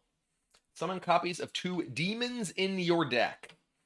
So obviously, 9's a lot, right? 9 is a big number. So you're only going to want to play this if you're playing a deck full of big demons. Crucially, this is copies, right? So playing this will not stop you from being able to use Sargeras, right? Like if you have Sargeras and you Crane Game, you still have Sargeras in your deck, even though you'll end up with a Sargeras in play that doesn't give you the portal. So you could still play this in a deck that does have Sargeras, though it's a pretty bad hit for you. That said, you know, you're certainly more interested in hitting other things. This is the sort of card that will likely get more powerful as there are additional sets and additional big demons. Also, crucially, there are some cards that have returned to the core set that are very good to hit with this, like Doomguard. So, if you have Doomguard as, your smallest big demon, this could potentially hit double Doomguard, right? And allow you to just charge your opponent's face into oblivion. Um, that said, there isn't like Skull of Gul'dan unless you hit it off of Hearth. Imagine if you were playing Warlock and you had Hearth and you hit the Warlock, you know, the Warlock hand off of Hearth, and then you end up with like Gul'dan to bring back all the Doom guards that you copied off of this. Boom. But yeah, like I said, this seems like the sort of card that's probably unlikely to be that good at sort of release, because there's not that many huge demons that you can hit off of it. But is likely to potentially become more powerful as there are more big demons that are strong hits and more synergies with it. Next up, Cursed Campaign.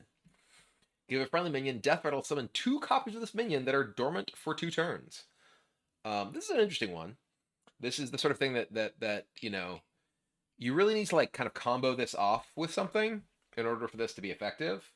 Like this needs to hit like a Doom Guard or something else that has like an immediate impact when it pops up. But yeah, it doesn't really seem likely to be very effective, like, right away.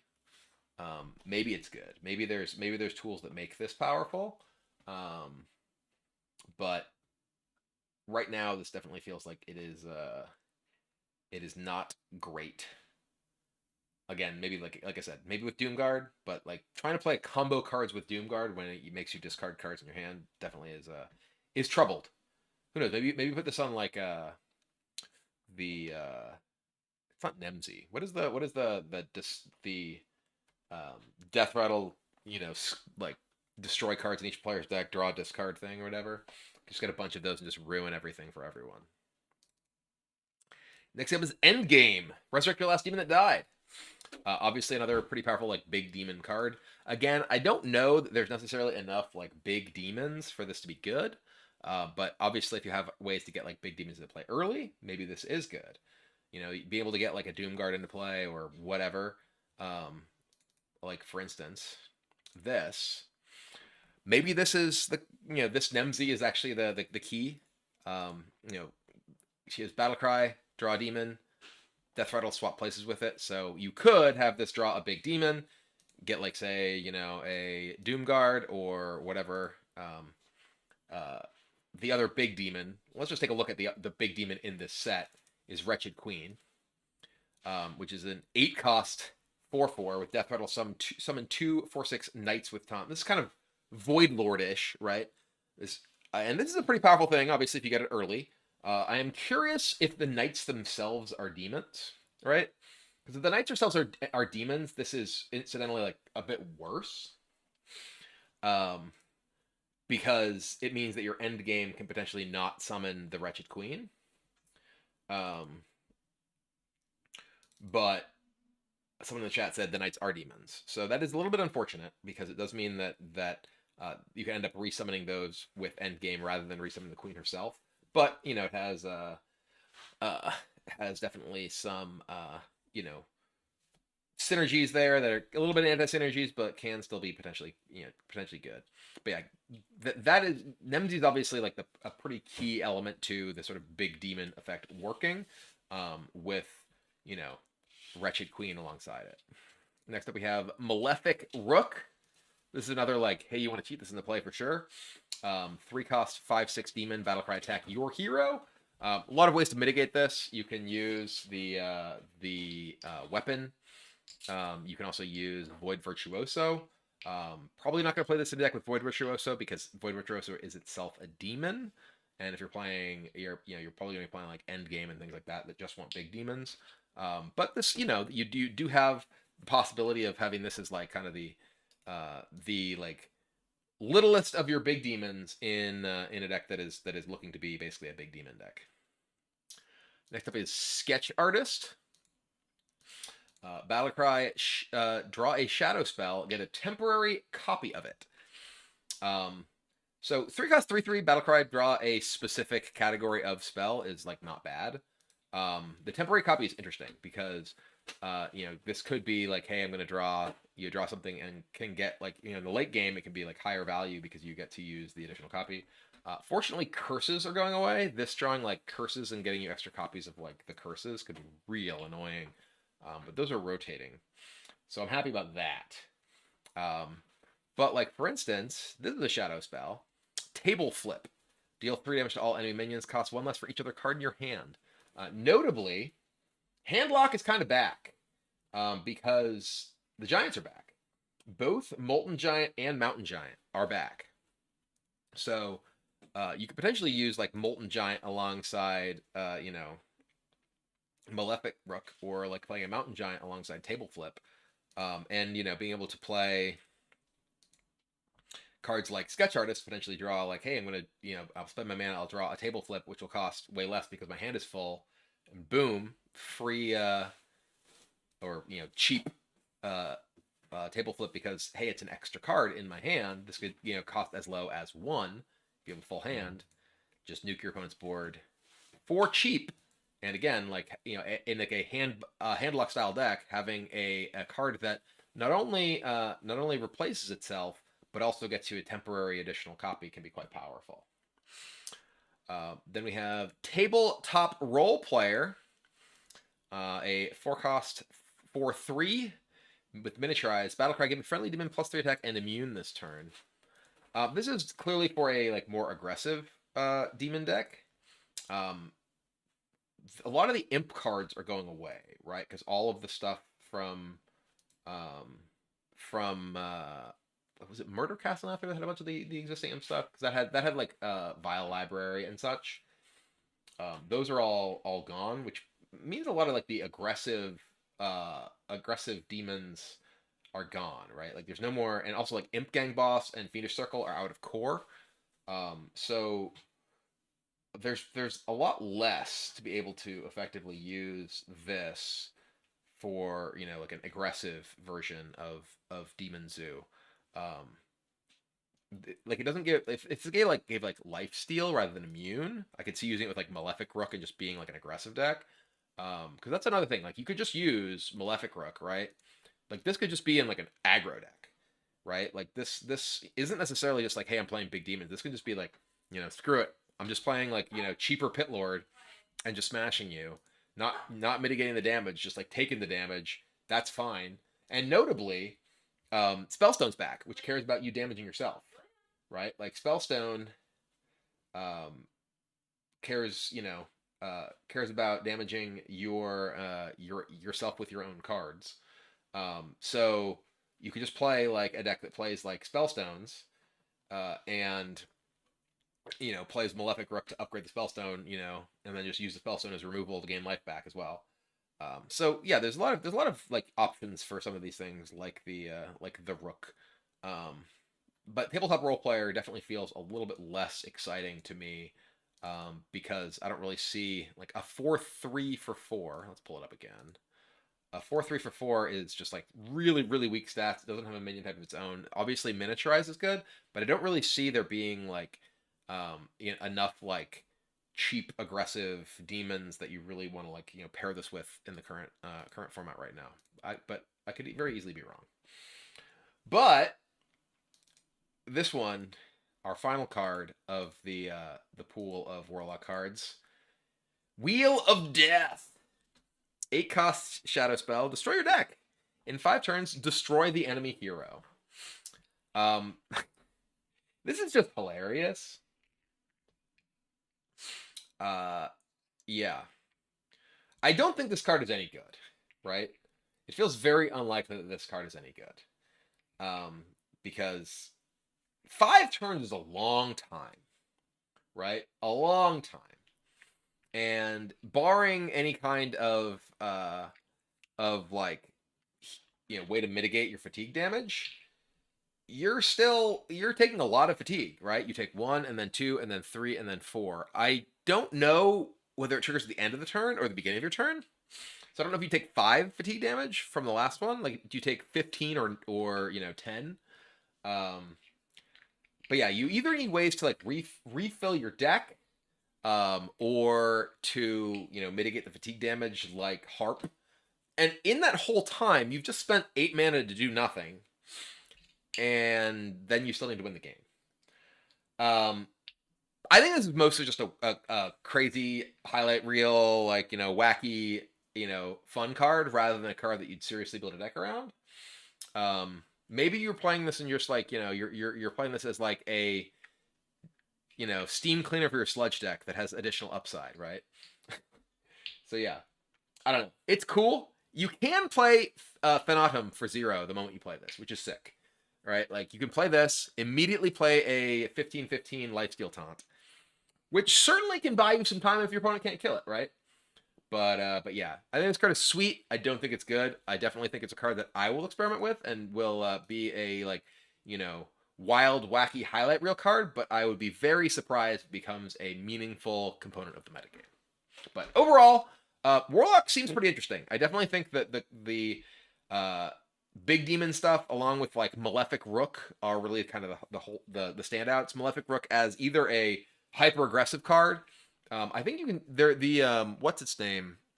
Um, Imprisoned Horror that cares about like damaging yourself for cost reduction is still around, and that is the sort of card that can be very very powerful alongside that. Um, Along with again like the Spellstone, that definitely synergies there, synergies with Endgame, synergies with Crane Game, a lot of stuff that you can potentially do. So a lot of interesting things. Certainly excited to experiment with all the various angles that some of these cards can take, and certainly excited to try to Wheel of Death someone and ever get to win with it because that's an achievement to unlock.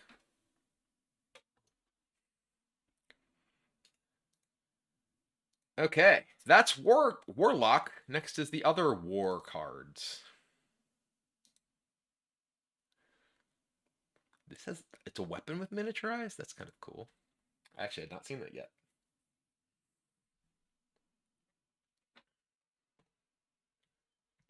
All right. I am hungry. I'm gonna grab a quick snack.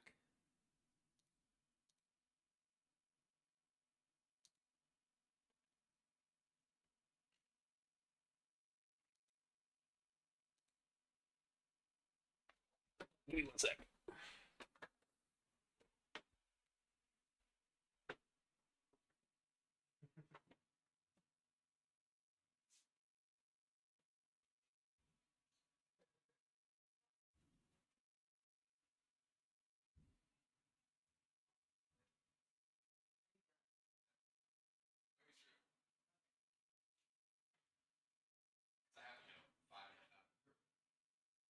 You have how much?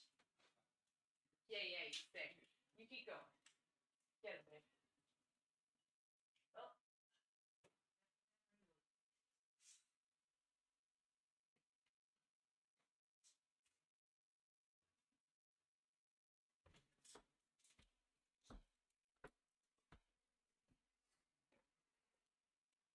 I'm back.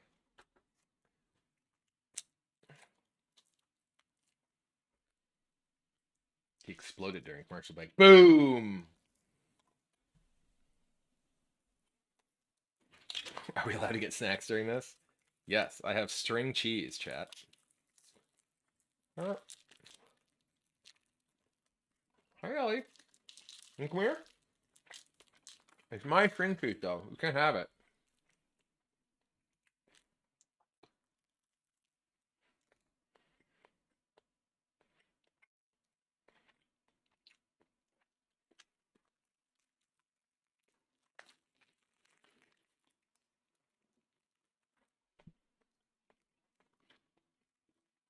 Do the dogs love cheese? Doesn't every dog love cheese? Have you ever encountered a dog that didn't love cheese?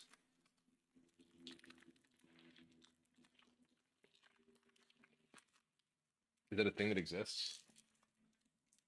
I asked this in all seriousness. Have you ever encountered a dog that does not love cheese?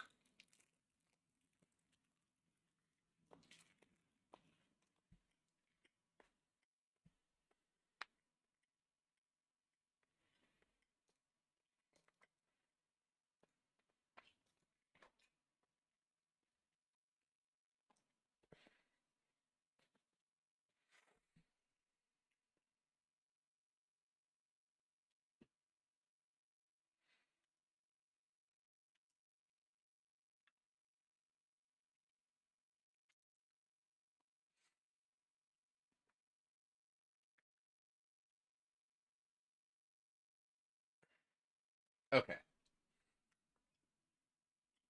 Let's do warrior.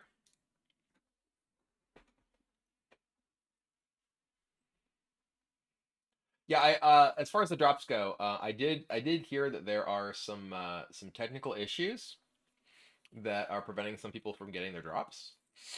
But that Blizzard is working on those. So hopefully you should get your drops soon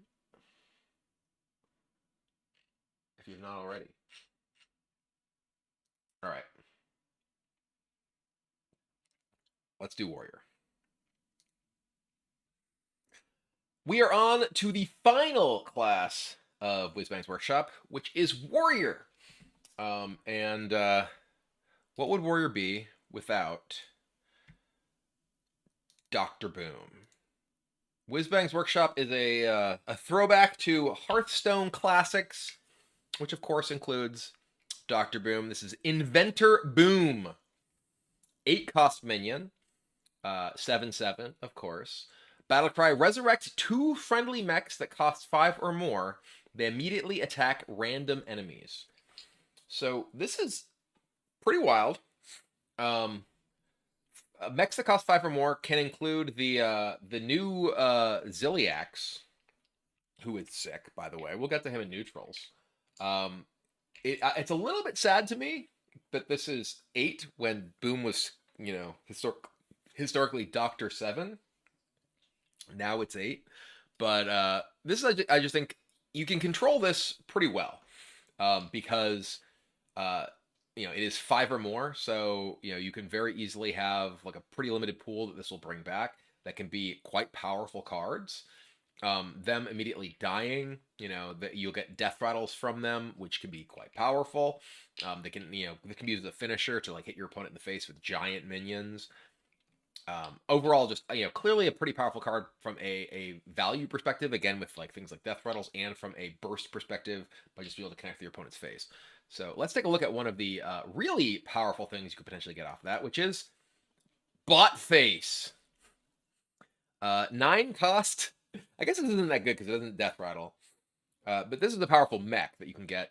If it does attack you, it's X random enemies, so it doesn't necessarily go face. So this would be potentially a very powerful thing if it hits your opponent's minions. But 9 cost. This is obviously a throwback to Rot Face. 3/9 taunt. After this takes damage, get 2 random minis. So this can get you a bunch of minis from other classes. It is random, so this gets you 1/1s. Oh, did they not die? I thought they died. Hold on, let's take a look. Yeah, this is. Oh, for whatever reason, I thought Boom was they immediately attack random enemies and then die. They don't. Holy cow. Okay, Inventor Boom's gross. Even grosser with Bot Face. So yeah, if you have a bot face that's died, and yeah, you can just get this, which maybe attacks into a minion and then sticks around as a giant taunt they have to get through to give you more minis. But yeah, this can give you, there's tons of powerful minis. Obviously, some of them can be situational, like the Death Knight one that gives you +2 to your undead. But even like just the Druid one that spell damage or draw a card. The Priest one, which is a taunt that gives you a elusive guy off death rattle. There's just a lot of powerful things that this can potentially get you. This can be maybe this is like top end of a taunt warrior deck that gives you some value once you've sort of tried to survive to that point. Yeah, overall, just I think it's a sweet card that can do some wild stuff. I guess in standard, which is a crazy place to do wild things. Next up, we have Boom Wrench. This is an interesting one because this is a mini. It's a weapon with miniaturize, which is the only one that we've seen.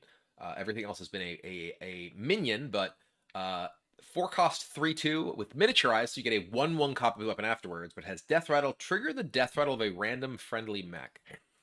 So obviously, mech is a pretty heavy theme of this set for warrior. Inventor Boom cares about it. This cares about it, and be able to trigger death rattles of friendly mechs. What are the death rattles we have for possible friendly mechs? Well, Fireworker. 5 cost 5/5 mech. Death rattle summon 2 1/1 Boom bots. So this is obviously a throwback to the original Doctor Boom, but If you have the wrench with this, you can get a board full of boom bots. You have your original wrench. Play your you can even just like play the original wrench, right? Attack with it on 4. Maybe the coin. You play this guy on 5. Coin, play the miniaturized wrench, which triggers the death rattle of the original wrench, which gives you 2 boom bots. Which then you attack with this, you get 2 more boom bots. And this dies more boom bots. Boom! So many bots. So yeah, you do have to keep in mind that the boom wrench can potentially just trigger the death rattle of the boom bots if you have those in play because they are mechs. But crucially, Inventor Boom specifically summons things that cost 5 or more. So Fireworker is a very powerful thing that Dr. Boom can summon to then give you more things with the bots that you can summon. And boom, summon, bot, boom! Aptly named with Inventor Boom. Next up, Chemical Spill. This is a very interesting card. 5 cost spell, summon the highest cost minion from your hand, then deal 5 damage to it. So this is obviously for like a big warrior deck. Can be powerful with bot face, right? This can, you summon a bot face, you end up with a 3/4 taunt that gives you immediately 2 minis. You can use this with Grom, right? You can just chemical spell a Grom into play. Grom's your biggest thing. Suddenly you have a 5 cost Grom that's immediately enraged. There's lots of stuff that you could potentially do with this. You could use this with. There's like new Deathwing is around, right? Like the 8 cost 12/12 that attacks everything. You could spend 5 to get a 12/7 effectively. A lot of stuff that you can potentially do with this. Let's take a look at, for instance, this one. So this is a 6 cost mech with taunt and death rattle. Deal 8 damage randomly split among all enemies. You could, for 5 mana, get this guy into play, do 5 to it, and then boom, you have a 4/3 taunt. Not very exciting, off the chemical spell. But this is another big taunt you could potentially get into play with Dr. Boom, or Inventor Boom rather, for your sort of big mech deck. Which can potentially also use Quality Assurance. 2 cost spell, draw 2 taunt minions. I loved playing taunt warrior in sort of some periods during the last set. It is unfortunate that while this card is entering the metagame, we are losing our Megadillo from the core set. So our Megadillo was one of the really sweet cards that could enable powerful, hugely statted taunt minions in that deck. But this giving you the ability to have card draw in a class that had frequently, or at least an archetype that had frequently struggled with it. This could be extremely powerful off of, say, Black Rock and Roll. Is Black Rock and Roll still around? Black Rock and Roll was that from? I assume that was from Festival of Legends. It sounds like it was from Festival of Legends. So I guess you couldn't use the Steam Elemental plus Black Rock and Roll plus this effectively though. But yeah, this is a very very solid card for a taunt package that can enable you to find specific things even. Yeah, once you've gotten like your powder men and they're what I forgot the 3/4 the one shot or Megadillo is called. But yeah, being able to assemble a bunch of taunts into your hand to buff with those can be quite effective, and ensuring that you're not like running low on resources when you are expending your stuff to buff your things. Next up, we have Safety Goggles. This is a weird card. 2 cost spell, gain 6 armor, cost 0 if you don't have any armor. I'm not really sure where this wants to go, right? Like this feels like a card that like probably has some sort of specific home where you really want to have like armor, hit to a specific armor threshold. But I don't know where this is, right? Like where this wants to be. Obviously, like things that trigger off of gaining armor, like maybe use this with like Flesh Shaper, right? I guess, but Flesh Shaper I think was from March, right? So you can't Flesh Shaper with this. You could use it with, I mean, you could theoretically use it with like Odin, but you can only use one of these with Odin for like 6 armor. I guess you can use it with this guy, right? Lab Patron, like you could play Lab Patron on 4 and then just immediately play the goggles to gain armor, so you get another lab patron. And if your opponents can't kill both lab patrons, you just start going nuts by just gaining armor.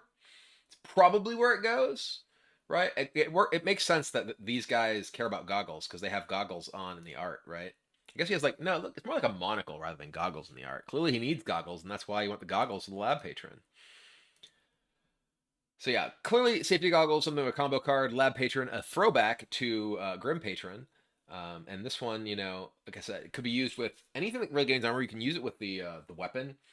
You can like coin the weapon into lab patron if you don't have the goggles, which clearly do not do nothing. So, but yeah, pretty cool. And our final card, final class card of the entire set, Recommendecum. 3 cost, choose a friendly mech, summon a copy of it that attacks a random enemy, then dies. So this is another thing that cares about like death rattle, big mechs, death rattle mechs, can work pretty well with the testing dummy that we saw moments ago. Could work pretty well with a fireworker. You could play both those in the same turn as well. You could play like testing dummy into Recommendecum, attacks a random enemy, then does 8 damage because it dies to random enemies. Also means that you have an extra minion in your pool, extra big mech to be able to resummon with Inventor Boom as well. Can also be used with Ziliax, who we'll get to in just a moment when we get to neutrals, which is the end of the card review. But overall, I think pretty clearly, Warrior is very heavily leaning into the Dr. Boom theme, the mech theme. Obviously, the Inventor Boom is really the standout card here, alongside the various big mechs that support it. I do think Lab Patron is an interesting card alongside Safety Goggles and like Craftsman's Hammer to be able to try and run away with the game if your opponents can't deal with them right away. But it feels like it's more of a gimmick, and the sort of strength of Warrior really lies in the Inventor Boom plus Big Mech package, and that's where I would start if I were looking to build Warrior decks with Whizbang's Workshop.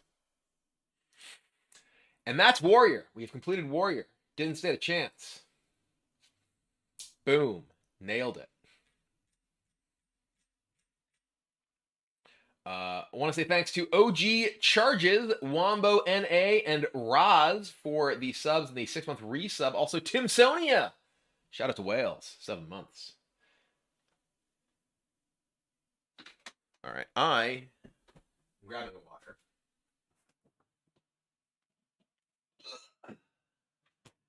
I'm going to run to the bathroom super fast and pee.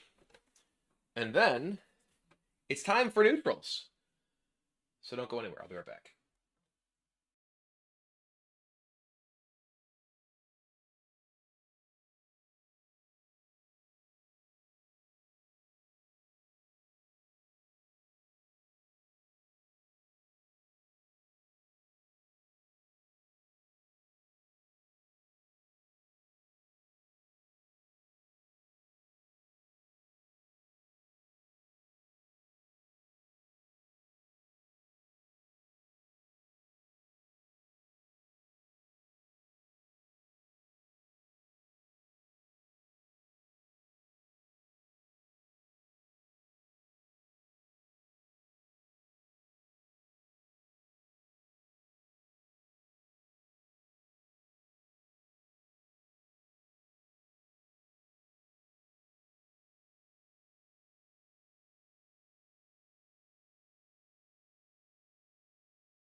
Oops, I was still muted.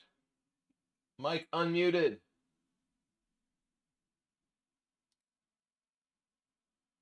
All right, chat. Are we ready for neutrals?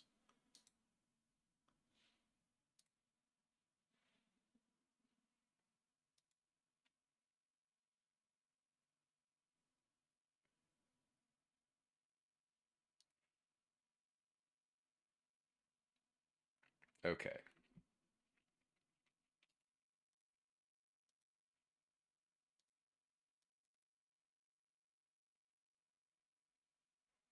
Oh, I need to get the Ziliax things, the Ziliax pieces.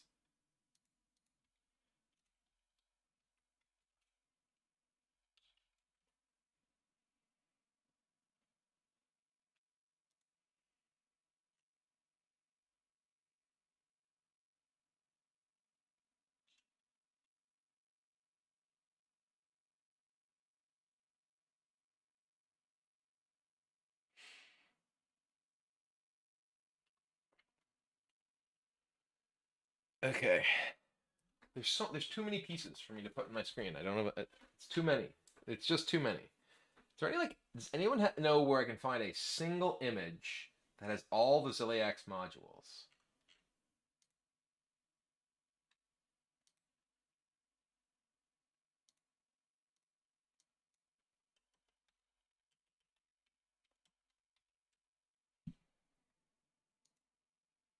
Is there any single image with all the Ziliax modules?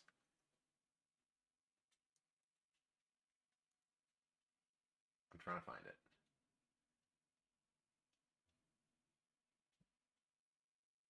Eh. Aha! There we go. Thank you. Boop, boop, boop.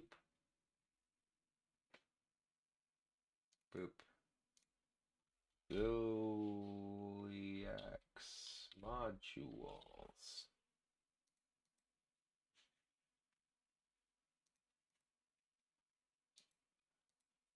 Boop, boop, boop, boop, boop. Let me try. Boop, boop. Pulling this up. Boop. Okay. Boop. Boop. Boop.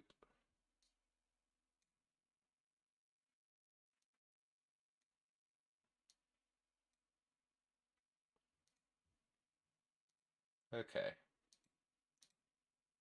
Sure. We got it. Started play again after 8-year break. Now I'm addicted again. Haha. They gotcha. They gotcha.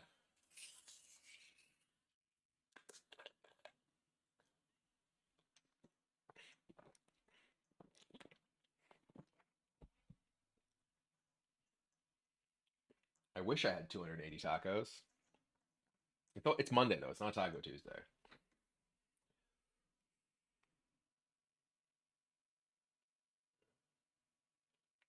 Okay.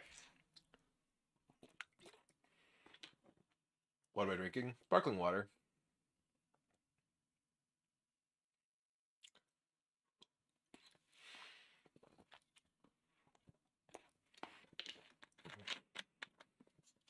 Prepping for Tuesday, just loading up on tacos.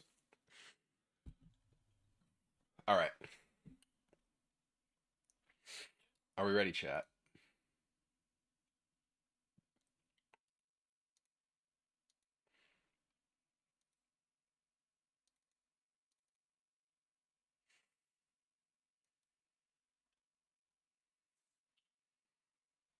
Here we go.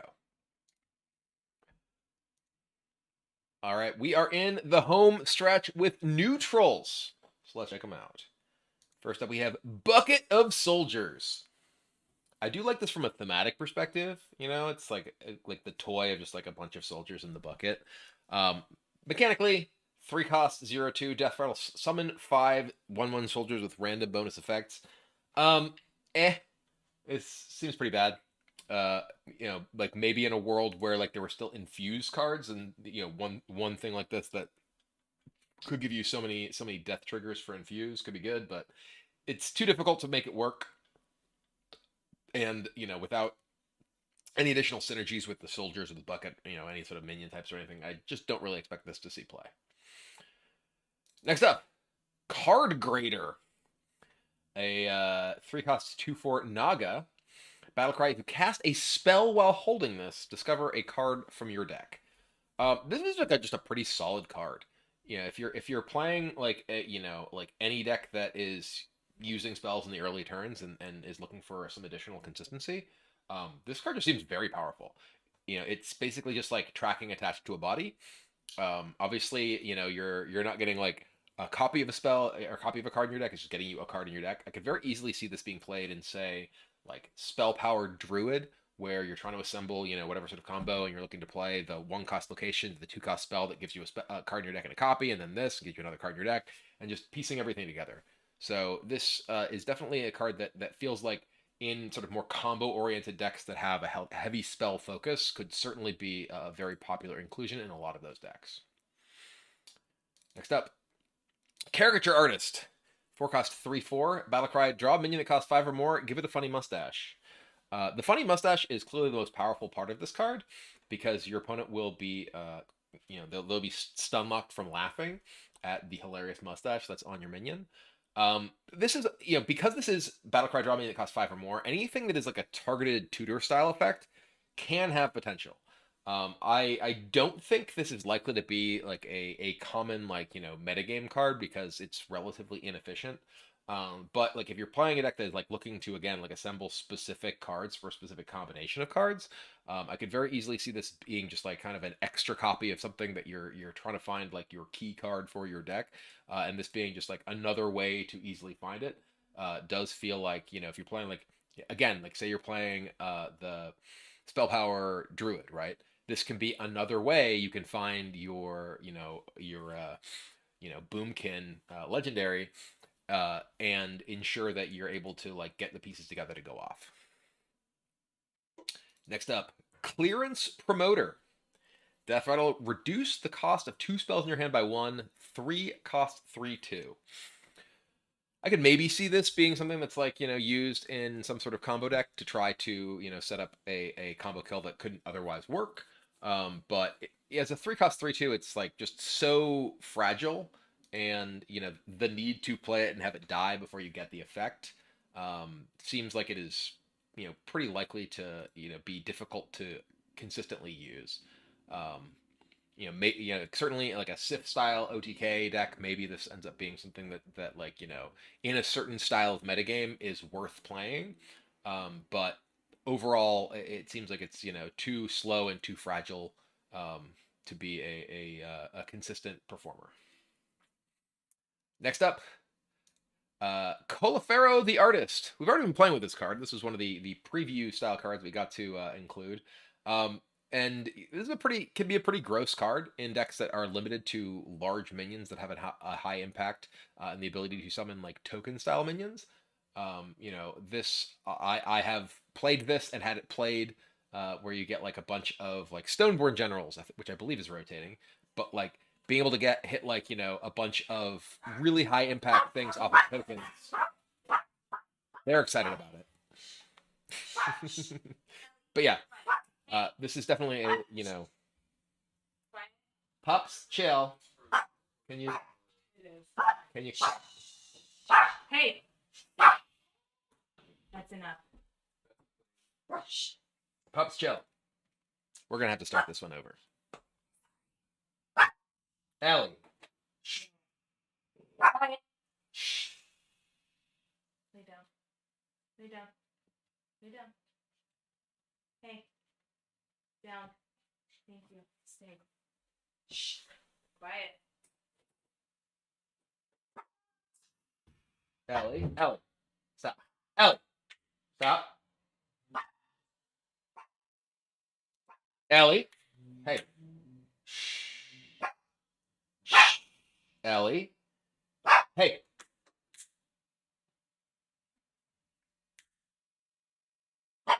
No. Chill. Okay. Let's try that again.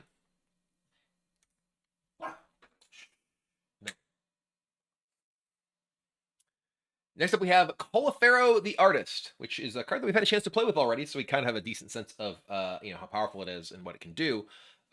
I have played with this deck and with this card and against this card, and it can certainly do some really powerful things. You can, as long as you're playing a deck that has the ability to generate a significant number of minions that are not from minion cards, and then plays largely, really expensive high impact minions as the rest of your deck. I've gotten like a board full of Amituses with, a Paladin deck off of a bunch of Silverhand recruits.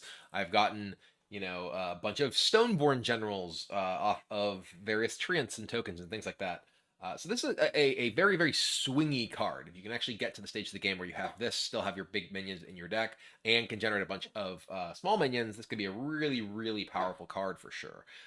So I don't know if it's necessarily consistent enough to be a high tier metagame contender, but it's definitely sweet, that's for sure.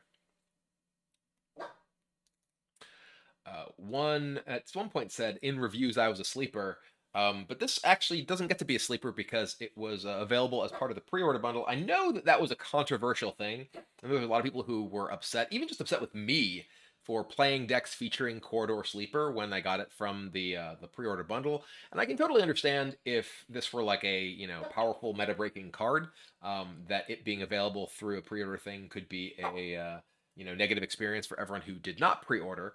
But I think this is mostly just like not great. It's mostly a meme. It's neat, but I think that it is worse than pretty much all the other options you have, for the decks that were playing it at the time. So, while I completely respect people's frustration with the idea of Hearthstone being pay to win, with the existence of Quarter Sleeper in the pre-orders, and frankly, I do sort of hope that if Blizzard does continue that trend, that they do it with more like quirky cards like this and not things that people are seriously interested in getting to allow them to actually climb the ladder. Because I would not be happy to see pre-order bundles contain cards that people really feel compelled that they need in order to be competitive. So this certainly proved not to be that, and I had fun playing it for about a day and then never played it again. And don't really expect that I'll play it much when Nathria comes out, except maybe in like a token beast style deck where it certainly could have a home then.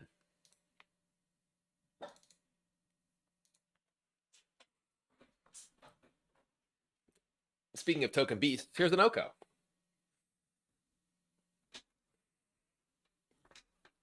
Next up, we have contestant. Next, we have cosplay contestant. 3 cost 3/4. After your opponent plays a minion, transform into a 3/4 copy of it. We've come a long way from like the legendary 5/6 that turned into whatever your opponent played. This at least remains a 3/4. So this is interesting. Like this is a card that maybe your opponent has something that has like a major drawback or something, and they can play it and screw you over. But overall, this could be like kind of an interesting card that maybe like is powerful in a world of strong death rattles or other sort of like passive effects. This can like throw your opponent off from being able to effectively use the cards that they want on curve.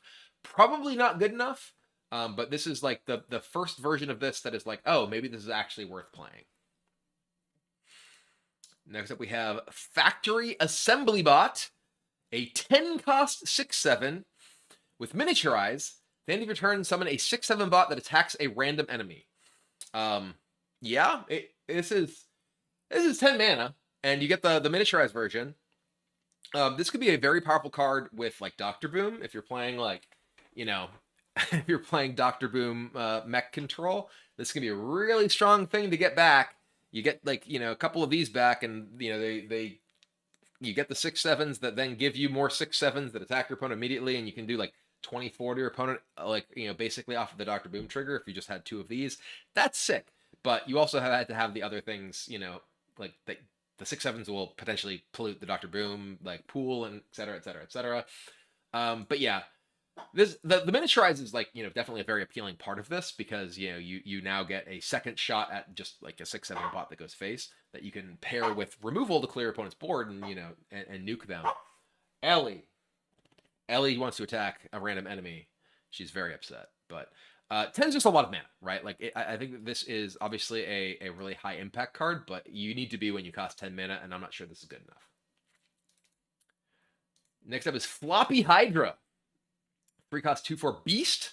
Death Rattle, summon a copy of this, or shuffle a copy of this into your deck with permanently doubled attack and health. I like this card a lot. I'm a sucker for these sort of things. It's probably not good, it does sound like it keeps any kind of buffs on it. But like, so if you have like messenger buzzard or whatever, and you're able to messenger buzzard this and make it huge, and then it will continue to get bigger and bigger. It's a cool Hydra thematics, right? Like Hydras are typically known for like double the heads come back when you cut one off, etc. But yeah, I think this is a neat card for potentially like a hand buff style deck that like is looking for ways to have a powerful late game. But again, like this can get like silenced, this can get renode, even against like control decks. You're gonna struggle to really get value off of this because it doesn't do anything immediately when it comes into play. It's just like a long-term like value proposition of shuffling things into your deck, which the matchups where that matters are ones that they typically have ways to answer this sort of thing anyway. But I'm certainly gonna just try and see the biggest Hydra I can get because that's fun in itself. Next up we have Forgotten Animatronic.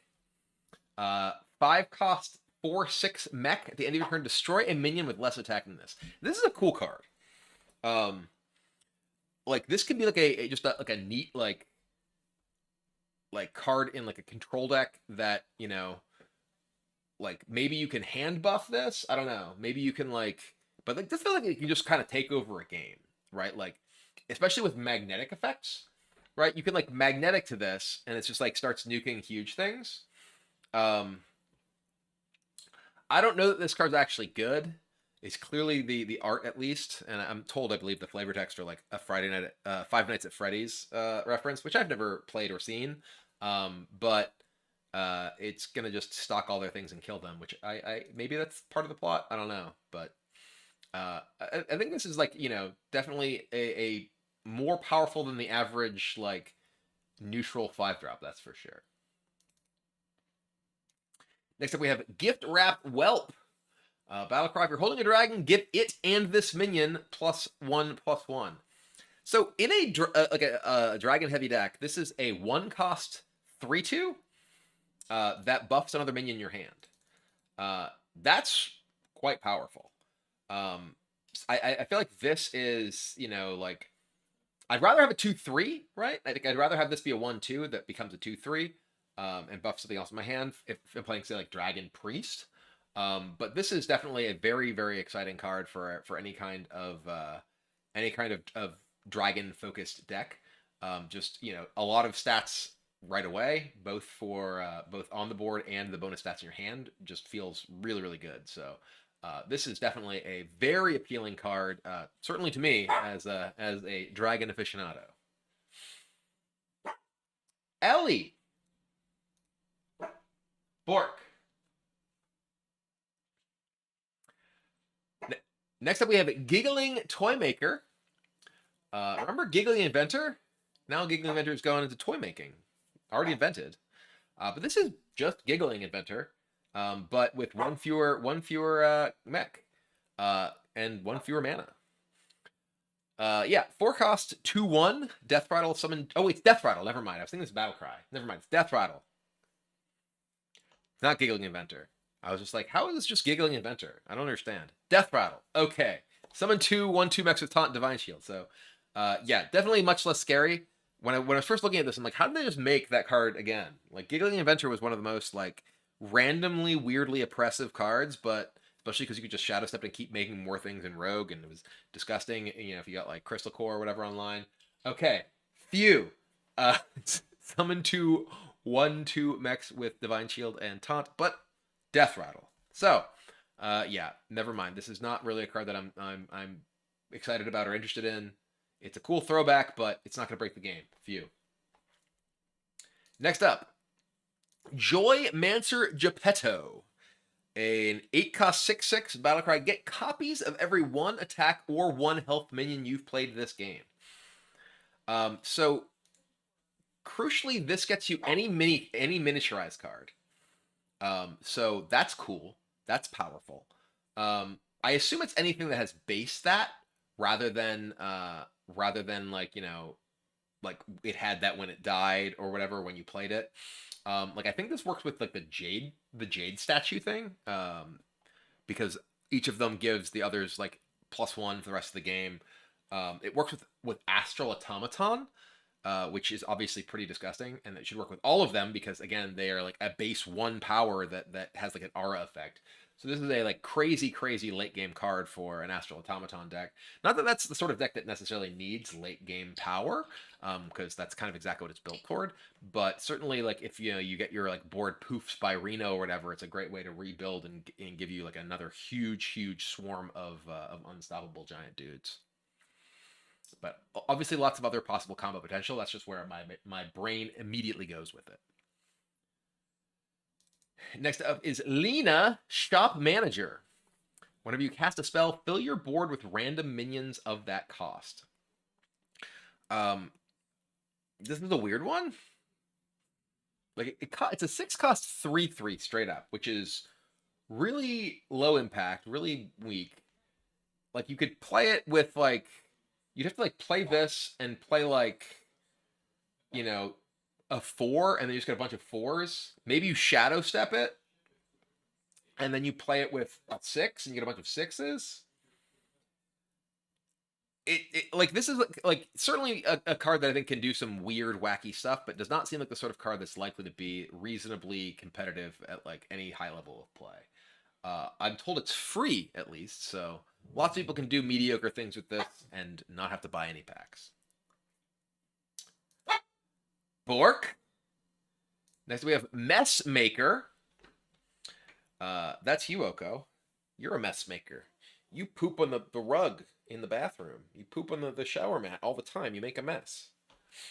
But yeah, 3-cost 1/3 lifesteal taunt. Death Rattle deal 1 damage to all enemies. You know, like doesn't have a minion type. No way to like improve the effect of its Death Rattle. Maybe this is like a card that you play in an environment where there's a ton of like 1 health minions around and you don't have any good AoE. But pretty unlikely to, I think, be a card that sees a lot of play. Next we have Nesting Golem. So this is another like, you know, like Rotface throwback. 4-cost undead death rattle. Resummon this with -1/-1. So you get a 4/3, then you get a 3/2, then you get a 2/1, and then it's dead.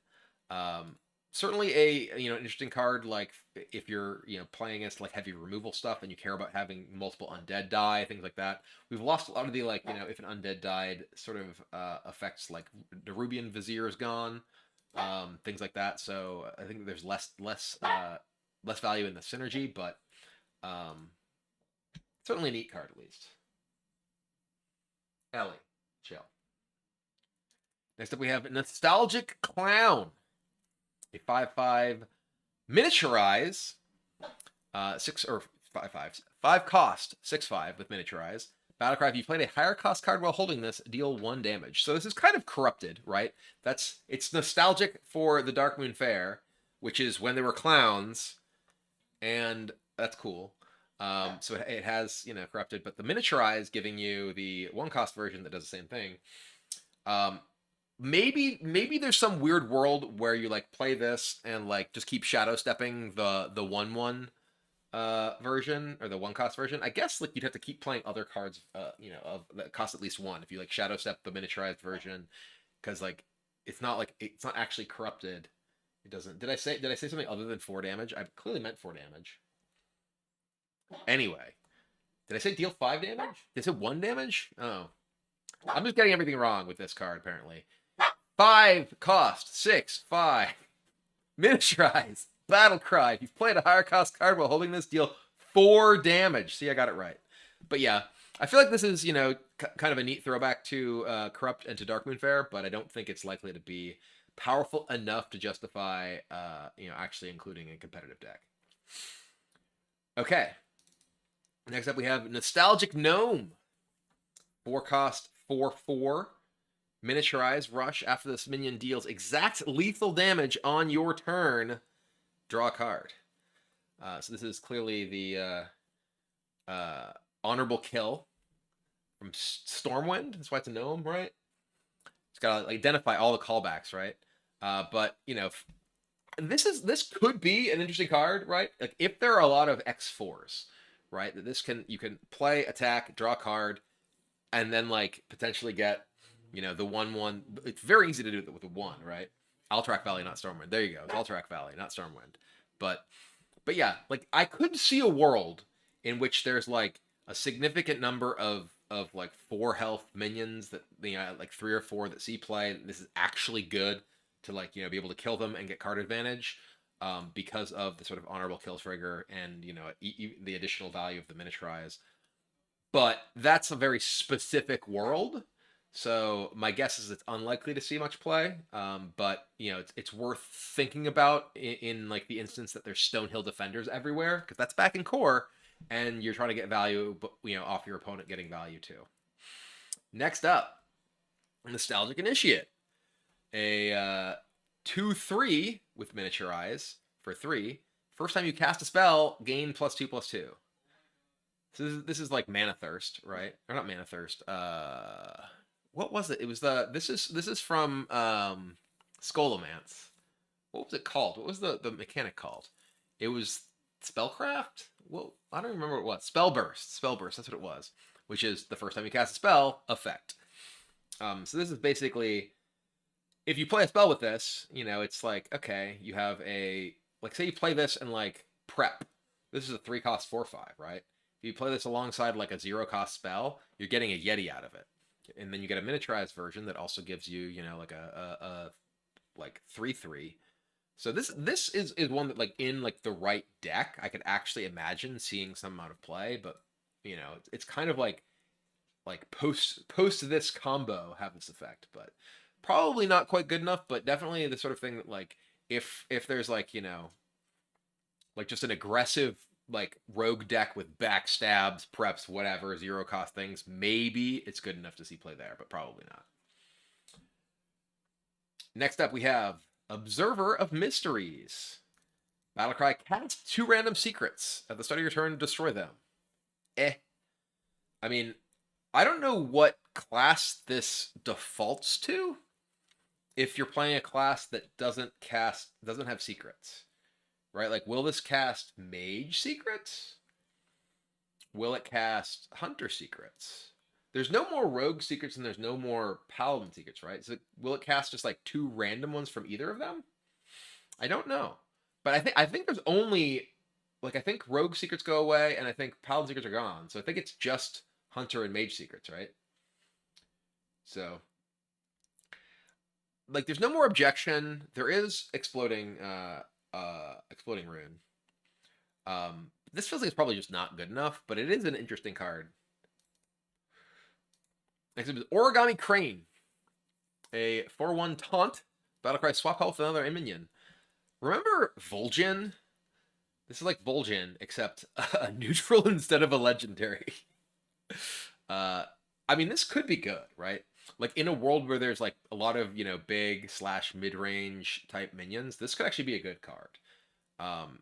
Like if there's like, you know, people are playing like the 5/6 for 3, right? In Warlock, this could be good.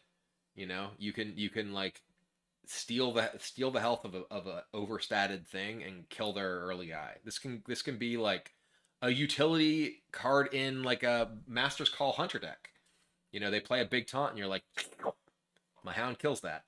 So I actually think that this is a card that has like some reasonable options. The beast tag, again, making it like viable for like Master's Call Hunter is like a very important element of that potential as well. Next up is Origami Dragon. This is 6-cost Divine Shield, Lifesteal, Battle Cry, swap stats with another minion. So this is another, like, hey, this one's less appealing in my mind. It could be, you know, this could be a you know, tool in like a Dragon Priest deck. It's really only like Priest that has Dragon synergy right now, right? But like, could be a way to, you know, deal with big minions. it's pretty slow. 6 is like a lot, right? Um, I guess it could go to Druid too. Yeah, Druid does still have the Dragon Synergy cards from the most recent year. Um, like, and this is potentially more appealing in Druid, where like you have fewer tools to deal with a large minion than Priest does. Priest typically has decent like 1-for-1 style removal, whereas this could be a way like hey, you played a big minion against my my Druid deck. Well, actually, I have the big minion and yours is dead. Then we have Origami Frog. It's a 5-cost 1/4 rush. Stop attack with another minion. So this is basically, hey, kill your guy. It's another beast. So again, maybe you have like Origami Hunter with Master's Call. This one seems less good though. Um, I'd much rather make their minion easier to kill rather than obviously this could rush into it, right? It has 4 health, so it can kill the thing. But it's more expensive. It doesn't give you like as good of a body left behind. So I feel like this is worse than the Crane. So probably less likely to see much play. Next up, we have Playhouse Giant. Costs 1 less for each card you've drawn this game. It's a mech. Could be relevant for for Warrior. This is like at its best with like maybe this gets played in like 777's Rogue. Maybe this gets played with like decks with a bunch of tradable. It's certainly obviously a very late game type card. Maybe this gets played in Plot Twist Warlock. Unfortunately, not legal. You can use this with like reshuffle effects like Gatekeeper, things like that, but probably not quite good enough. Maybe you have it with like things that give it rush, taunt. You can magnetize to it, so it is a mech which does matter.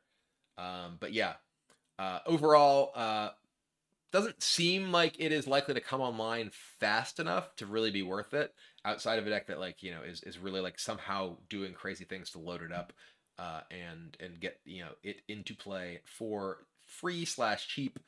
It really feels like tradable is one of the a deck with a lot of tradable things. Like just really like cycling through and getting a bunch of card draws for cheap. Maybe the best place for it, but unlikely to see much play in my mind. Next up, Plucky Paintfin. 3-cost poisonous with Battlecry. Draw a rush minion. Kind of a weird combination of effects. I don't know. Draw a minion, draw a rush minion attached to it, and like the body is meaningful, but it dies to weapons. Like it's a 3-cost thing with 3 health. Maybe there's very specific rush minions that you want to tutor, and you're not playing Warrior to play Town Crier. Like maybe you're like drawing your Ziliax off of it or whatever. Certainly, has some potential. Anything that is draw a card, and especially like draw a specific category of card, is something you can't fully overlook because that sort of tutoring effect is extremely powerful, just broadly speaking. But this is like a combination of ability and stats that are not super impressive in my mind. So you really, really, really need to care about the rush tutor. Next up is Rumble Enthusiast. Have to play the left or rightmost card in your hand, deal 1 damage to a random enemy. So this is like, apparently Rumble Enthusiasts are just demon hunters. It's just like, are you playing outcast cards? Boom! Yeah, seems like even in like an outcast demon hunter deck, it's probably not good enough because 1 damage to a random enemy is not very much. Next up, Scarab Keychain. 1-cost beast, battle card, discover a 2-cost card. This card is just good. Like, this is just like curve guaranteer. Like I think this will just go into like a bunch of decks. Because it's just like 1-cost thing, discover a 2-cost thing. Sure. It's not like this is hardly like busted, right? Like there's lots of decks that don't really care about hitting the 1-2 tempo, but like say you're playing like Beast Hunter, right? This is a very easy like beast to play on 1. That you get some effect out of it, and then it's like, okay, well you got a thing to play on 2 if you didn't have a thing to play on 2. I think it's just a good card. It's not going to be like an overwhelmingly powerful card. It's not like crazy, but I think this is just like a solid card that can see play in a lot of different decks that don't necessarily have like great ways to guarantee their own curve. Next up is Sing Along Buddy. 2 cost, 1/4 mech. Your hero power triggers twice.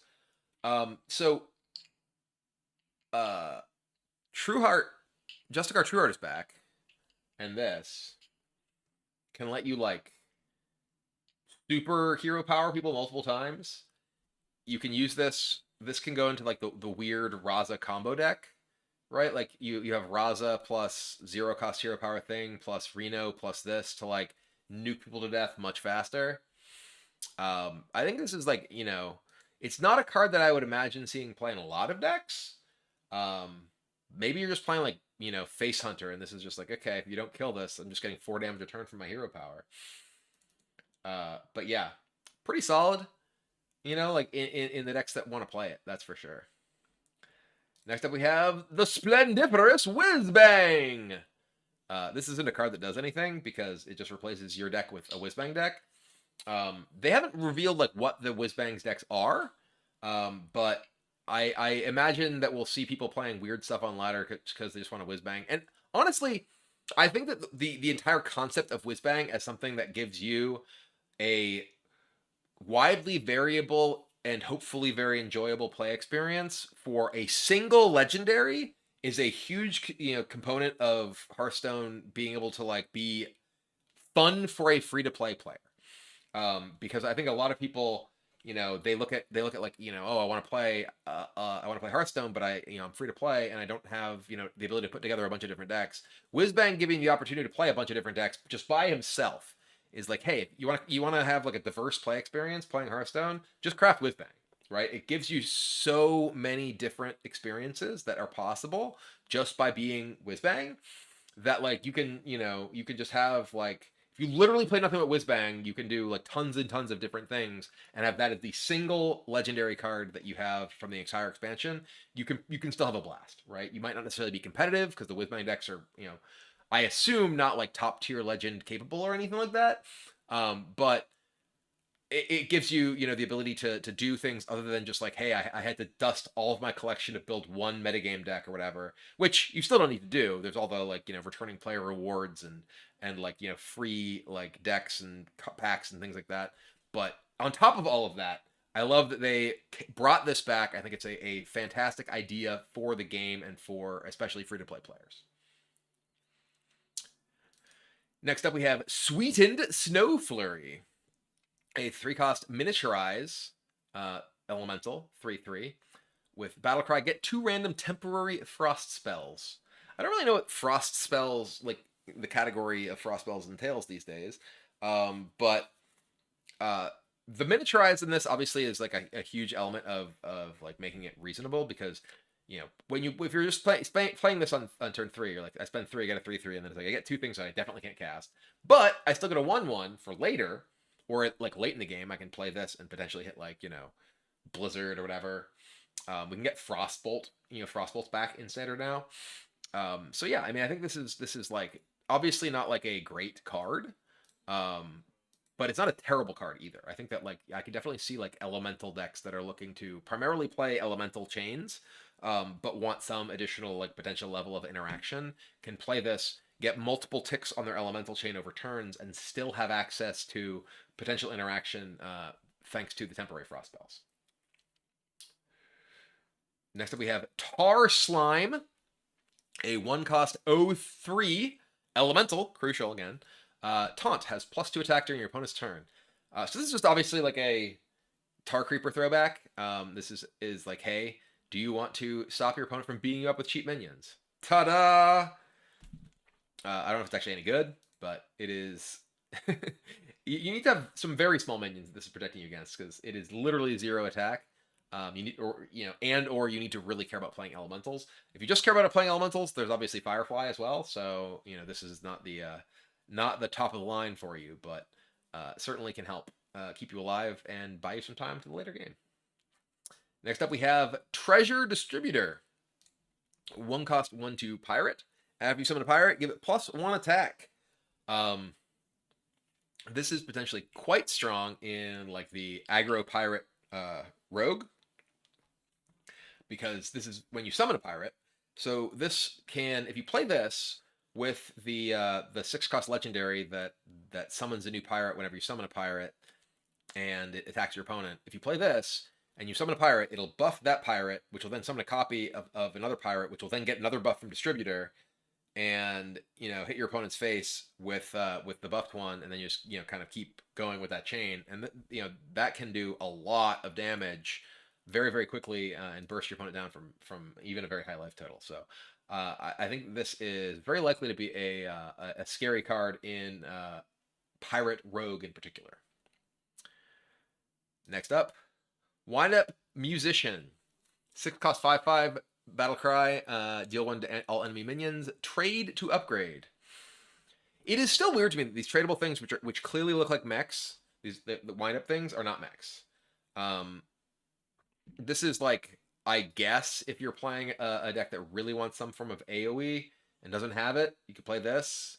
Seems like it's going to be like way too little, way too late with tradable and how expensive it is, but it exists as an option. And next, Workshop Janitor. 5 cost 5/5. If you control a location, draw 2 cards. There are a lot of locations that are quite good these days. And this is reasonable neutral card draw if you're playing a deck that's playing a bunch of locations. Not great by any means, but it is certainly an option if you're playing a deck. I probably wouldn't play this unless I have at least like 3 locations in my deck. Or have like, enough locations that with like a lot of durability.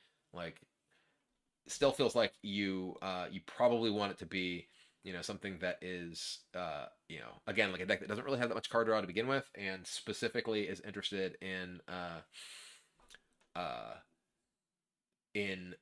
card draw because you have like 3+ locations that are likely to stick around.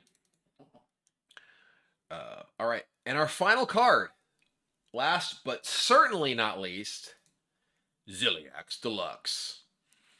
So this is a card that is much like ETC, right? Which kind of gave them the technology of, here's a sideboard style card. This allows you to customize your Ziliax, which is weird because Ziliax is already perfection. So I don't know how you can improve on Ziliax because you can't do better than Unity, Precision, and Perfection. But I guess we'll try. So the way it works is you choose 2 of these modules.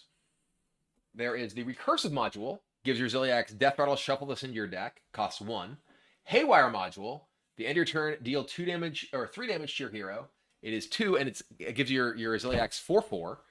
The Pylon module, your other minions have +1/+1, 3 cost 2/2. The Virus module, a 3 cost, gives it Stealth, Elusive, Poisonous, and Reborn, and 1/3. Twin module is 4 cost. Battlecry, summon a copy of this. Ticking module costs 1 less for each minion in play. 4 cost 1/3. Perfect module, the OG, Divine Shield, Taunt, Lifesteal, and Rush. And then the Power module, at the start of your turn, double this minion's attack. So you can have whatever sort of combination of these that you want. Ellie's just like, why are we trying to iterate on perfection? But yeah, so this is just, there's just like so many different combinations you might want for different decks. There's some very interesting combinations. Like you could take Haywire module and Perfect module, right? So you have it does 3 damage to your hero, but it has lifesteal, so you gain that life back. You can take Twin module, Recursive module, so you have a 4 cost, or rather 5 cost 4/4, summons a copy, and Death Rattle shuffle in your deck, so you just end up with endless Ziliaxes. Just the Ziliax Foundry right there.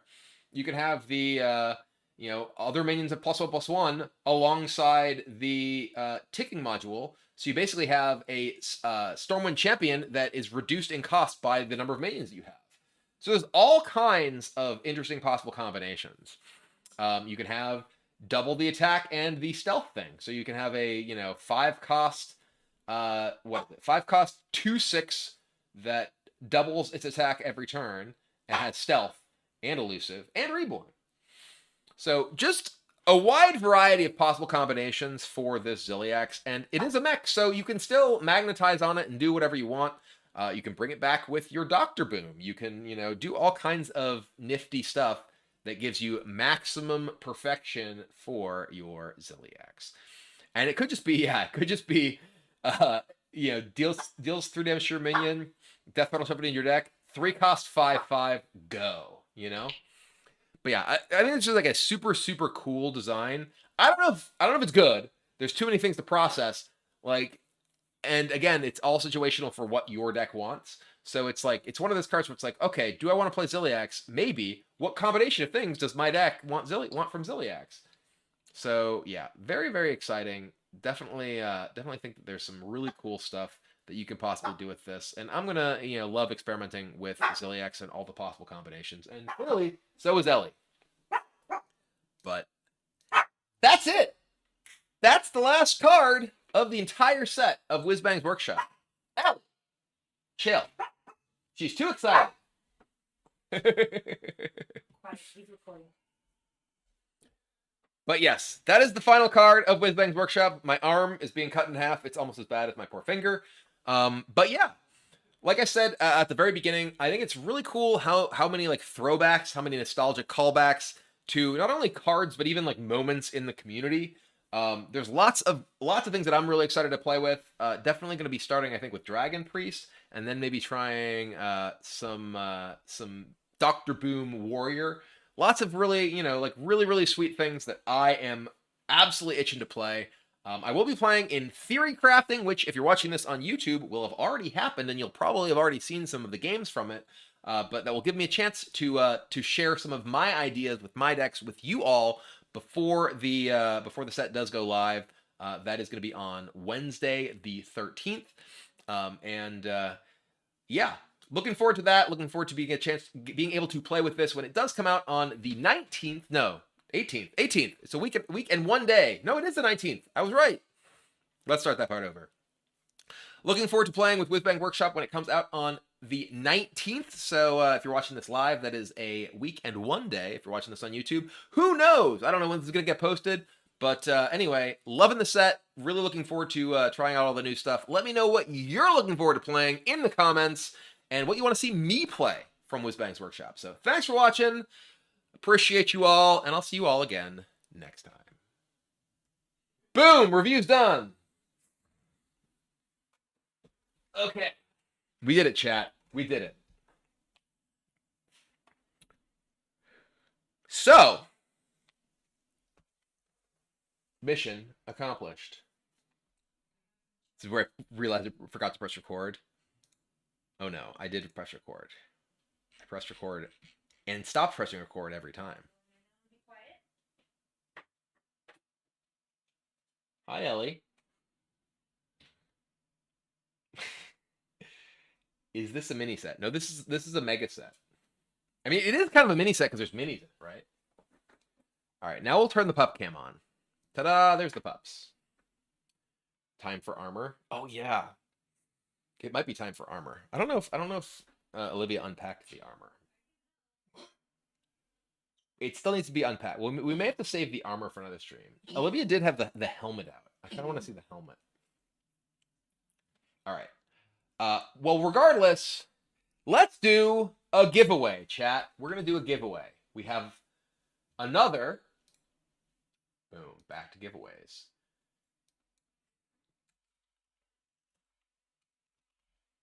We have another standard bundle for the Whizbang's Workshop.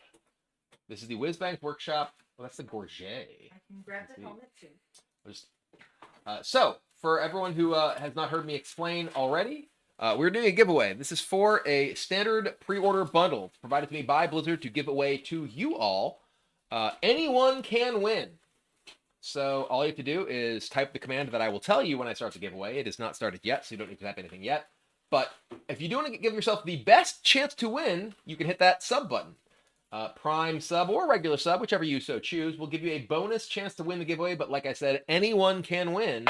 So, but if you do have that Prime sub ready and you want to give yourself the best possible chance to win for free, you can fire that off now. So I am going to start the giveaway now. Type !ticket in the chat to join the giveaway. You can only enter once, so only type it once. Spamming will get you nowhere other than make me annoyed. But if, like Arsenal Dan, Someone to Hate, Unknown Weirdo, or Aloe Vera 211, you want to give yourself the best possible chance to win, you can fire off that Prime sub or regular sub, whichever works. So I'm going to take a quick break and run to the bathroom, as well as possibly find some armor to put on. I will be right back. I will leave you with the pups. Don't go anywhere.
Oh, goddamn.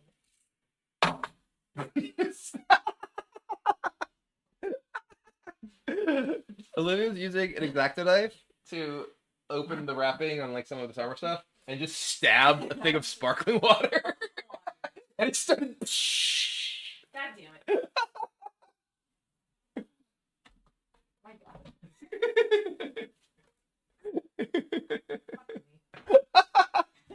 Oh, that's funny. That's very funny.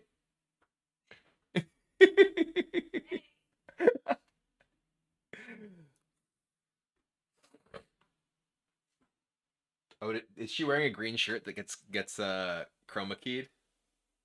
I'm colorblind, so Yes, I am wearing a green shirt. Was I chroma keyed? apparently. LOL.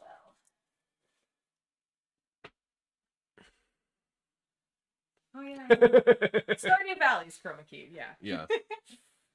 That's funny. Why did I do something nice? Immediately punished. Thank you and welcome to Cringineer. Abaddon Nori, Mytol Vine, Neo 1928, Chris Yeknom, Miss Mixcoticus, ooh, at tier 2 no less. Mac Plays and Mafia. Oh yeah.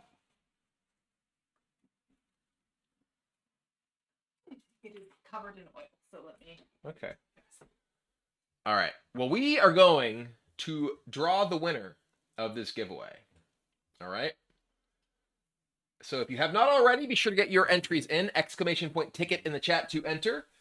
Reminder, anyone can win. You do have a bonus chance to win if you are a subscriber. So if you have that Prime sub ready and waiting, and you want to give yourself the best possible chance to win a standard pre-order bundle provided to me by Blizzard to give to you from Whizbang's Workshop, you can go ahead and fire off that Prime sub to give yourself the best possible chance to win the giveaway, which is going to be closing in about 10 seconds. All right, ready? Hey, Mr. Cat Killer, Johnny Shen, Ninja Lars Cat. Ninja Lars Cat and Mr. Cat Killer. I don't know if you're gonna have a showdown here, but all right. Ready in 5, 4, 3, 2, and 1. The winner of the giveaway is Franny1234. Franny1234, congratulations on winning that giveaway.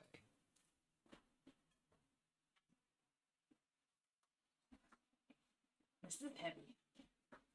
All right, chat. You want to see something cool? I'm not kidding. It's heavy. This is my helmet. Where's the thing to open it? Inside maybe.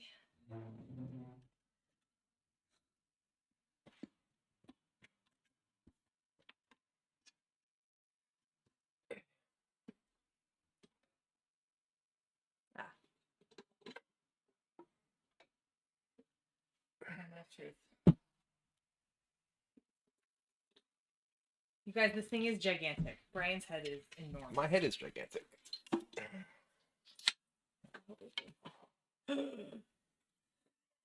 Hi. What's up?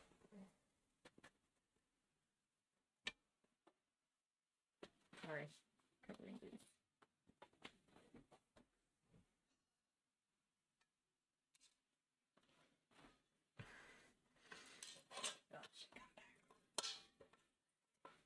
Hmm.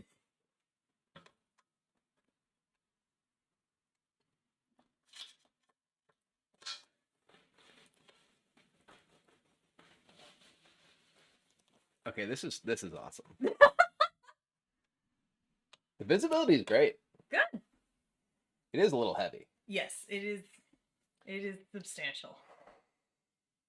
So, hello.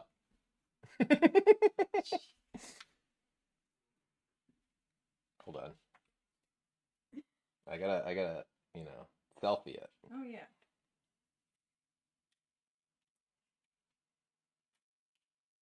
Okay, I got the whole green screen, so people can Photoshop it. It's perfect. Ah. I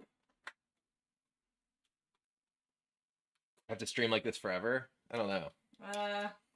I clearly need to do old school wrestling workouts for neck strength with this.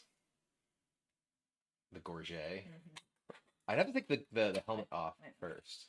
Put the gorget on for sure, but. Ah! Lucky you, you have a built-in squire.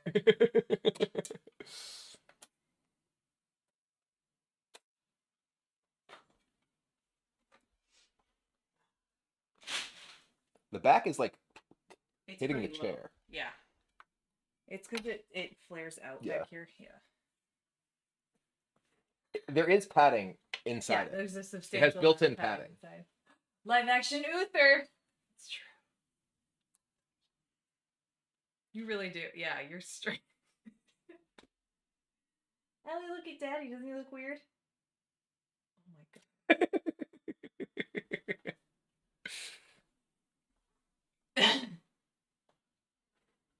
We are. Thanks, Casey. He's so excited for his helmet. We're gonna have to do a fashion stream, aren't we? Yes, clearly. It'll be later tonight when he's trying everything on because he's very excited. I can see it in his eyes. So can you, Chet. There's many cool things. Do you get hit in the head? So this is specifically for a game that does have legal headshots, which is a major reason to have a helmet. He got a cape too. Huh? Oh, Yeah. Oh yeah, there is a cape. He has a cape. This is What? I feel like this is something I'm gonna be in charge in at Biko. When I'm closing it, this is not connecting with this thing on that side.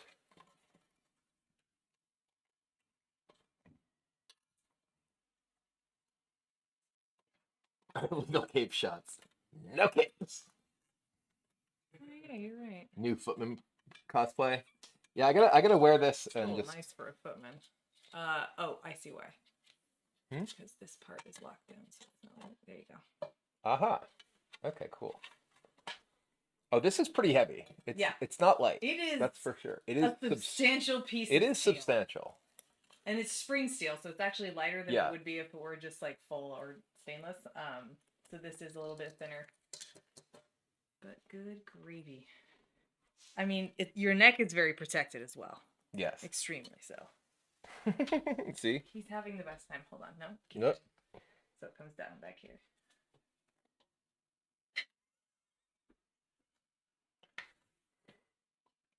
Do I play Hearthstone at all? I'm just Magic. No Hearthstone for me. I know, the back's real nice. So this keeps going. We'll go all the way back. Oh yeah, huh? Oh, that's very heavy if it's back there though. Yeah. You want it at least like here. Well, tall. It's the most straight up and down for your neck.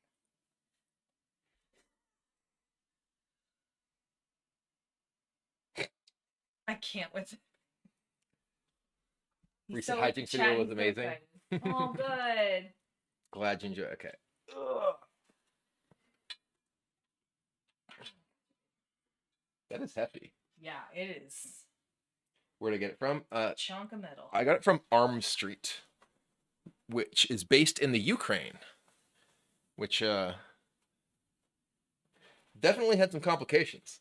We also sent them, so like on their website you can buy all this LARP gear, and then they're like, do you want to put money towards buying stretchers or sleeping bags for our troops and shit? And we did some of that too. I don't know. Help the war effort. All right, well, we definitely are well past the hair down goal anyway for today. So, yeah. But do you want me to leave this in here so you can gaze the door and look at it? Sure. Okay. I got you. The hair is herring today. Yesterday was the 4-year anniversary of my last haircut. Yeah, okay, so that's the thing, is that these little inside locks for the faceplate will swing all the way down, and that would get in the way. And also, I think, oh no, as long as these are up when you put this part down, they'll both fit easily. But if they're off, it offsets it, and they won't lock. I have to check out the rest of the armor later. Chat, he's just vibrating for the rest. All right. Well, we've finished our. There it is. We finished our review. So we can actually play some. You guys want me to play some Hearthstone now? How's that sound? Can you still give things away? I'm sure they want. I do still have. There still drops. There you go. All right. Actually, how is the thing? It is covered in blood. Yes, it's not great. I hate that. Yeah, I think I need to I may just redress it really fast because I'm not gonna do it now. We can do it after. Okay. Yeah. Well, we'll do it after. I definitely want to put something with more pressure on it. I think to like. Well, with the amount you keep moving and bending this hand anyway, that's probably what's also helping. What's covered in blood? My finger. Open. I smushed my finger between 2 dumbbells on Friday. You have the pressure laceration that just split the skin open. Yeah, and I have a fractured tip of my finger. I did not get stitches. I actually specifically asked them, like, hey, do I need any sutures or anything? And they're like, no, it should be fine. And it's just still actively bleeding 3 days later. Still very. Which doesn't seem great. Yeah. Because you're not immobile. Yeah, if you want to see actual pictures of the finger, you can go on my Twitter and look for the like you spoiled the spoilered images, because those are literally just like my finger split open. It's not great, guys. It's real bad. If you are a little squeamish, it's super not great. Yeah, you will not want to see that. You also have a ginormous. Oh, I'm sure. I'm fixing you. Thank you. Not in the therapy way, but in your hair at least. Has not safe for work pictures on Twitter confirmed. Yeah. Subscribe to my OnlyHands.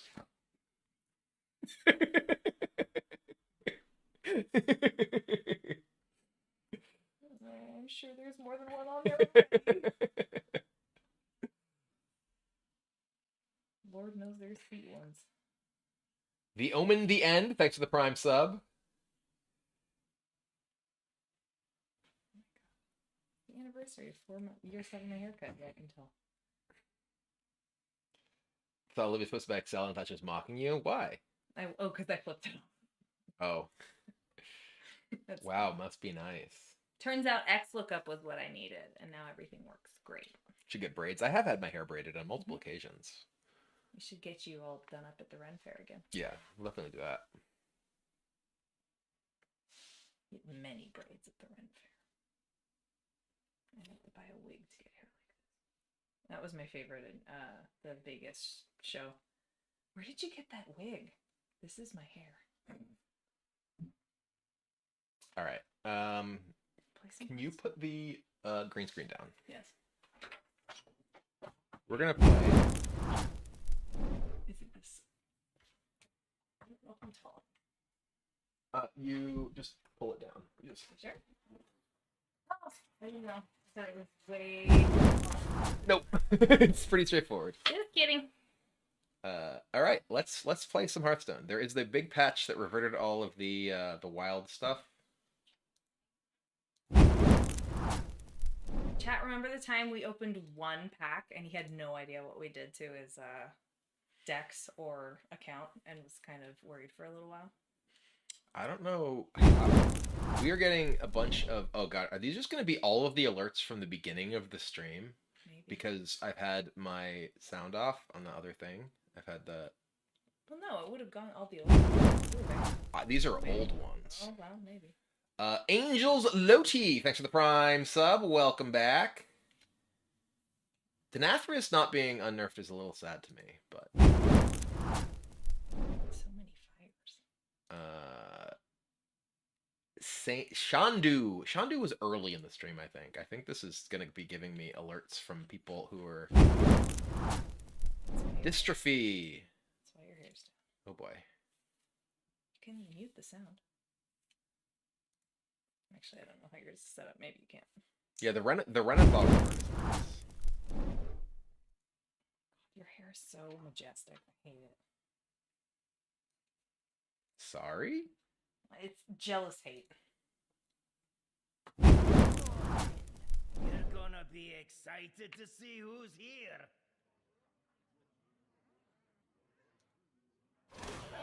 Hey, Fiery Heart Mount in World of Warcraft. I have not played World of Warcraft in so long. 10-year anniversary, play 10 games to get the 10-year card back.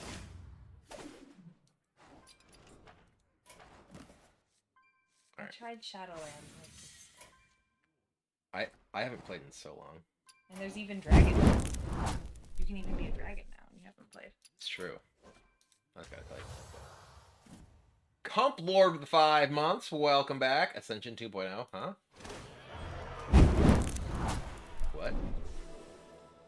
I don't understand what you're saying. How do I have this many packs? By acquiring them. Are there any cool new things? Snuffs to the 3 months. Welcome back. Yeah, we're getting a bunch of old alerts from earlier. Oh boy. All right, chat.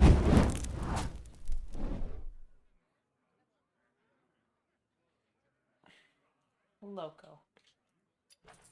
You guys, I'm so jealous of his hair. Well. Oh yeah, I'm also like. Oh wait, no, I'm like still in gold or whatever. Where am I in? I'm in gold. I haven't actually played basically this month almost at all. That's right, because you've been playing Arena, huh? The Omen, the End. Thanks for the cheer. Happy 10 years of Hearthstone. My favorite Armageddon player. Wow. So what are all the reverts? You didn't even tell me what the reverts were.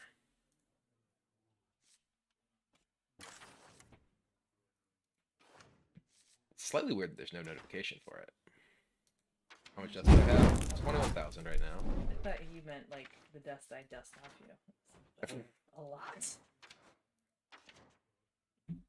Ascension is best egg builder. When are you making a 2.0 version? Well, I don't work on that name. I mean, they make new sets all the time. Hi, buddy.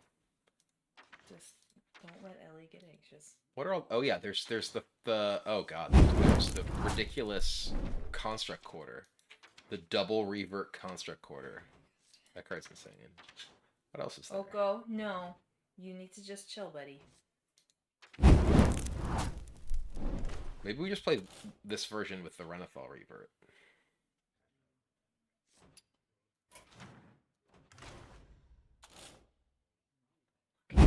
Chat, look at that. There's a lot of hair. Unfair. All right, let's play this with the Renathal revert. You are Uther now. Justice demands retribution. Were there any Demon Hunter cards that were reverted? Dating a WoW NPC.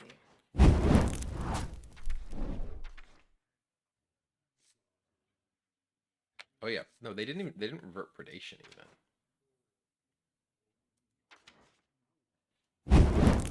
didn't get reverted. Nuragaro. He'd say you're welcome.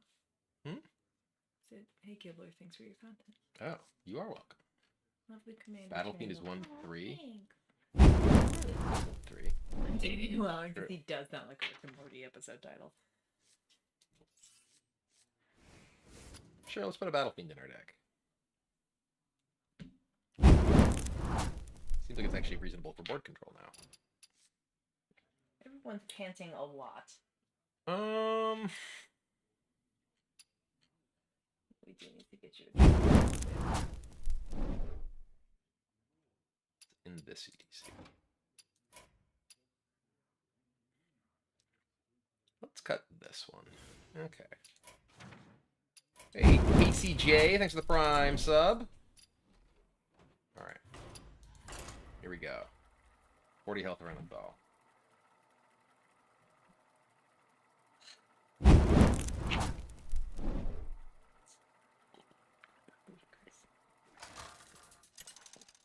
Is Viper that important? Well, Viper's tradable, so.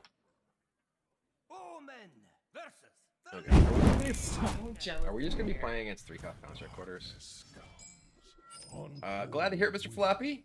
Congrats on your improvement. Yay! I am gonna keep this going. It is the most glorious main, right? Look at this. Ugh. Jealousy. I see you've brought guests. Hi, Yoko. Eternity. Bonk.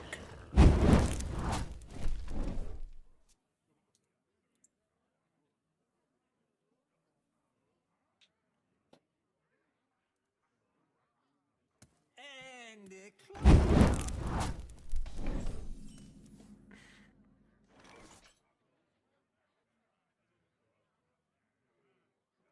This guy shouldn't be in this version.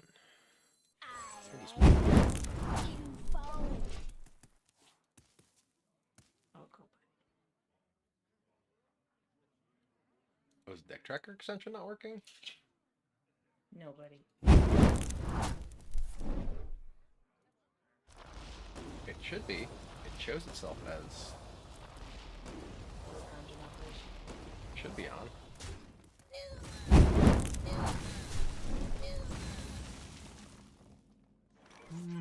I will just play Fizzle. Or no, I'm gonna.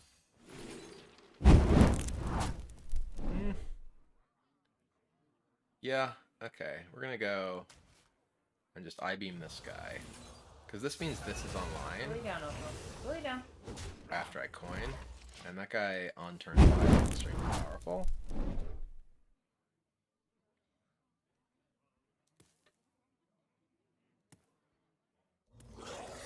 Oh boy.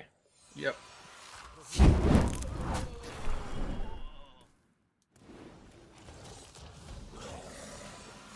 I shall topple. Cool. 3 is our highest thing. Well, that's horrible.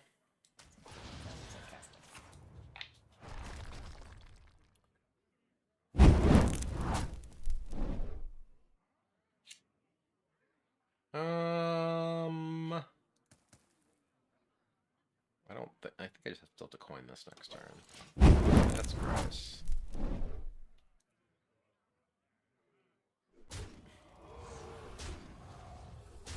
I smell golden in their waters. Oh my god, the alerts are endless. Oh no. Reminders of you.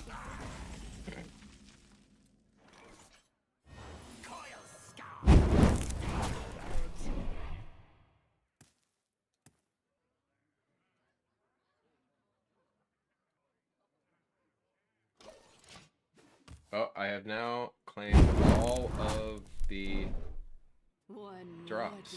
Oh boy. Oh no. Acolyte of Death into this. Don't see any construct. Oh yeah, I mean, that's gonna be like one of the best possible decks to be playing right now for sure. Oh boy. Hmm.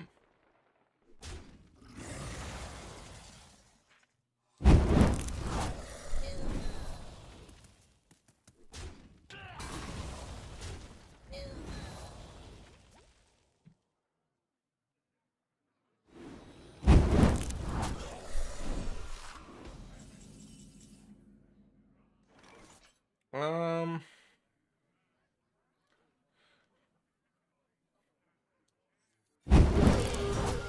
Oh. What that alert is now. Just scroll way down.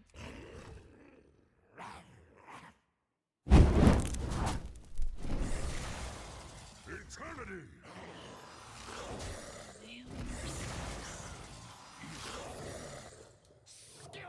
So we're gonna do this.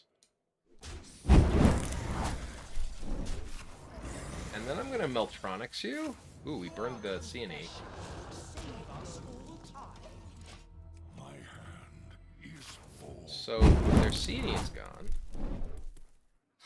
Okay.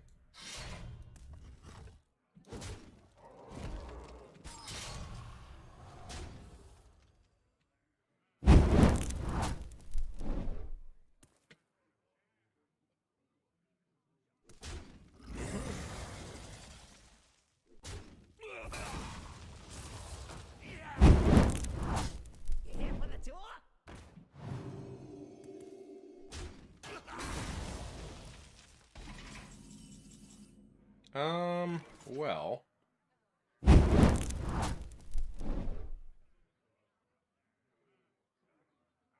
go ahead and play Argus.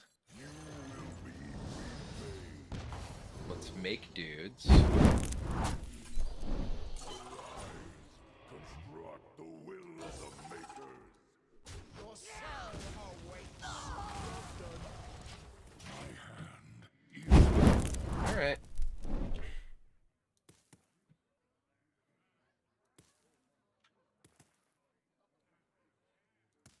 Till death do us part. Sure. the worst.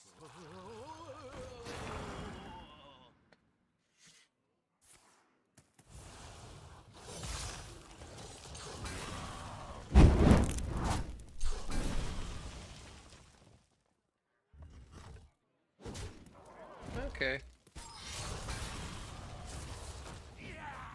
Do a big ol' thing.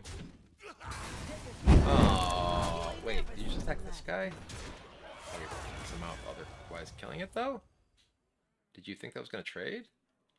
Because that didn't trade. What? Okay.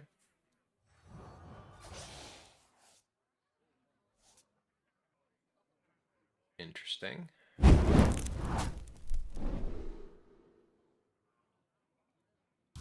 future is built on our foundations.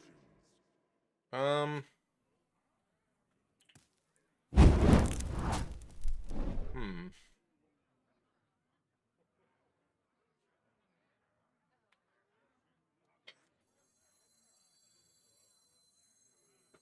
This.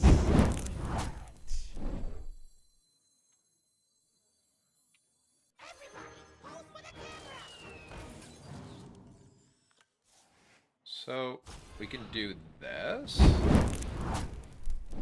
Say cheese! Eternity. Advances. And then play the Zillag. Who all have lifesteal. And we didn't kill the 10-2. Okay, that's unfortunate. I don't actually know how to mute the...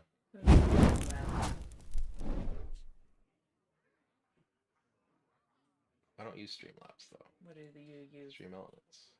Well, no, you or whatever the thing is that you have your stuff on, don't you? What? Yeah, whatever your head up thing is. They're all built in. That's fine. This one? Hold on. Yeah. I don't see it as an audio source, though. And close enough.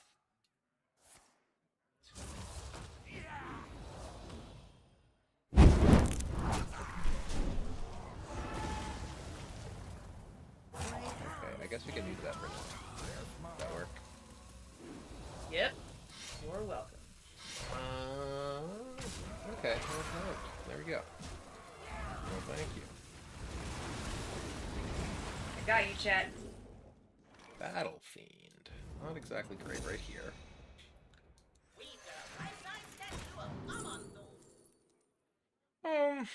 Going down swinging.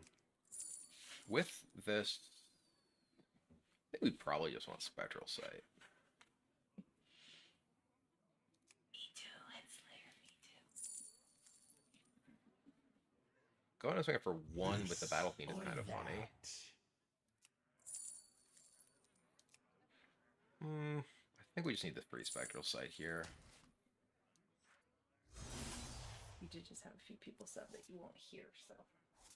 Hawaiian Squirrel with the 38 months and Aliro Gabriel.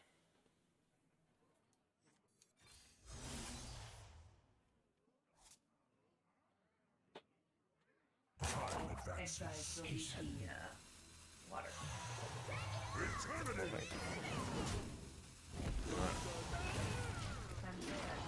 Bye, chat. Have fun.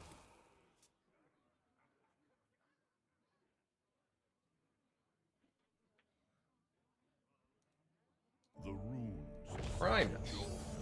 I really need to find Reno or Yogg. We do have Ignis, but Symbol of death. like this is their last meaningful thing, right? Like their C&E is gone, both Corpse Brides are gone, both Horrors are gone, Reska's gone. That's the new rule, couldn't go above max mana. I think it's fine. Like, I don't really see...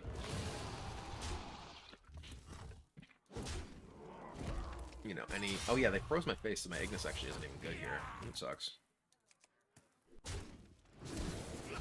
Reno? Reno Fall. That's not Reno. So, we're gonna Ignis... I'm just looking for a 5? With like, what do I want? Like Battlecry Poisonous to kill this? The Titan's blade shall never die. None of these do anything. Oh, Poisonous. Battlecry? I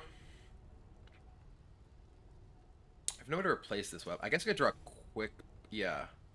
I'm gonna take this. It's Poisonous Death Rattle.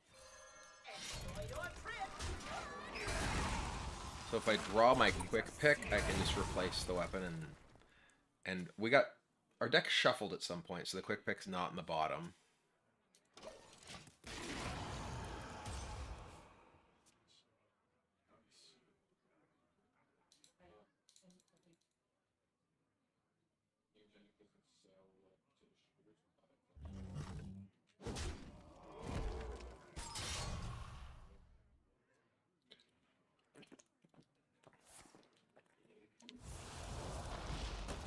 Great harvest, eh, Paul? Yes, Ma.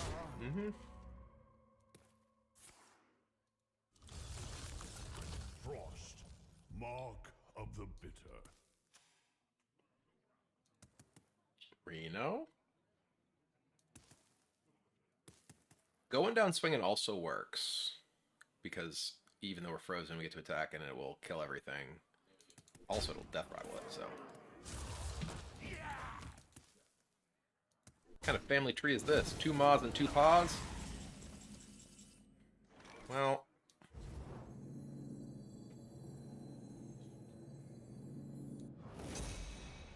Can you feel the gift of the sun? Cool, cool. I'm dead.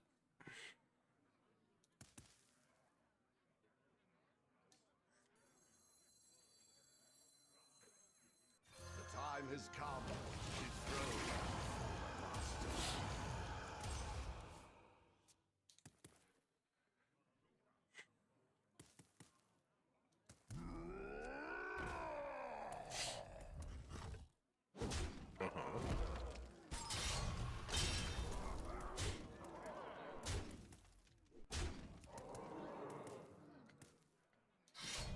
Okay.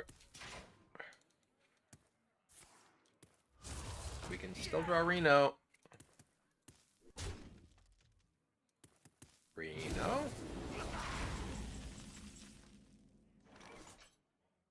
Do you have a weapon? You just played that weapon, sadly. For bad manners. I'm dead. Yeah, never drew going down swinging, never drew Reno, never drew Yogg. That was unfortunate. I do have...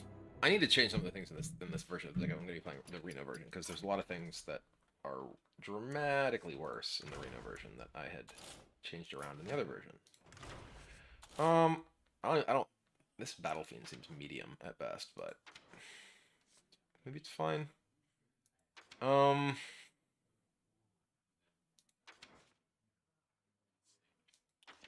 I did draw almost none of my card draw, it's true. I didn't draw my Spectral Sight, I didn't draw my Quick Pick, I didn't draw... I drew the Meltronics, which I think is actually kind of bad, and I was thinking of cutting it.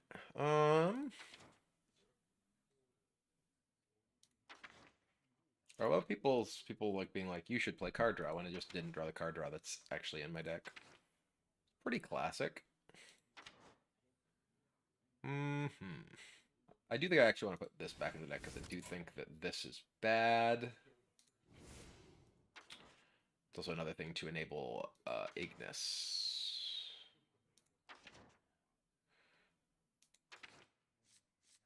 I do kind of want to cut the Meltronics, I think.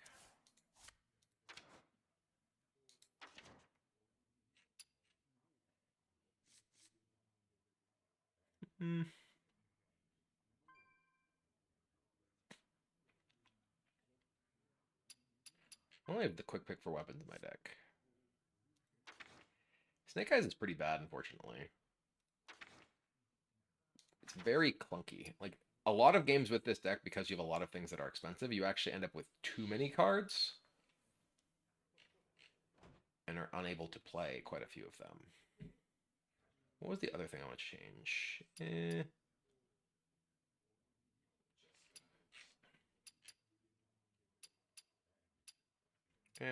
We'll just keep this for now. I think just go with that. Alright.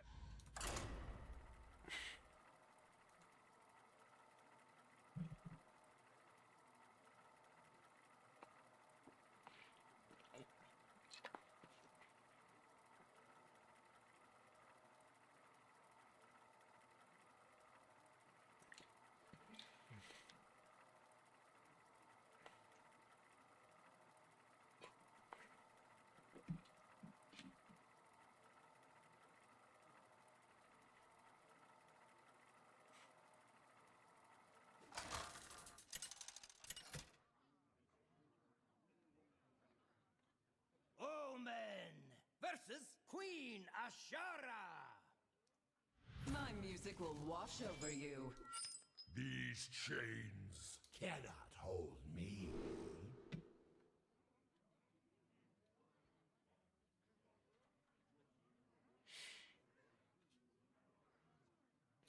Okay. I will keep Quick Pick Kurtrus.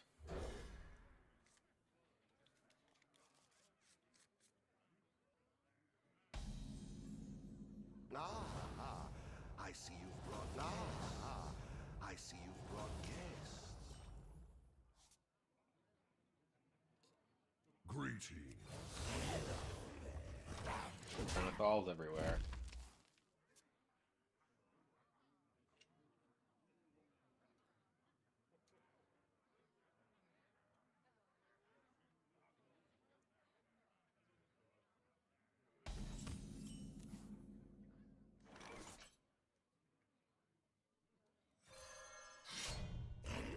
Bonk.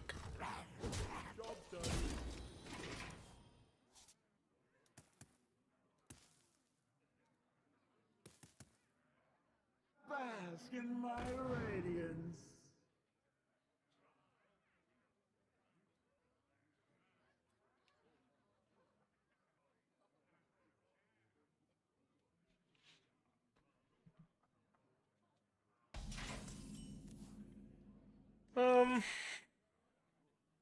I think I will just bonk that guy.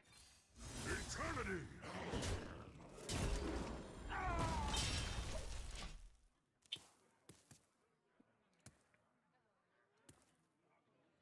Bank. Bask in my radiance. So they're not a Reno deck. I assume they're like Energy Shaper, It is our Energy time Shaper to stuff or soar whatever. into the shadows.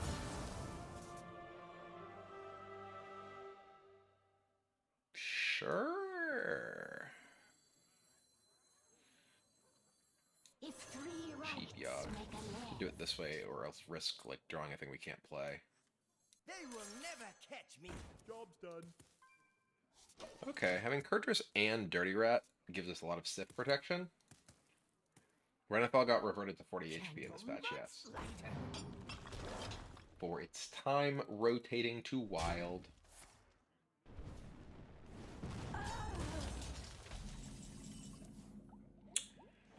Oh, okay. I'm gonna play Amplifier. I think, do I want to fizzle this hand? Maybe I wait. This or that. Fizzling Kurtrus and Dirty Rat is nice, though. And a cheap Yogg. Yeah, okay. I'm gonna play the Amplifier first. And then I'm gonna fizzle. Gotta go. We have a first position Kurtrus for the fizzle, which is nice. And what, 6th position Yogg with a 11 card hand. Shaping up nicely.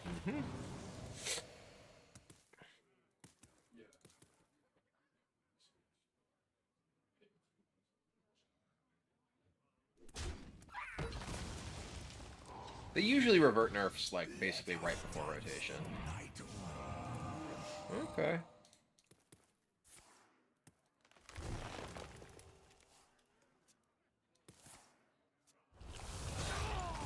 Oh boy.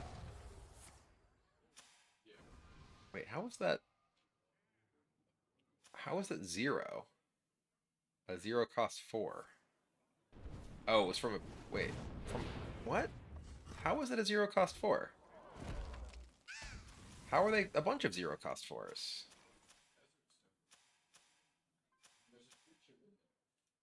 What? Oh, they have this! Okay, I was like, huh? What's happening? Okay, jeez, okay. Nope, stay.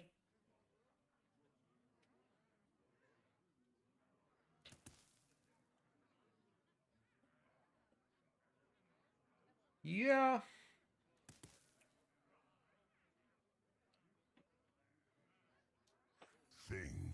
Think.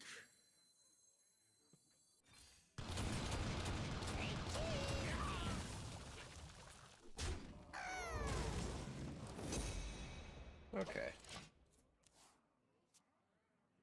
The Hifar got me good. You burn some. You earn some.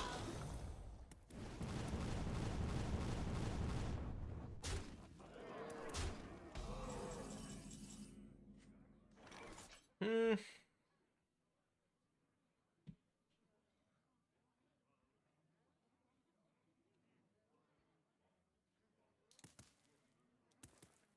I can just Argus reduce the cost of my hand, which gives me... This or it's that. probably better to just Argus dudes. Yeah. You will be repaid.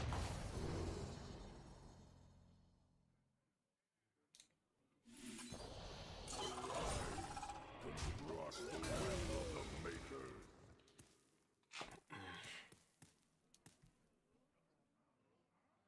Used to watch you 7 years ago. Crazy I came around your stream. Well, welcome. Welcome. Welcome back. Much appreciated.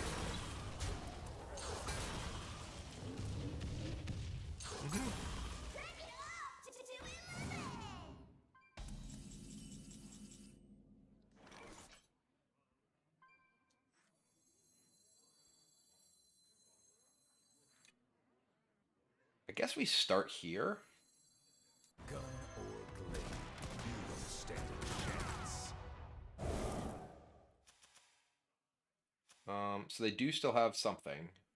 Because 1, 2, 3, 4, 5, 6. The time has come to dethrone our former master. I used to watch you last week. Just getting back to it today, too. Deathborn. Ew. Okay. Don't like that.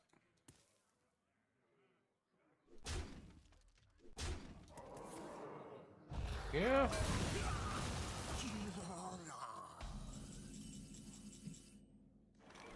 Hmm.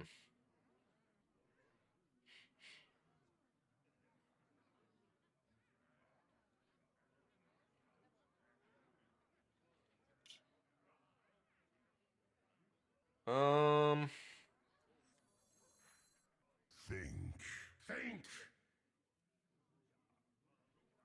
I'm just gonna play this. Okay.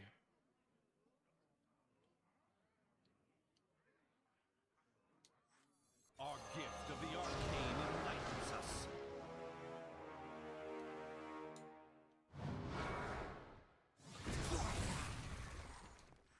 I ain't talking.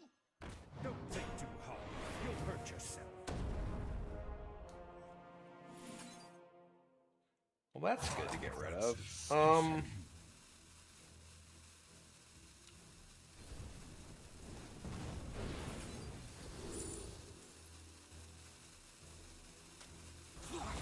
Eternity. All right. No more Ramath. I'm only at 18. They are one thing away from getting their free other one cost Titan. I have double Unleash Spell here, which is nice. I don't have my Arcanist though. Ooh, okay. They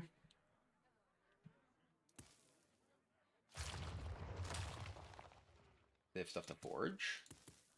Nox Ramus shall be cleansed.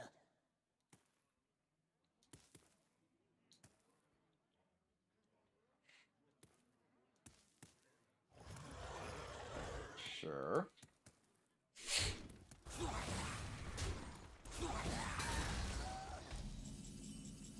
Oh, hello. My eyes are on the spot. Let's go down swinging. And regain all this life. Eternity.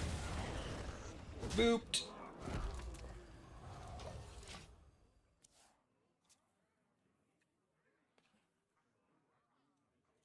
That was nice. Thanks for all your hard work. Well, thank you for hanging out and watching.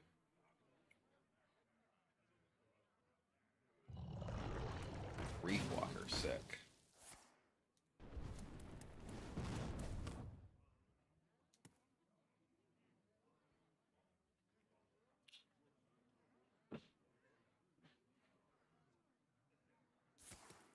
Okay.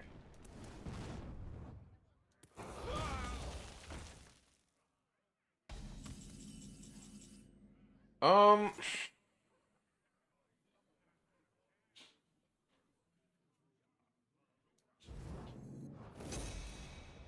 Can you feel the gift of the sun? Oh. Oh yeah, I have 40 health. I literally was like, okay, I can do this, and that'll bring me. And it's like, no, I got 40. 40 of them healths.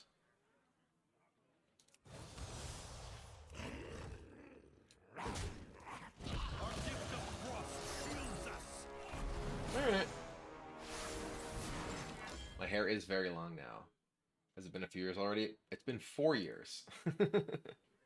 My last haircut was 4 years ago yesterday.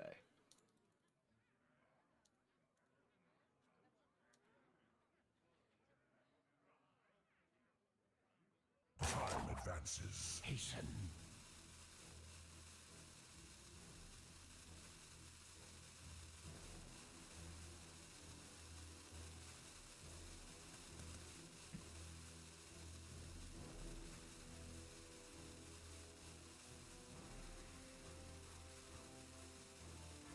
Oh, I didn't end my turn. Oops. I was like, what's taking them so long? And it's me! It's my fault!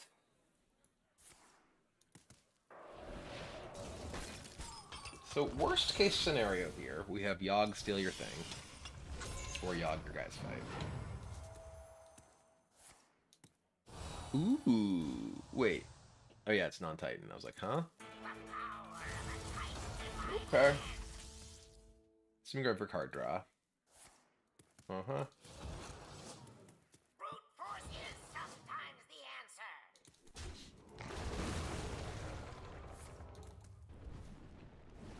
answer. So yeah, it's just gonna be Yogg your guys fight.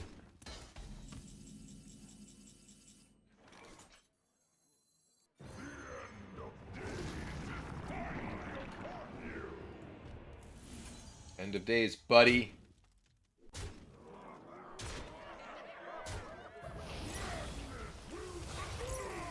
The classic Yogg. He's like, alright. I'm out. Oh, I think I forged the weight of the world, right? I'm just gonna cast this consecration. Yeah, Yogg said no and left. He didn't win the giveaway, and he's sad about it.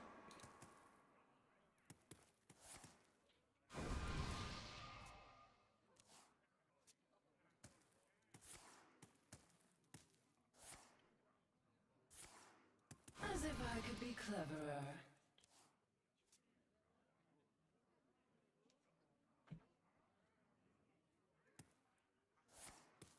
As if I could They be had very few cleverer. cards not long ago, and then they just void scriptures, wisdom. Suddenly they have 9 cards in hand. Okay.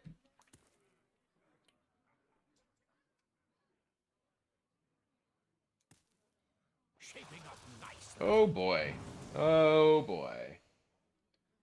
I'm glad I got rid of the raw map at least. Hmm.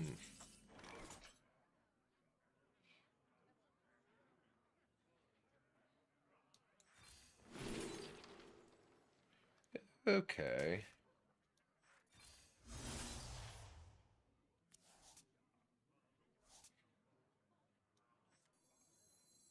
Our gift of fire empowers us.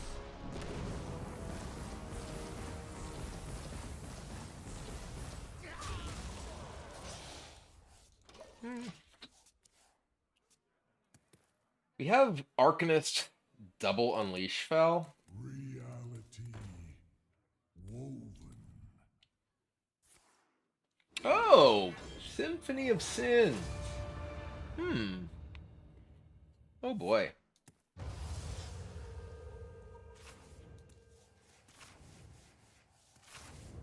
Ignis. BTC. Okay, our snapshot's still in the deck. Uh-huh.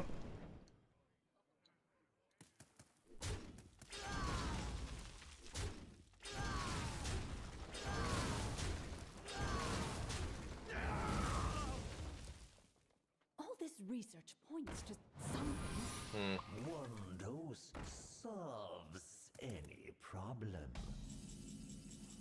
Speaking of.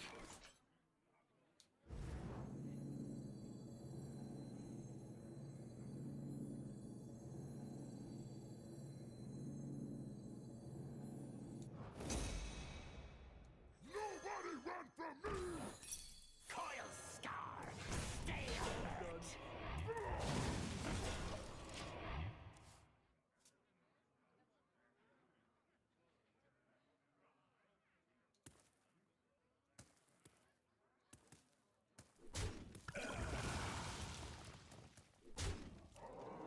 Renathal's reverted. It's one of the reverts that they do.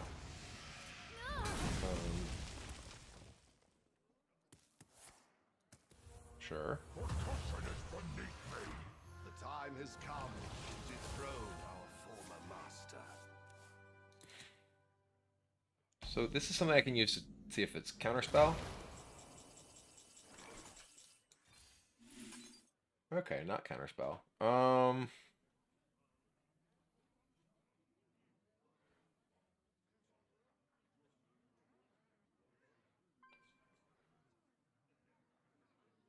7 cards.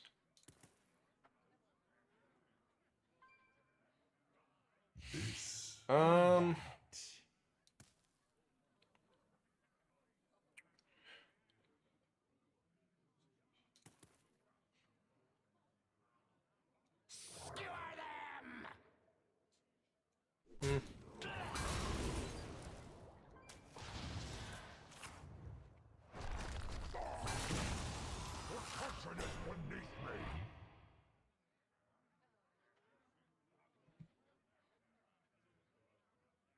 Time advances. Hasten.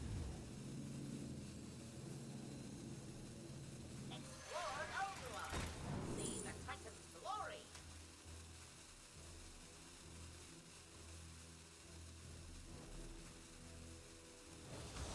Eternity.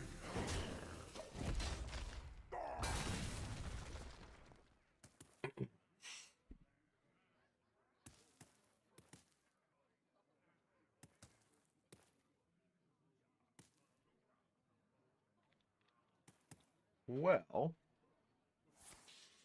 sure.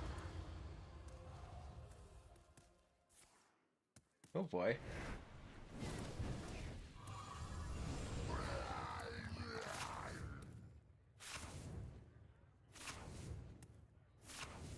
Okay.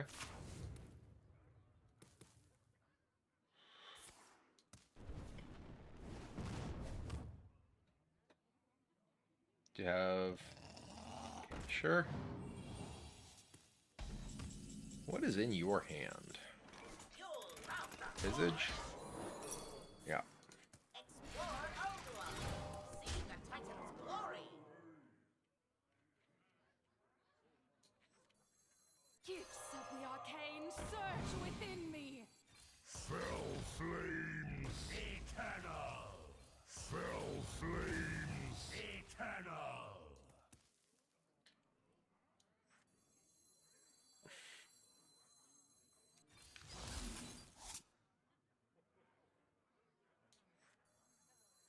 I ain't talking. Okay.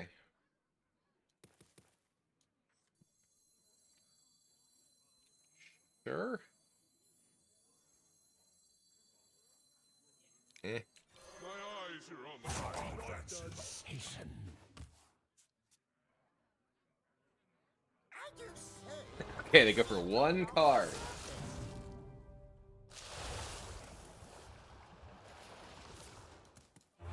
Sure. One dose Sick. solves any problem.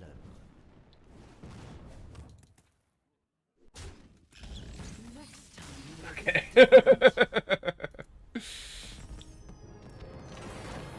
Brr, brr, brr.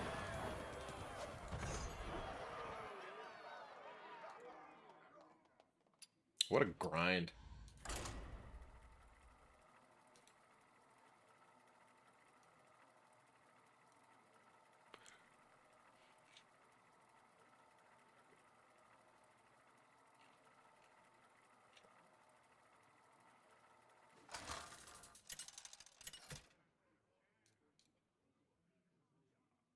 Omen versus Sai.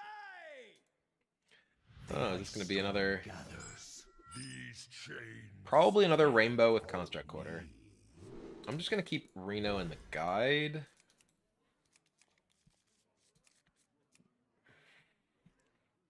Can potentially find, like, you know, Greetings. some value there. Hello! I see you've brought guests. Hopefully not like Plague. And just, you know, make my Reno useless. Hug Lover, thanks for the Prime sub. Much appreciated. Oh, we can turn the alert sounds back on.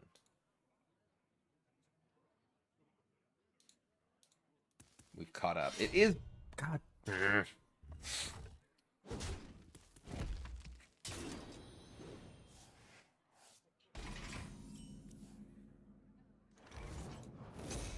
Rude. Rude Plague DK. Very rude. My pain doesn't compare to your plague. Mm-hmm.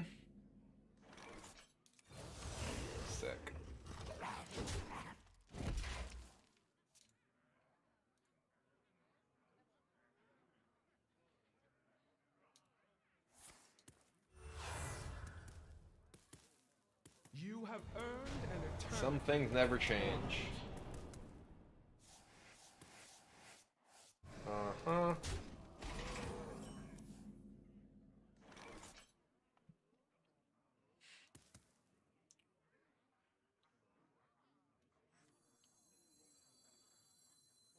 We built a life-size statue of Amanzo.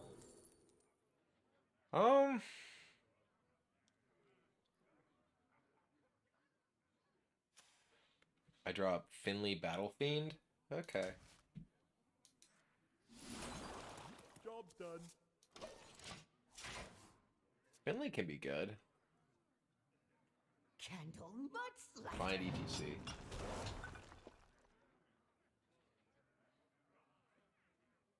Candle mudslider. Oh boy.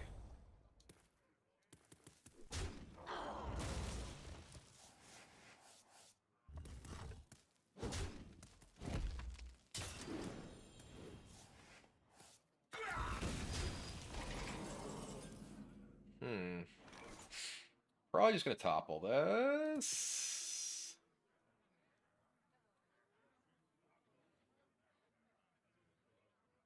Yeah.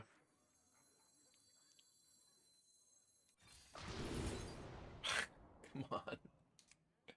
Really?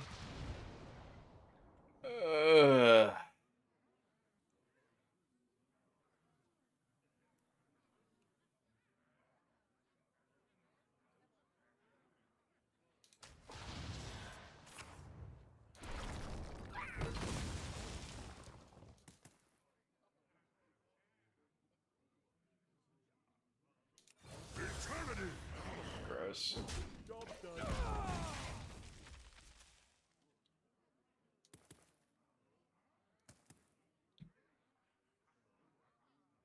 Lunatic mandible. Yep. Cool.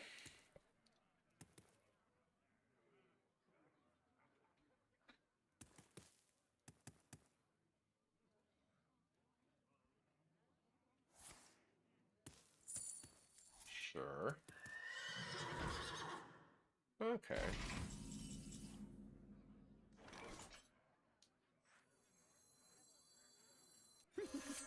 Insanity is no excuse for bad manners.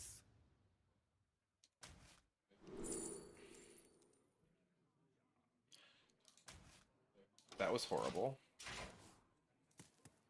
Oh, somebody take like Primus or something. Or Reska. I got Hearth.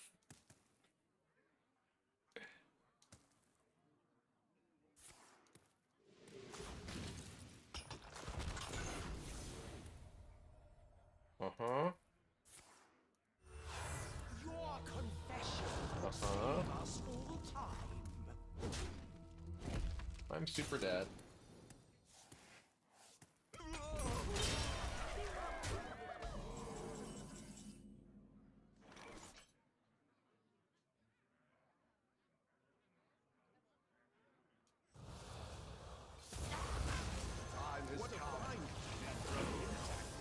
At least that. Ain't your power.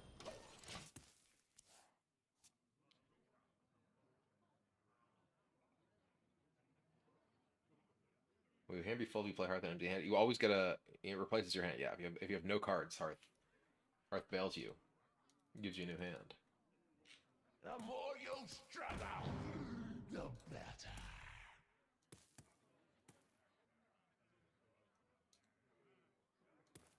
We only need one.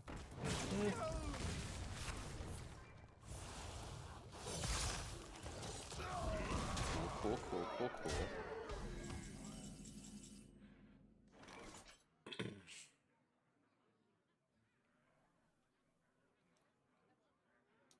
I do say, I seem to have lost the surface.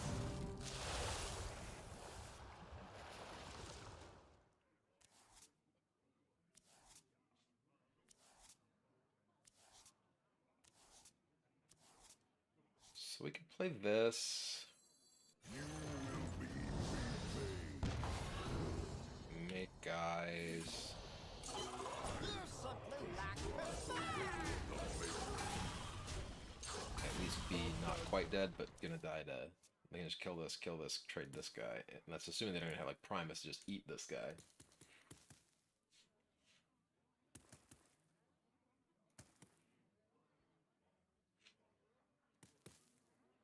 Playing Hearth there just means I die to their board. There's no way I can play Hearth there.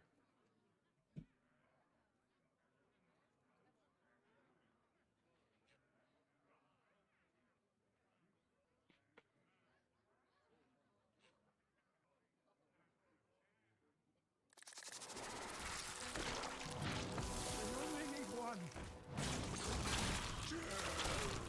Cool.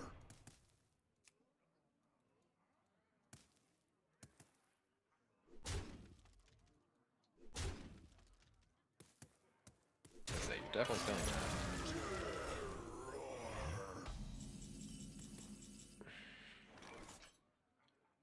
So I did not have going down swinging in my hand before, so we could theoretically find going down swinging. It's not going down swinging.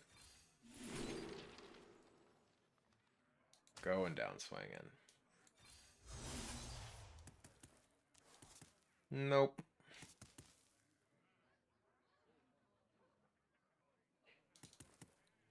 Immolation Aura? Still die.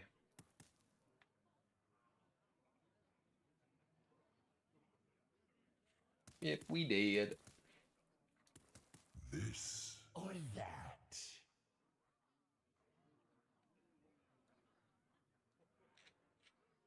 Yeah, we couldn't Reno because of the plagues previously. time advances. Hasten. It is our time. Nothing does anything, we die. They will never catch me. Boom, plague. Okay, I'm dead. Enough. Shockingly, my Renathal Reno deck lost 2 plagues.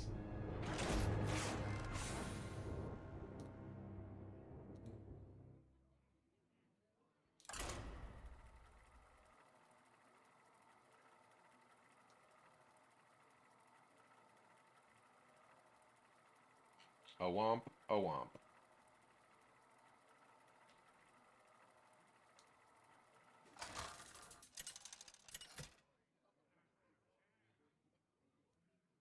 Omen versus Sarad. Time for a remix. These Alright. chains I will keep Falarin here.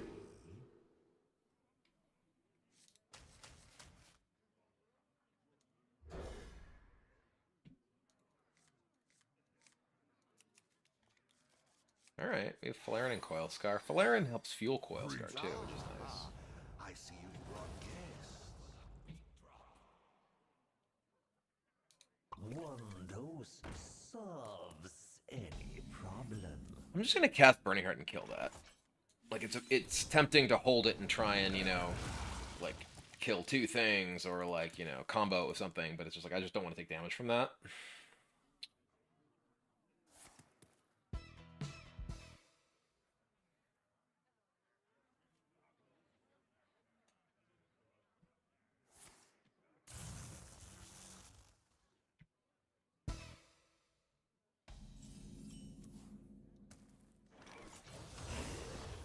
Bonk.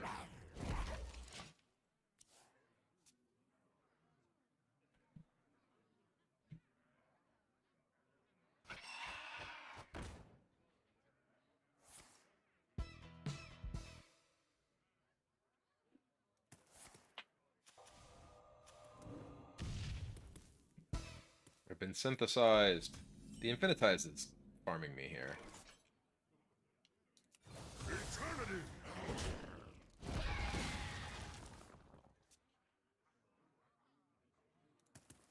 You could make an argument that I should just play the Unleash spell to kill that there, so I'm guaranteed to have this online though.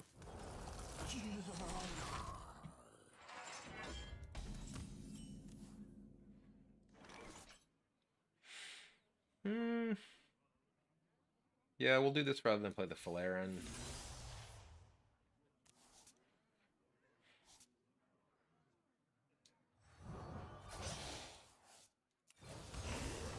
Now we can coin Playing Coilcar next turn.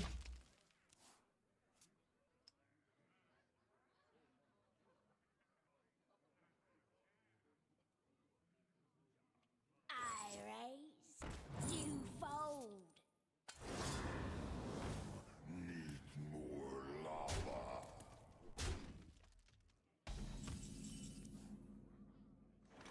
We could just play. This is actually pretty good here. It prevents the damage from these two. Yeah, this is probably better than just coining this guy. Because now we're immune, don't take damage from these, clear all this.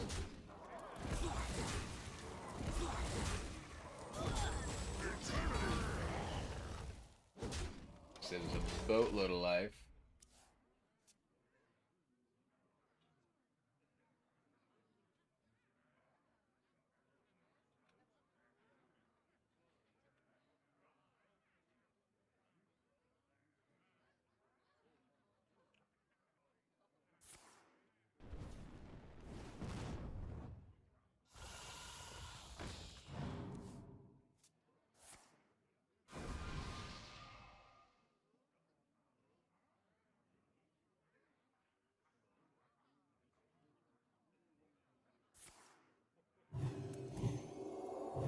Okay. That shale spider is looking to mess me up. Boom, Coil Scar.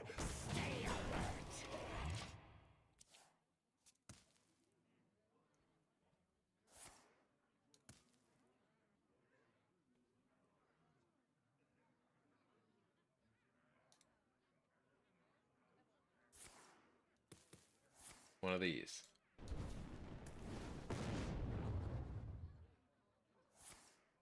Mm-hmm.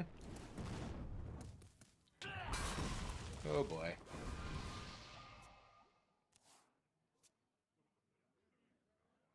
Who did my hair? Olivia braided my hair just now.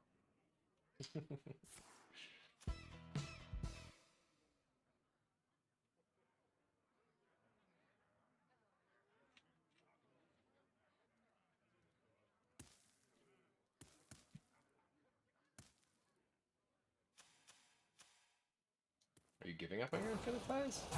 Stop. One dose solves any problem. Sure. Okay.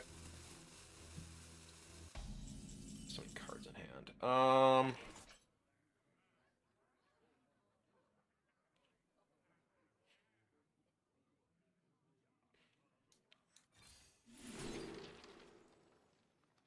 Okay.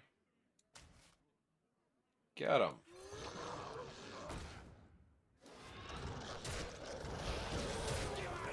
Sniper draws the card as well. My hand is full.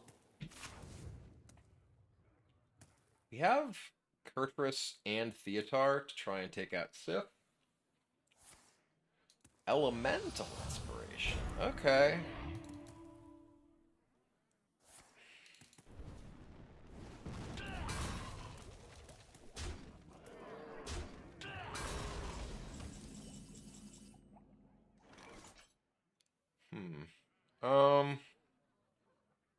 I can just coin Yogg, make their guys fight.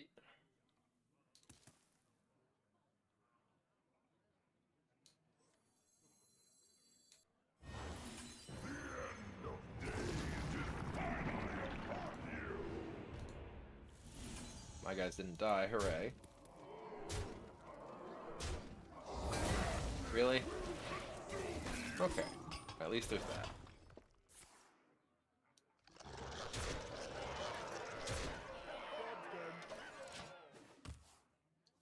They're almost dead.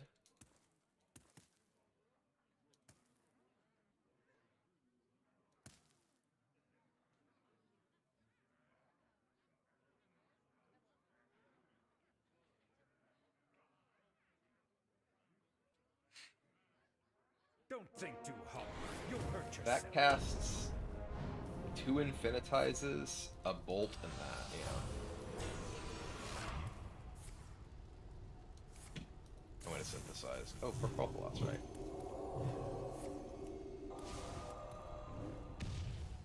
Okay. Are they just dead? Oh. No, like, I'm not killing that. Just take control of this. If it doesn't fail, I kill them. Can also just do it guaranteed with this. This make guys unleash fell. They shouldn't concede there because Yogg take control of their guy can kill my own guys. Like, that is not a guaranteed win with the Yogg on the board. But we'll take it.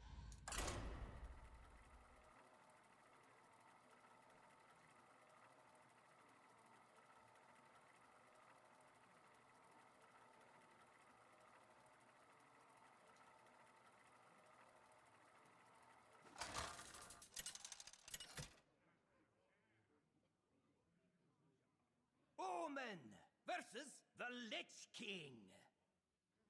All will serve me in death. These chains. Death Knight, what do you know? I do expect to see just a bunch of, like I said, Rainbow Death Knight with you know, double unnerved Construct Quarter. So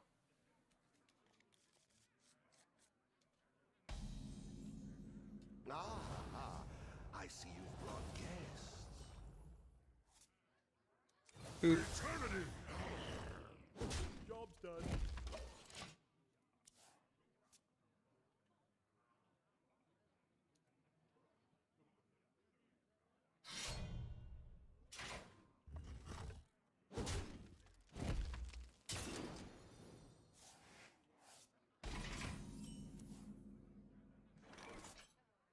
What do you know? Stab the Primus. Eternity!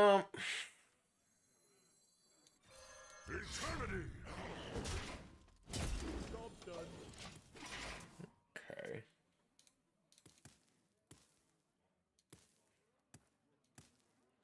Candle Mudslighter.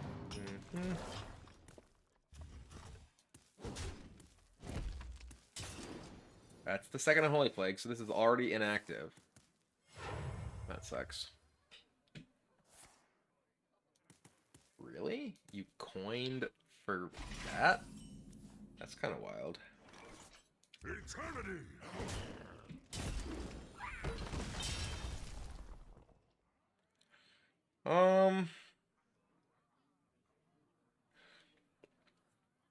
Do I want to Ignis a 5-cost weapon here? I think I do. I think I'm just gonna forge this and say go.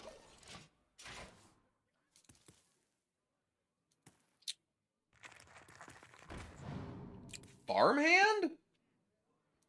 Excuse you?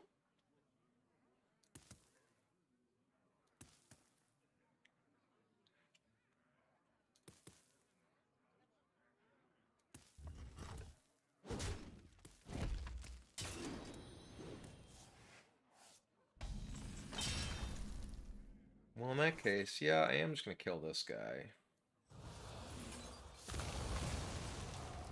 Alright. Well, now we'll play this and punch you. I mean, they are not pressuring me. We could theoretically get a chance. Like, they haven't Helliod.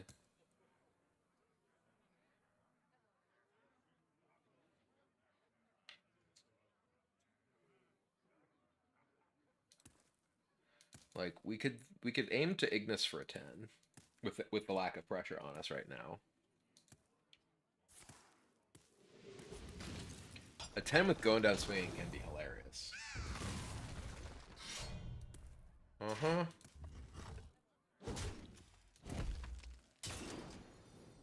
That's a third Unholy Plague.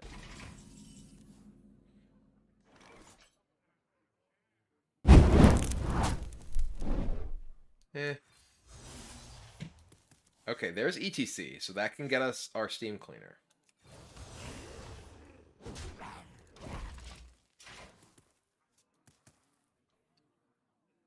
And again, like, I'm still at quite a high life total. They haven't really deployed anything all that threatening. Defrost and Farmhand are... Okay, that's a second Farmhand. A lot of weird choices. Hydaelyn Goldrin, thanks for the Prime sub. Much appreciated.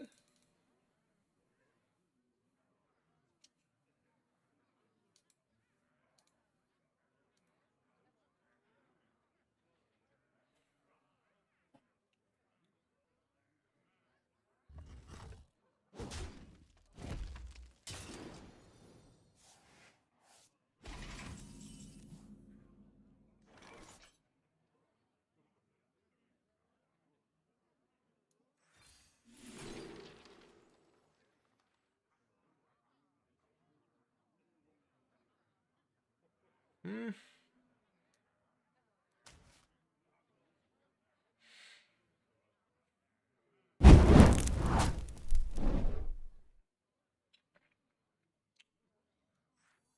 If 3 rights make a left.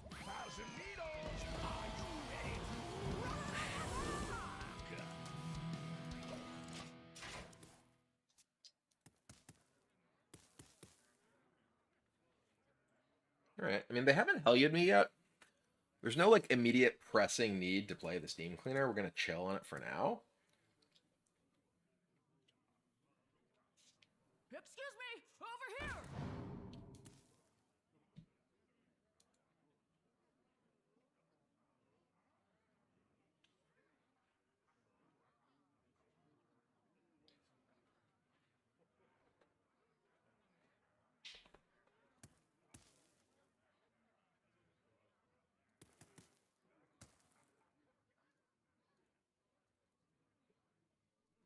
You nautic mandible! Okay. So it's a free 3. Okay. Free 5. I have but little time.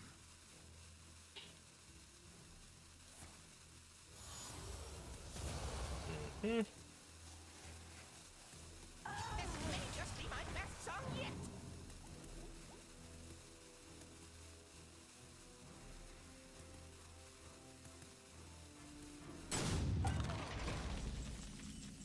Frost Plague.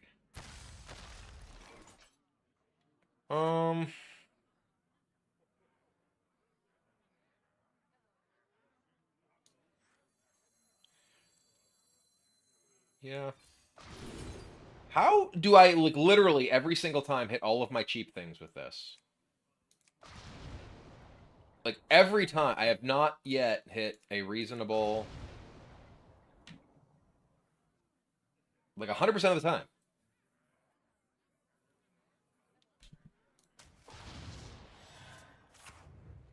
Take 2.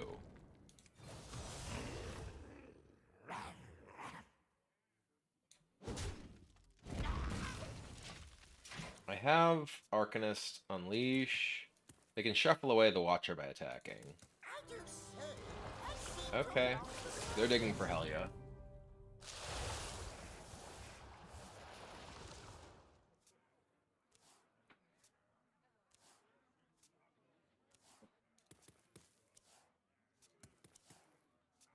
Topple has just been trolling. My pain doesn't compare to your plague. Mm-hmm. No Hellia. Yet, at least.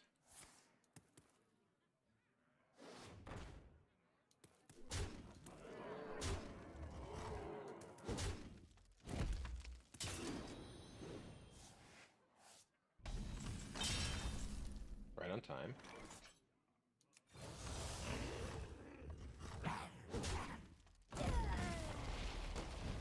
Gifts of the arcane surge within me. Fell flames eternal.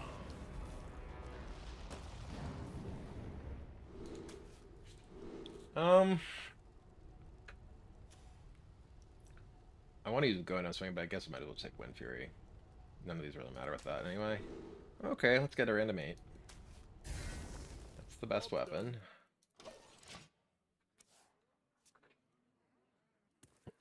You have earned an eternity of So, torment. I can Steam Cleaner post Hellia. There's 12 Plagues in my deck. They don't have that many. That gets them... They haven't actually played anything big. Okay, that's what it's going to get them.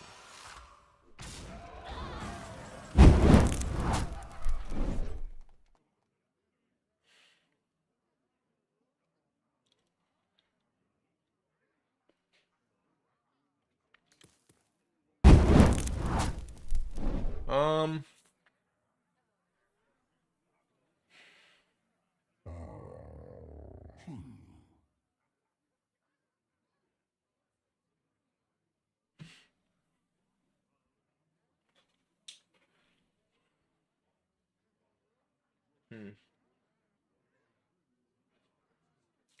they still have Think. another Valdir, another Down with the Ship.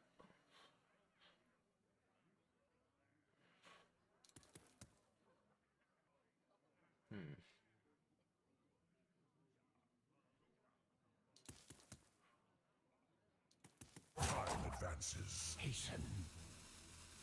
I think I actually was doing this.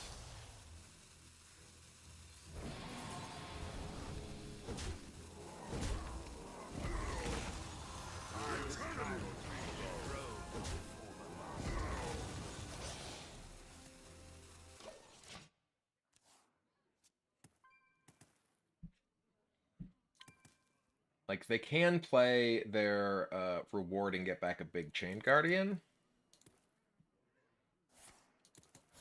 More plagues.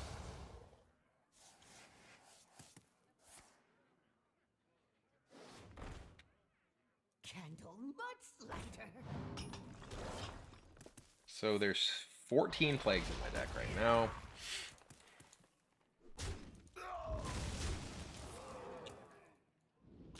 So I know that they have the Azurite Rat in their hand, so this is... especially with that draw. We're going to Steam Cleaner, and then Cursorus. Oh, there's discovered cards?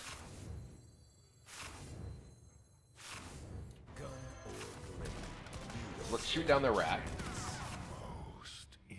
Did this kill nothing? Unexpected. It literally killed nothing? It shot 3 different things and none of them died. What the hell, chat? Well, I know that they Finlayed. Oh, it was the stuff from their farm hands and the stuff from their Ghost Rider that all got poofed from the Finlay. Remnants of life.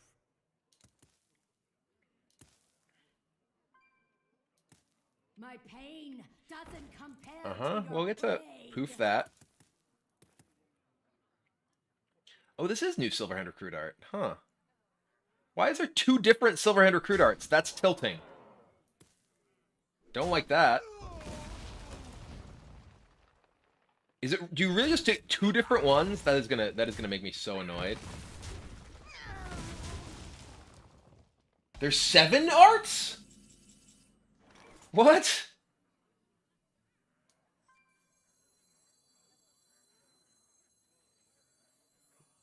Well, looking for a standoff? Careful, it's against me.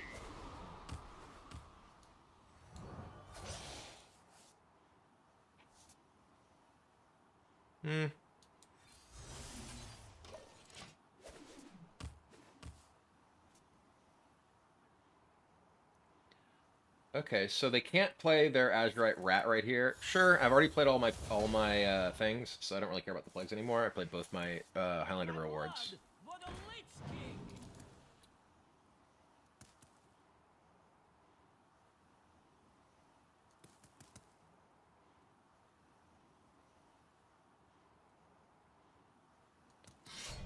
I just traded that.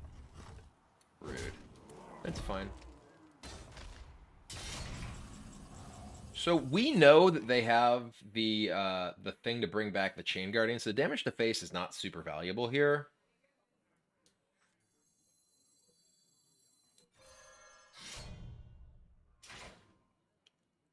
One shot is all I'm gonna hit the guy. Okay, now I will hit your face. Come on!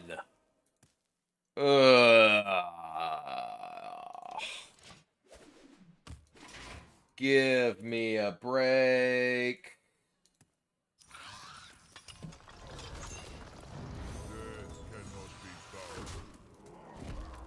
Cool. Goodbye, my weapon.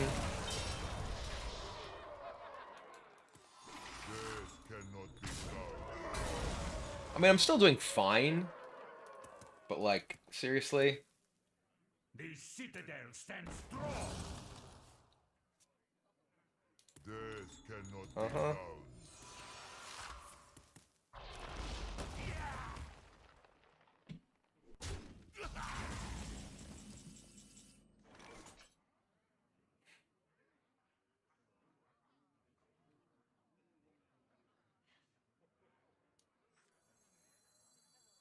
take this guy.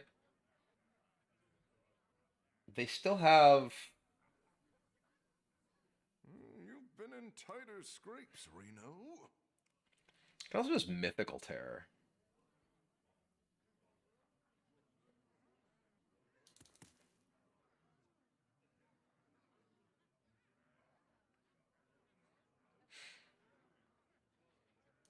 Yeah.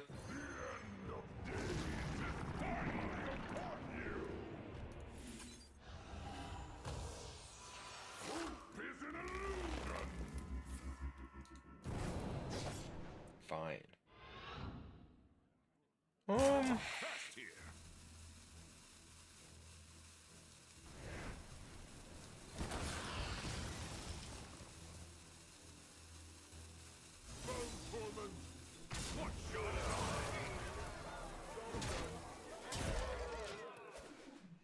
I am low on cards. They still have Tomb Traders. They haven't played any Tomb Traders yet. Oh, they're playing some weird stuff. Yeah, okay, there's Tomb Trader. This cannot be bound. You now take mandible. Okay, so that gets their a 2. Sure. Bizzle.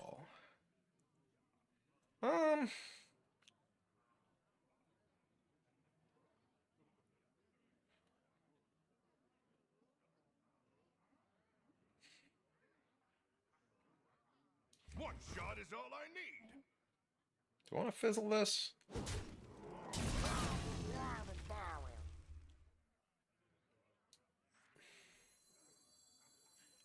It's gonna eat all their guys.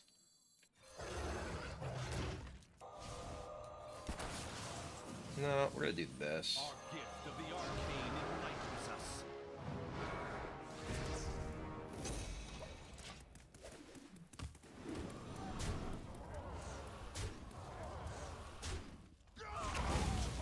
So they have no cards left. I assume, are they not playing Busters? Like, can they not get the last rat? I only need We haven't seen any Busters from them. Come around them. Hearth, okay. Yeah. They have no cards in their deck, though. We're just gonna make it hard for Hearth to really matter. You're at 22. Burning Heart you. Immolation Aura. Astalor. Shoot your face. Taste of Chaos. We'll take Chaos Strike. We just want like this could hit minions. Hit you for 8.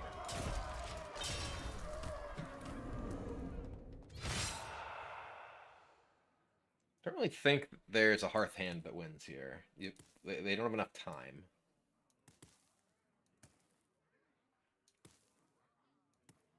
I can't cast Fan the same turn that I play the Astalor, and I feel like I can just kill them. So yeah, they're dead. I cannot wait. We also just to have read like these. Crusher to get this through too. Sure.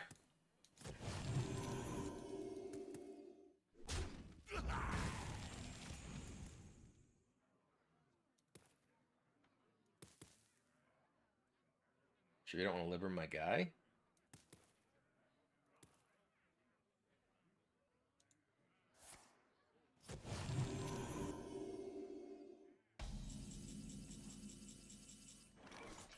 Nobody run from me! I'm wide open! Frostbolt! Our gift of fire empowers us. Kaboom!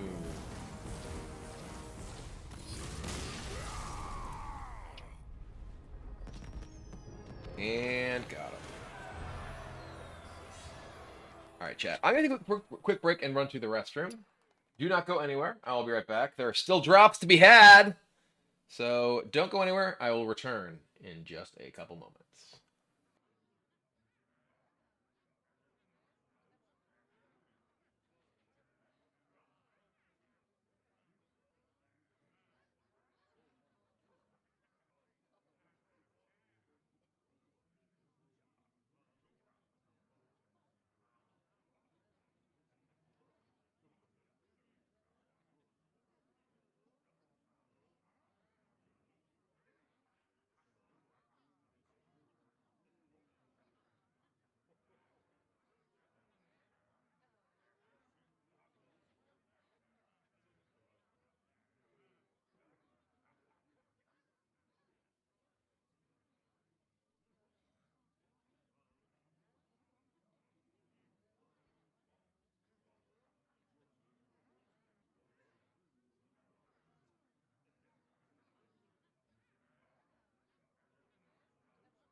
We are back.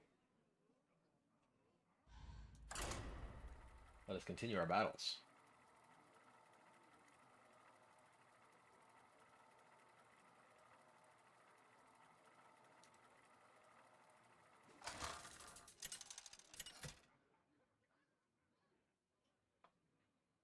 Omen versus the Lich King.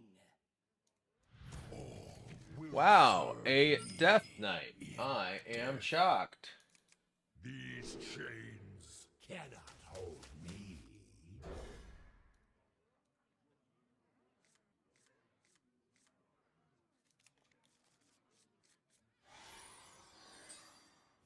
Ah, I see you've brought guests. When are the drops available? They are available now. You can be earning your drops right now, this moment.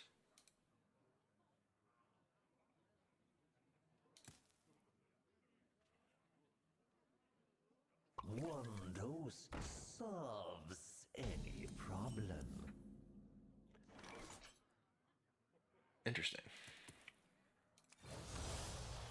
Eternity!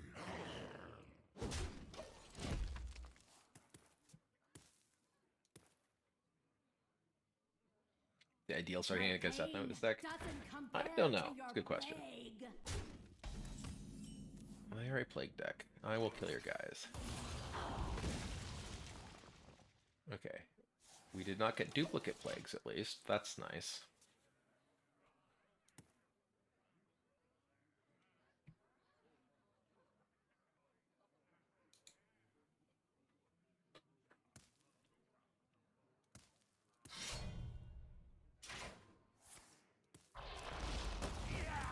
Ow.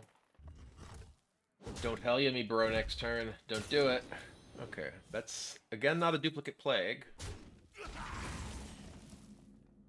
We're going to use our card draw before there's a million plagues in our deck. We are unfortunately guaranteed to get a duplicate plague next turn, and they can play Helya this turn, so Kurtrus has no possibility of clearing it. That, well, maybe they drew it off that, and maybe they don't swing, or we draw, like... More death can't hurt.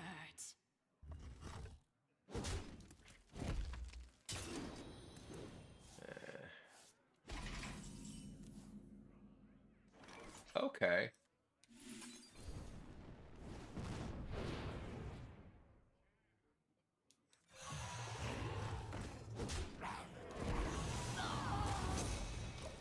Boom. 2-3. The 1-3 Battle Fiend coming in hot.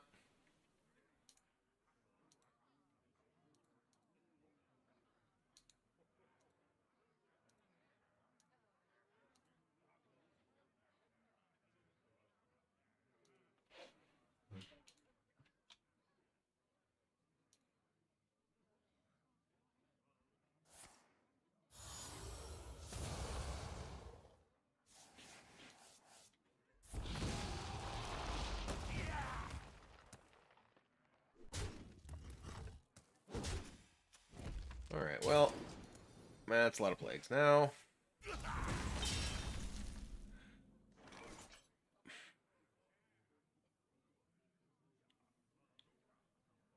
Yeah. I'm gonna go for the 10. This game's been going pretty slowly. I will take lifesteal and armor. I will survive.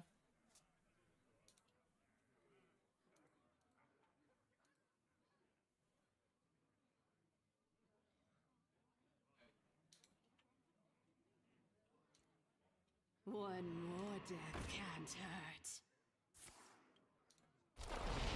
Oh boy. Killed the first one. There's the second one.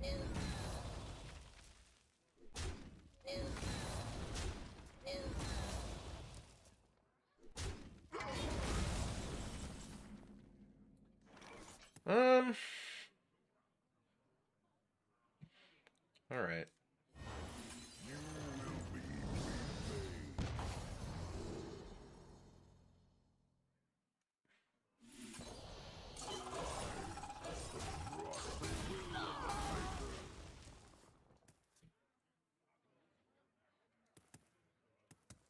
So they actually can't play Tomb Trader and Chained Guardian this turn. They have seven plagues they've shuffled in, and Tomb Trader plus Chained Guardian would be 8 mana. Eh.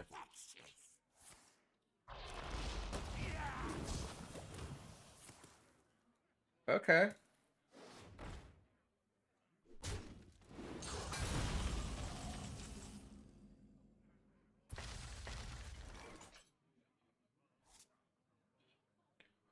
Well.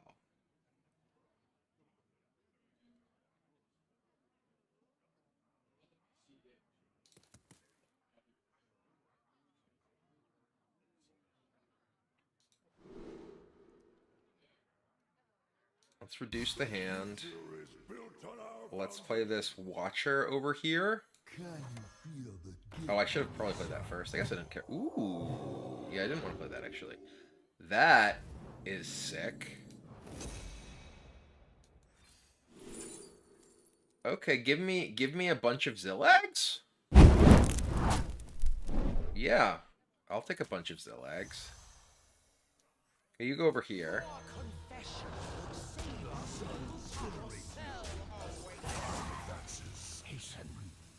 Alright.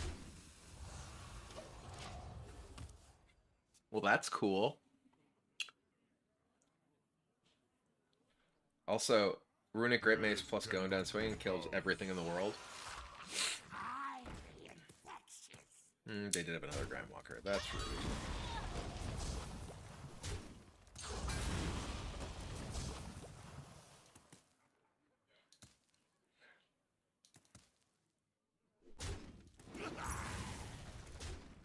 Okay.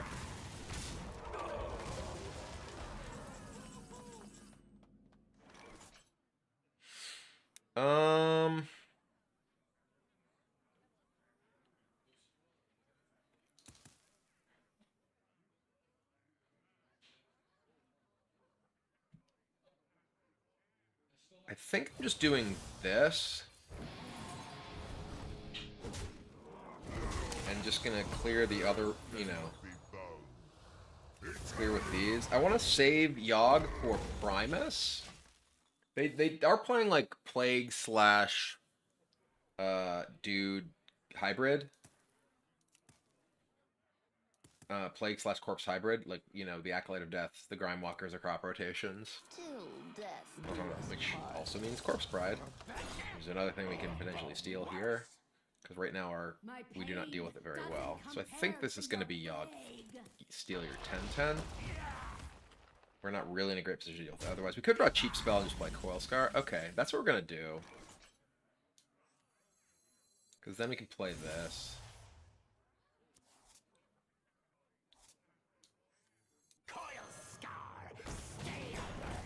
We're going to chill on this. We want to be able to potentially play like Midnight Wolf.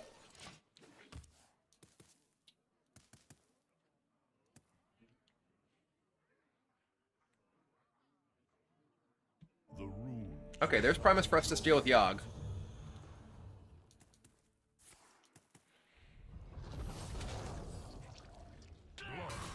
Remnants of life. Which is why we set this up like this. And we did not play the Primus or the Yogg previously. Maybe? No, with 6, yeah, we definitely want to steal it. Take a good look. You ain't never That's seen rude. that again. Steal the 1-health one. Nope, unlucky. Okay, so we take 14 or 17. Ow. That's unfortunate.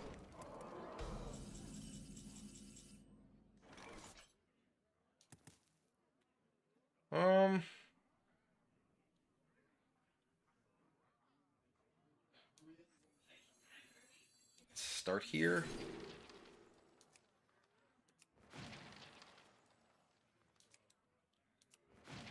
None of these are good, unfortunately.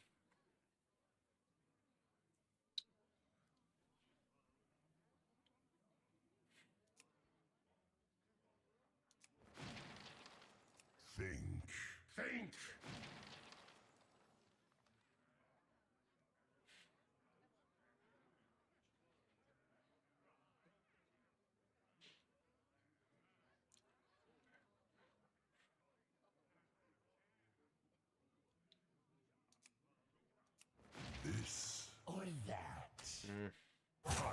Let's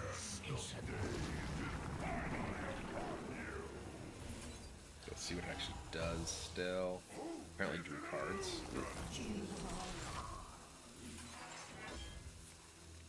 Oh, okay. Oh boy. Oh shit. Take a good look. Ah! Never see the light again. That took so long. We didn't get to steal stuff. Oh well. This just being in play is like not bad at least. They get to hit me for 10, but we gained a ton of armor. The both spells we cast giving us armor was actually kind of insane. But yeah, I could have punched this and attacked this in and gained control of one of their 4 things. Sure. Calls to you. That's fine.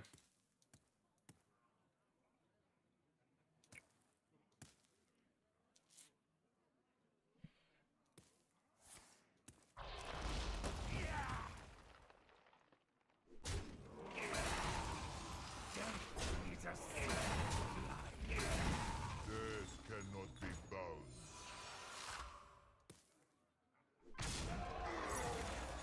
Death cannot be bound. Sure.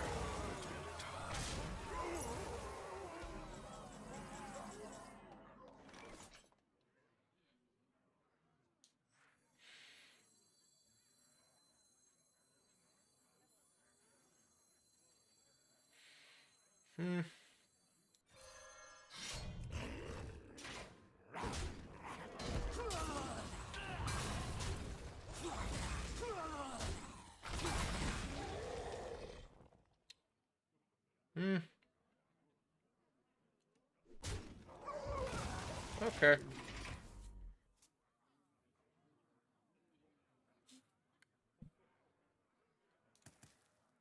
Till death do us part.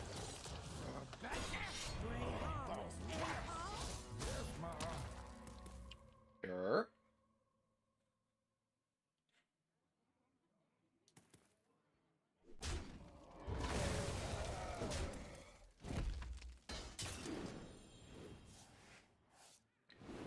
I do have a lot of expensive things left in my hat. There's a frost plague. Yeah, I'm just gonna cast this.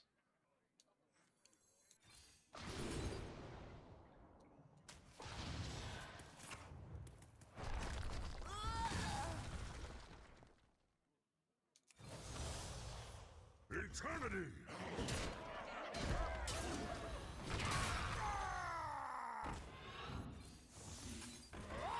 So they can shuffle my ETC if they attack with the weapon, which does prevent me from, you know, necessarily getting ETC.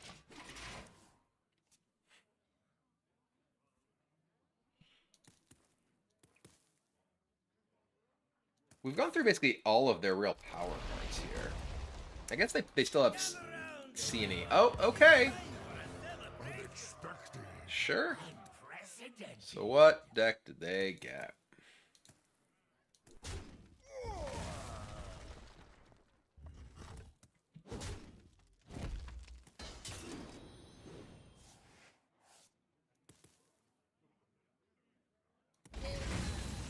I guess we'll find out.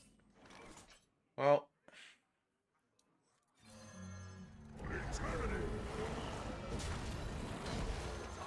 let's blast you for 8. I'm at 50.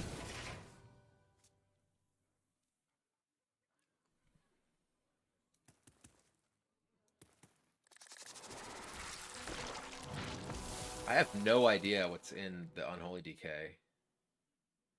That's actually really annoying on those too. Huh.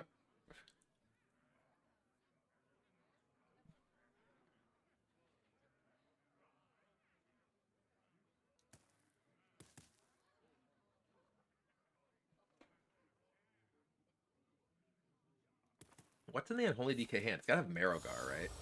Oh, that was not from Hearth. That they just drew. Okay.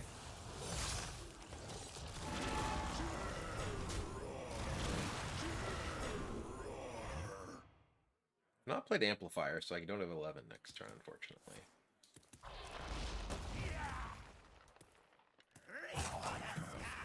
Okay.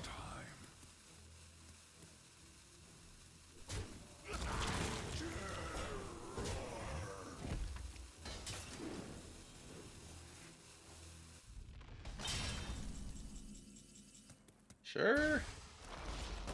That feels good.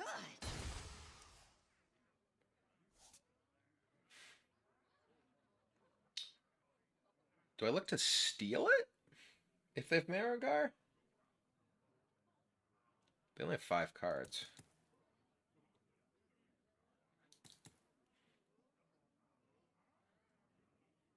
Think.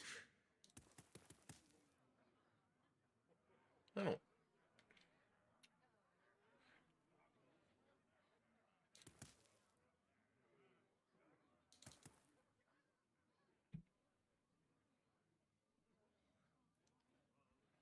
Reno is not a card I can play here with any effect. I have a bunch of plagues in my deck. Time advances. Hasten.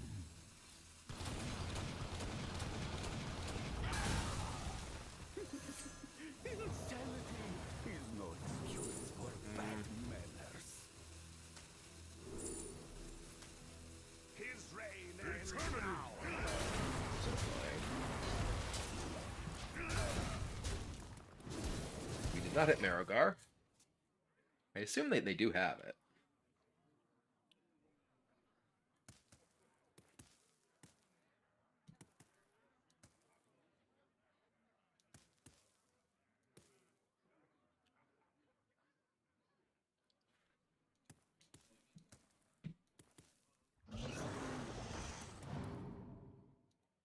Maybe they don't. I don't know. Hearthstone Brew. Unholy.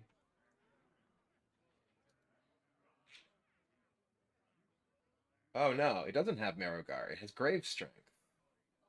Okay. Oh.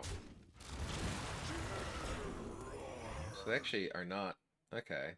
They need So they still have Grave Strength. We did take this so they can't use it with that, at least, which is nice. Alright. That's fine. I mean, I'm at 53. I'm not terribly concerned about a Grave Strength, I'll tell you that much. Man, this hand sucks. This is a terrible Hearth hand. I do say, I seem to have lost the surface.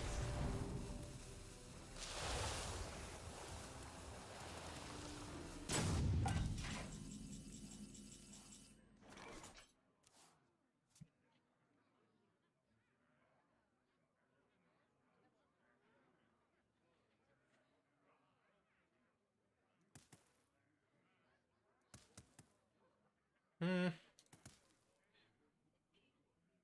This Or that. Delightful insanity.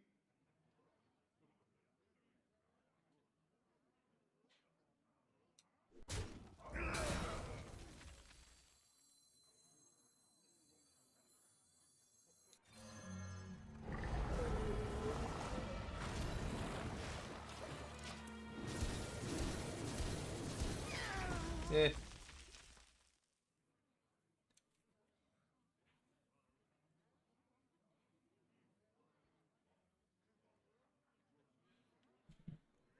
We still have our ETC in our deck. the more you struggle, the better.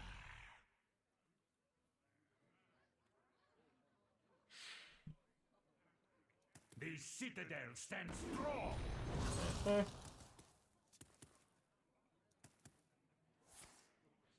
Anti-magic shell. That's annoying. Okay.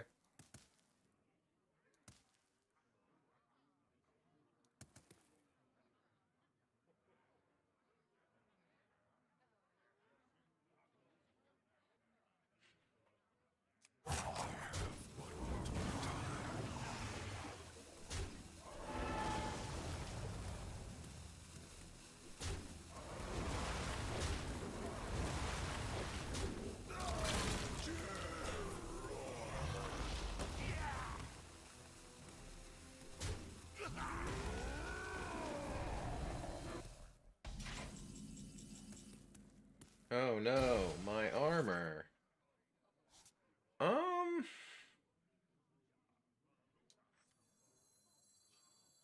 shall a life-size statue of Amazo.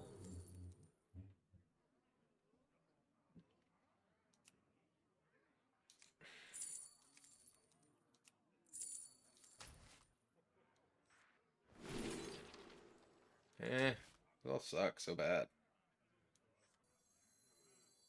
They will never catch me.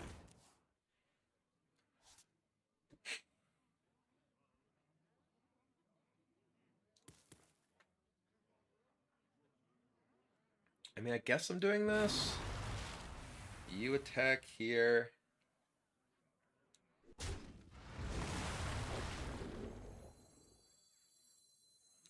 Fell flames eternal. Hasten.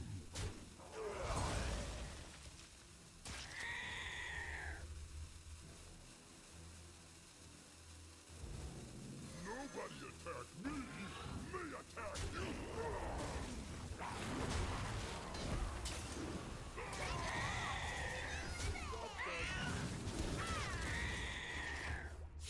All right.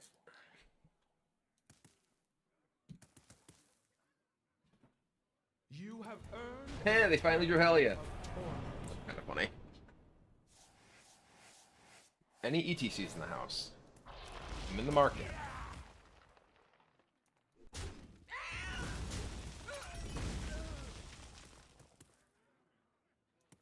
One dose solves any Here for the door. problem.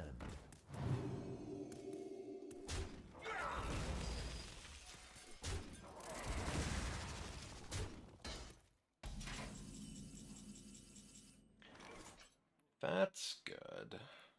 Oh wait, that was not what I thought it was. For whatever reason, I thought that was Immolation Aura. Speaking of Immolation Aura, what?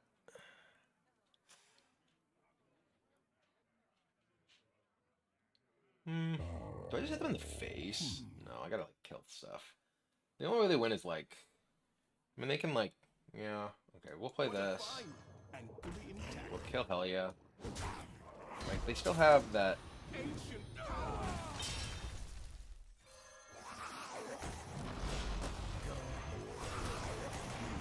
They still have grave strength.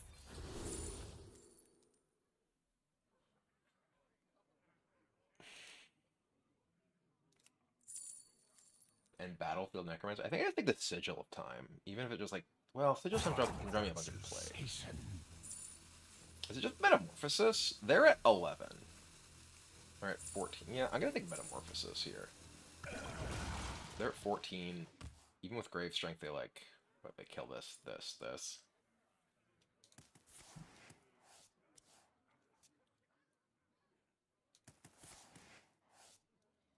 Oh, and 2 of the cards they have remaining are Snake Oils. Okay. The fallen will serve. Uh-huh.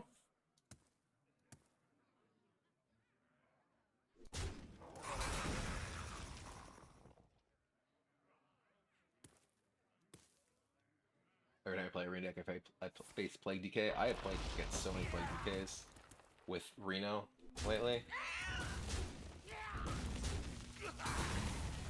Okay.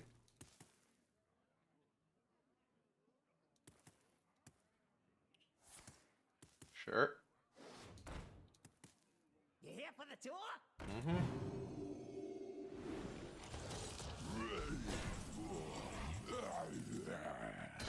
Plague. Plague. That feels good. Oh.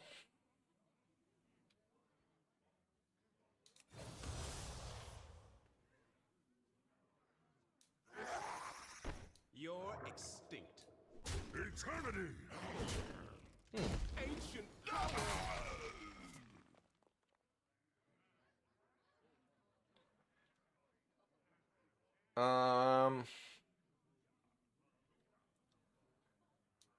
Yeah, I think just kill. I think I just play the Mythical Terror and try and kill all their stuff.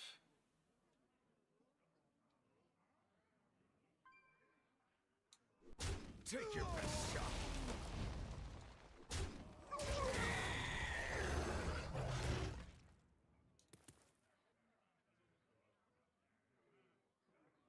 I don't want to possibly give them another dude.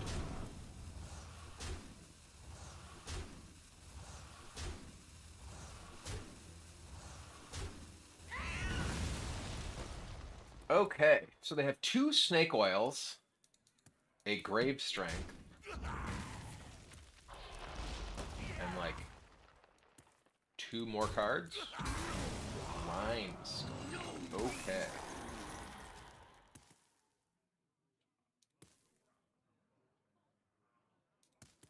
Grave strength. Yep. Conquer in my name.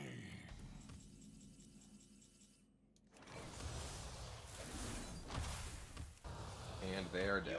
You're extinct. Take your best shot.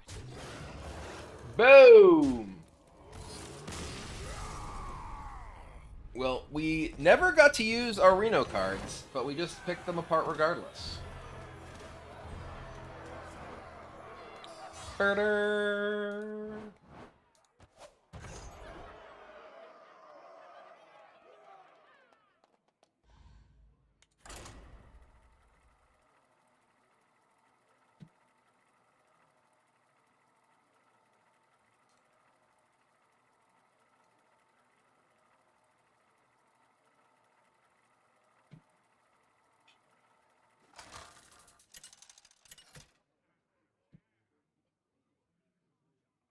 Omen versus the Lich King.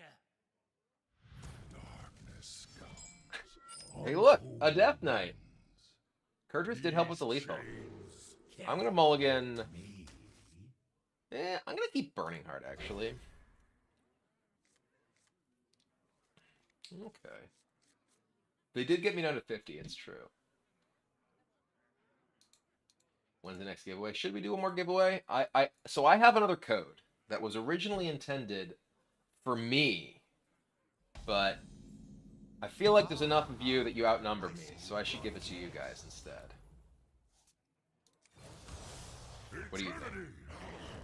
I think there's enough people in chat who are interested in that giveaway.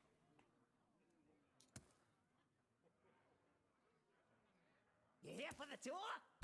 So this might not be Plague.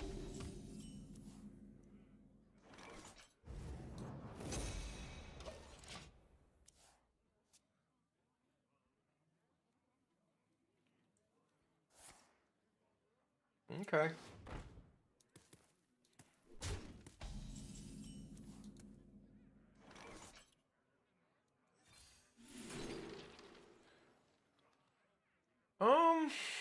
Yeah.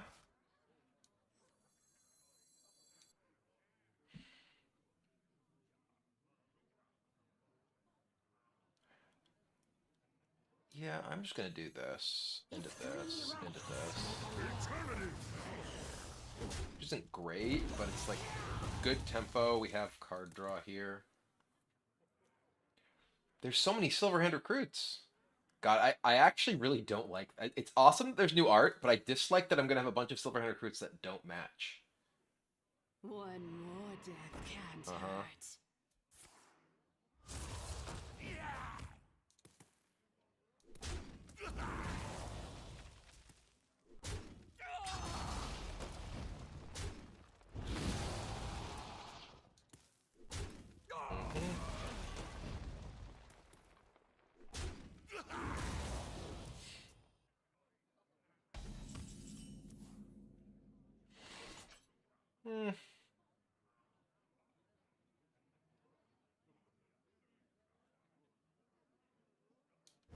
They have a lot of cards. I'm gonna do this.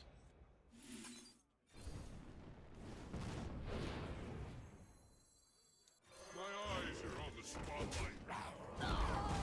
I'm gonna draw so many cards from this world. Hey, Voxy! Thanks for the raid. Welcome, welcome, Voxy viewers. I don't know why I didn't get an alert there. Did I somehow screw up my sounds?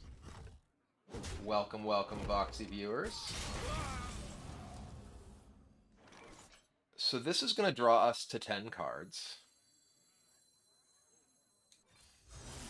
Let's just play 3 mana, draw 7. No big deal.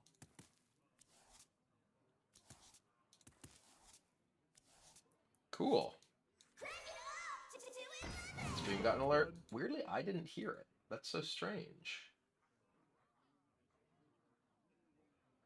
Huh.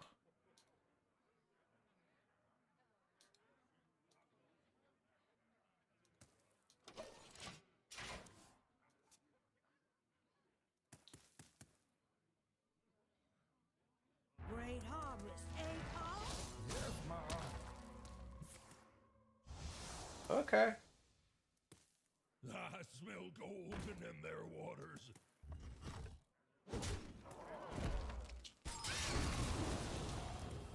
They're continuing panning. Oh, that's a good draw-ish. Yeah, good draw-ish. They only have one charge left on this. Okay,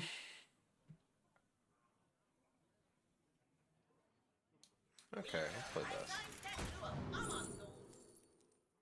I have too many cards for the Sigil of Time to be good right now. It could be good later. Reduced by 3. I am going to take it.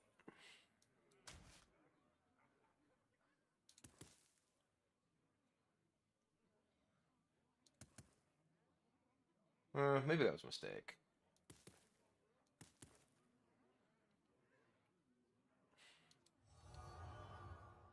Yeah, I have to just like Finley now. Think. Time advances. Hasten. Okay. You say, I seem to have lost the service.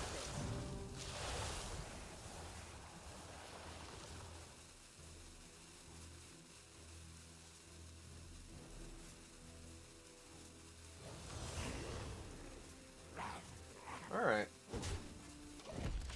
Ooh. You have Argos.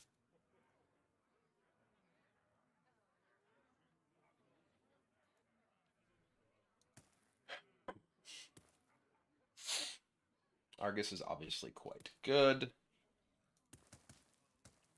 You do have Theotar as well to potentially take like Sione, which is, you know, the like scary thing.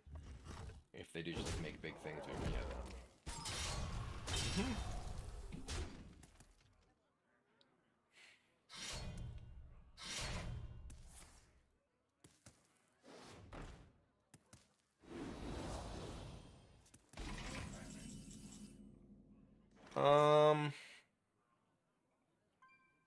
Yeah, we will play you.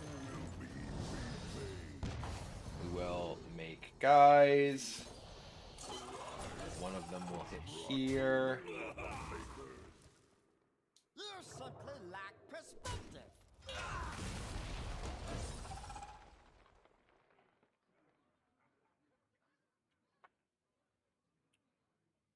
I want to kill this so they can't get more cards from another Acolyte of Death.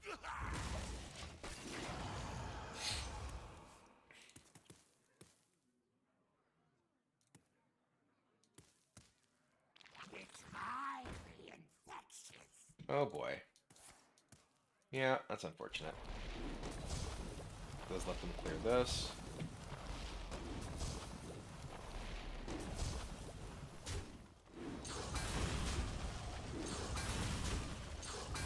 Goodbye, my board. I will miss you.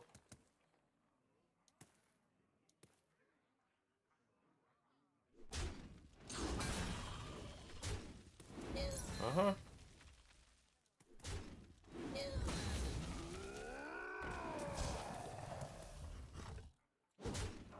So, if they play another one of these, okay. Yeah, that's the point we're gonna reno. Like, I was definitely like, well, I don't necessarily want to reno, but now I definitely do. They've committed a lot to this board. It's against me. We could Ignis for a 10 next turn?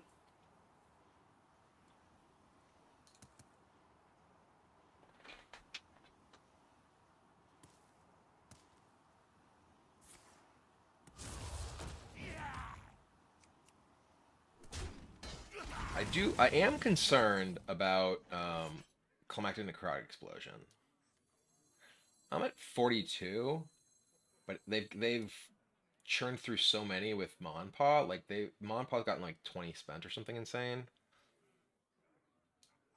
The Titan's blade shall never die.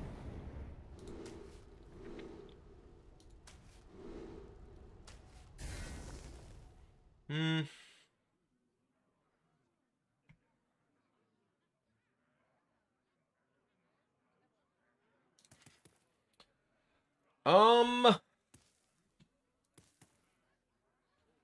Monpaw's just 10? I guess they are at 40, yes. Monpaw's just 10. Okay, so yeah, CNE won't be too bad. Crazy.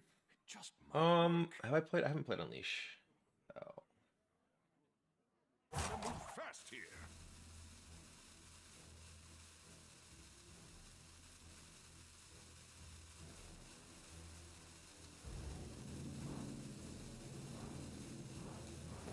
Yeah, I'm just doing this. Nobody run from me. Oh, I played Amplifier. I don't need to necessarily. Oh well. Forgot I played Amplifier.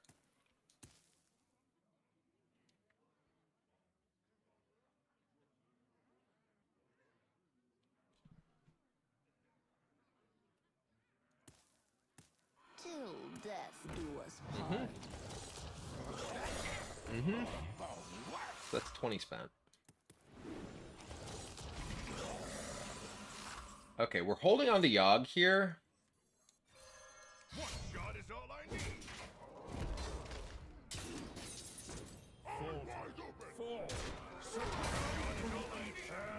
They do have the weapon that can freeze my face.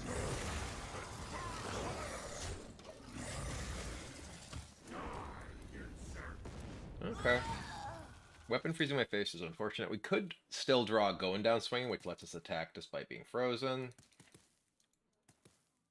The runes decide your fate. I'm gonna hump this. Okay, that lets us Yogg steal that, and then make taunts, which are quite powerful. I assume they hit our face with this to freeze the weapon.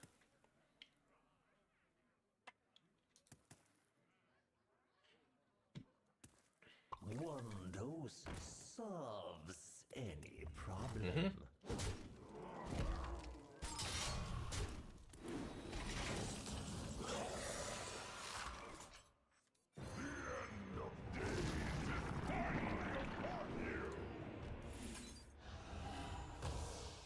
Hope is an illusion.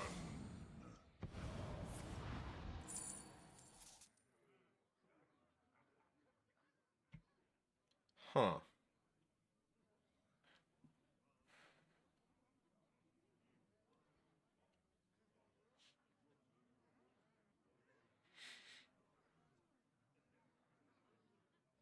Hear that rattling?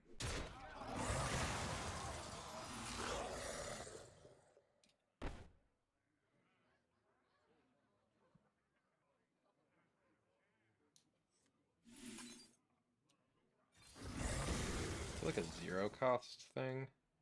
1 cost thing? Unholy. Oh, Move fast here.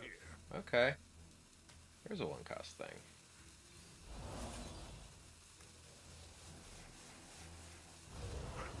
Within us.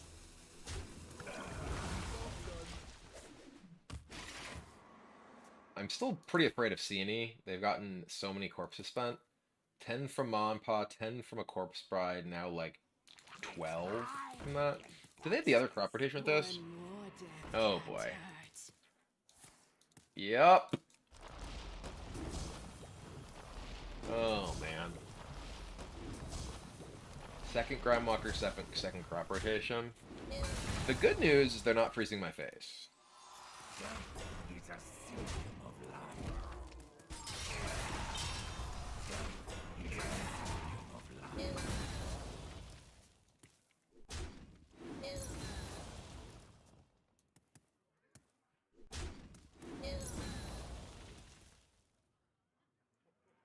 I feel like I'm just gonna die to Siene.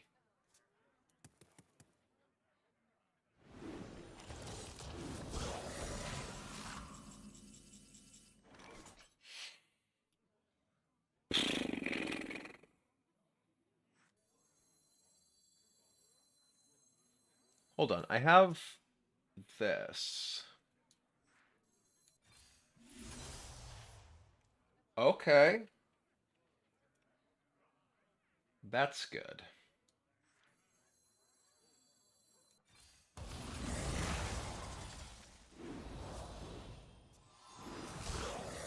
They're gonna overdraw here. Is full. What a find! One shot is all I need. Ancient power! One shot is all I need. Move fast here. One shot is all I need. Ancient power. All flourish under my This doesn't work with hand. Wind Fury, unfortunately.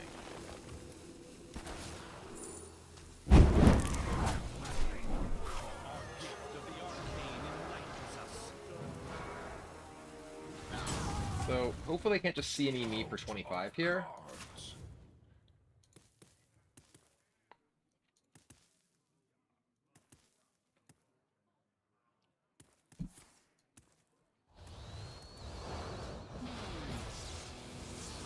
It was 15. Do with all these cards. Okay. So can we kill them? We have what? 24 plus 14, 16, 40? Are we oh, but that's 2 damage off lethal? Do I have anything that does damage So with this? crazy, it just might work. One shot is all I need. Oh, give me Unleash Spell. Ancient power. Okay, that's lethal. One shot is all I need. My past cannot shame me. Your arcane bolts. Hear that rattling? They have the lowest life. Pew, pew, pew, pew, pew.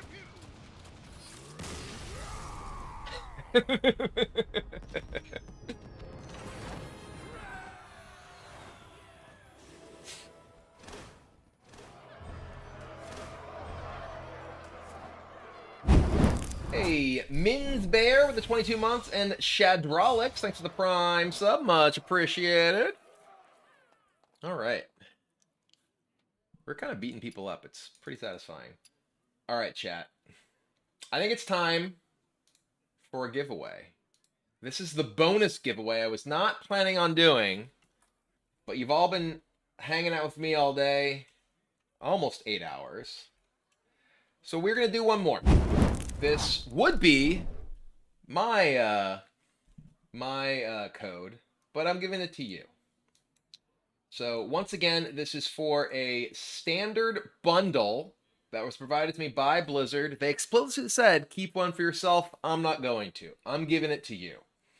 Because you all are great for sticking with me and hanging out all day. Anyone can win. So all you need to do is follow my instructions how to enter. Do not spam, but you will enter by typing !ticket in the chat. Anyone can win, but subscribers do have a bonus chance to win. So if you do have your Prime sub ready and you want to fire that off to give yourself the highest possible chance to win a free standard pre-release bundle from Whizbang's Workshop, you can do that now. Because the giveaway is beginning now. So be sure to get your entries in. Be sure to get your subs in if you so choose. If you don't, that's cool too. You can still win. So I am going to take a quick break, and when I return, I will pull the bonus giveaway winner from the stream in just a couple of moments. So don't go anywhere. I'll leave you with the pup cam while I return.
Okay, I have returned.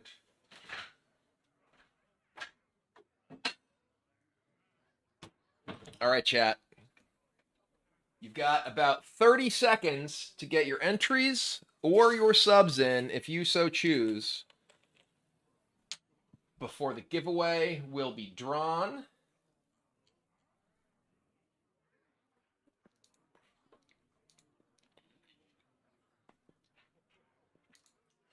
Reminder, anyone can win. Subscribers do have a bonus chance to win. So if you do want to give yourself that bonus chance, like Loch Ness, Major Chaos, Silgado with the 10 months, Fiverr, or Matthew, and you got that Prime subreddit, you can do it for free. You can fire that off and give yourself the best possible chance to win the giveaway. Braided pigtails, finger apps, a crazy vibe. Listen, you gotta do with what you got. All right. We are pulling the winner of today's final giveaway in 5, 4, 3, 2, and as I burp, 1.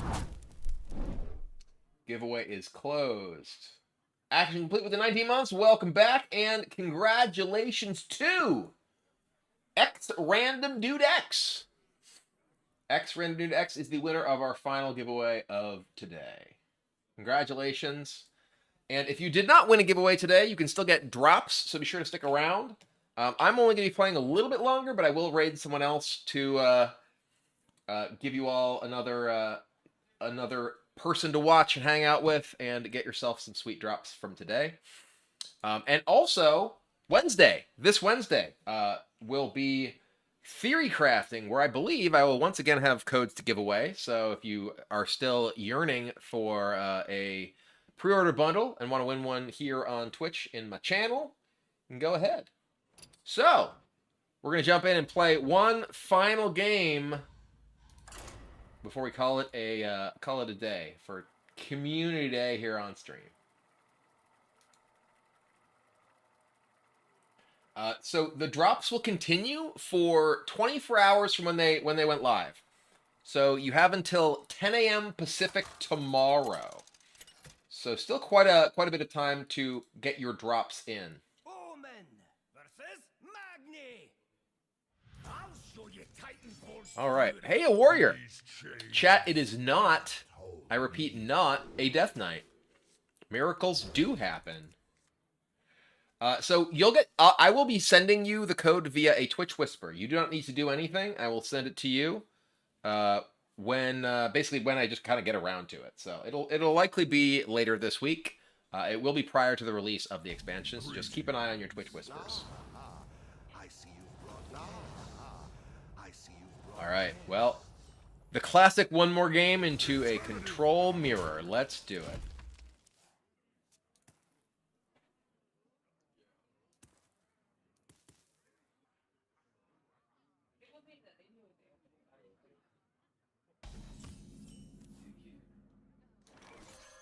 Boop. Job's done.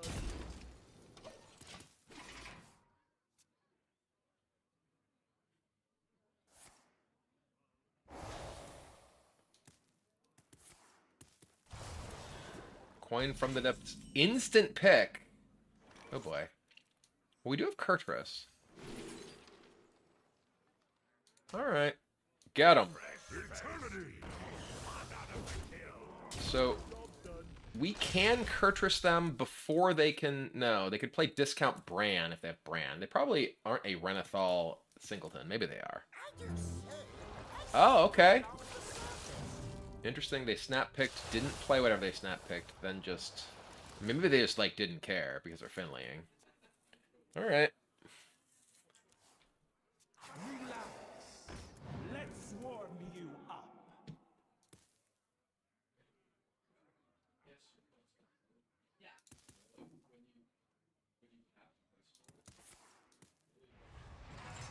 Mm-hmm.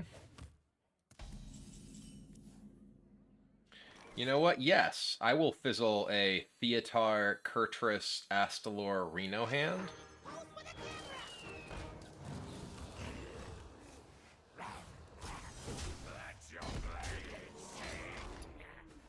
could do better.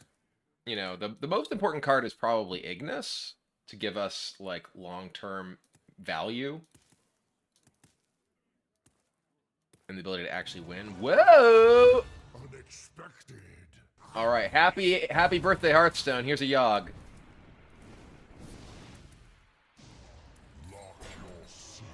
All right, draw 3. Okay. Draw 3, make a guy kill my guys. All right, that's good. That's good. Pew pew pew.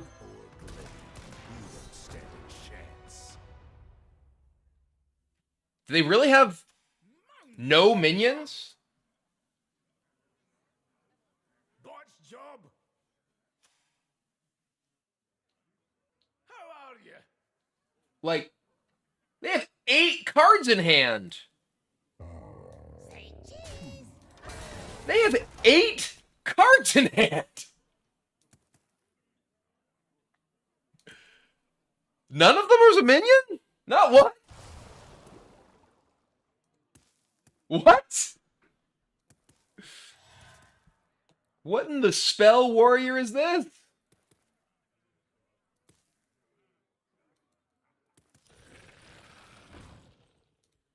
Yeah?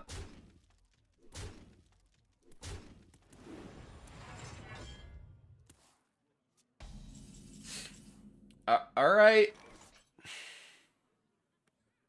Take your best shot. Our gift of the arcane enlightens us. Sure. I'm so confused. How do they have 8 cards and no minions? They just played that Needle Rock too. Where did that, like, they just drew Needle Rock that turn? All right, just buff it. Endlessly buff it. Bloodlust. Draw cards. Just draw like 8 cards now. What? What is happening to me?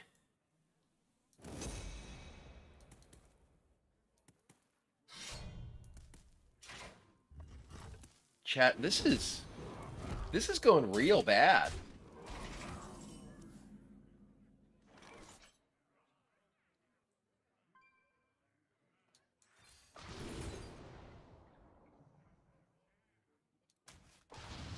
Uh-huh.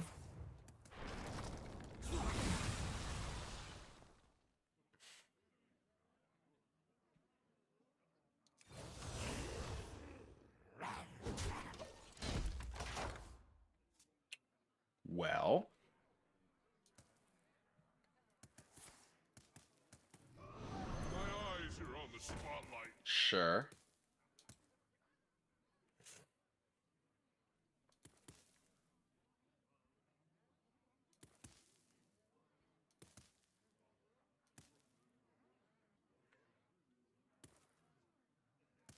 We still. Okay. They are drawing minions now. Uh-huh. I'm still just like in absolute shock of their 8-card hand. Kurtrus hit nothing, and that since then they've just played like minion, minion, minion.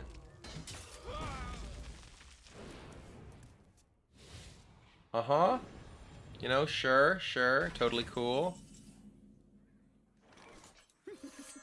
Insanity is no excuse for bad manners. Yep.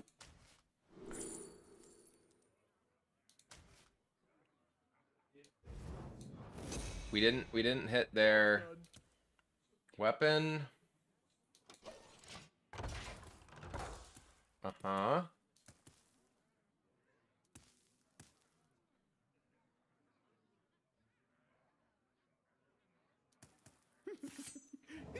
Sure. As they just just rattle off. Oh my god, I'm still. Whew. Happy 10-year anniversary, Hearthstone. Valor with the 4 months. Welcome back.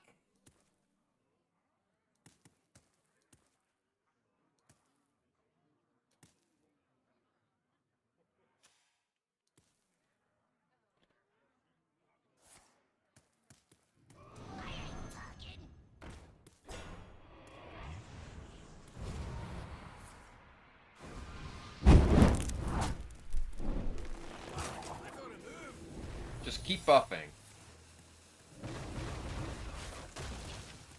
Our gift of frost shields us. Triple call to the stand. Okay.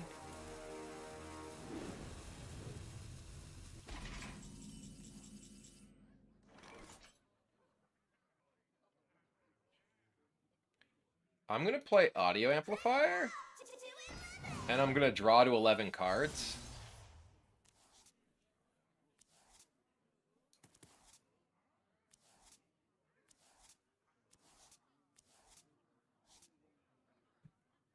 Uh,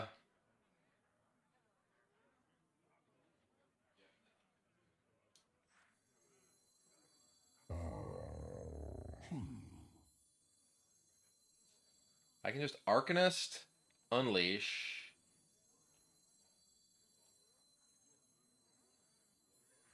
I could also just like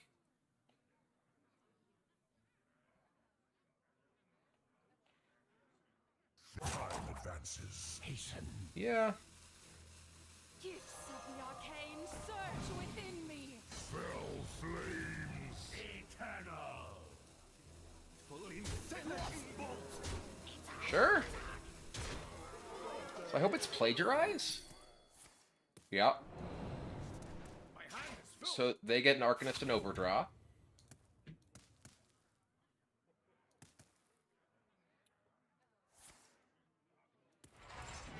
Sanitize. They didn't attack into this first, so this is still alive. Oh wait, never mind. It was forged. Okay. Warm you up.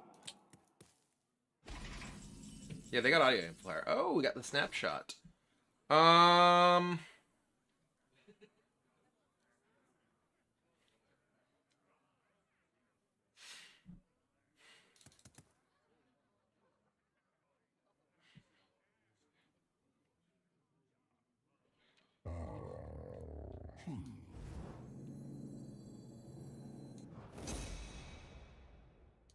We've got a life-size statue.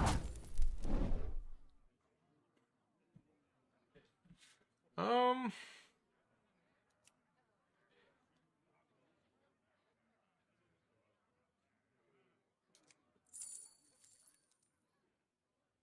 Sure. I wanna fire this off. I think I was doing this and casting this. Stamos for the win, thanks for the Prime sub.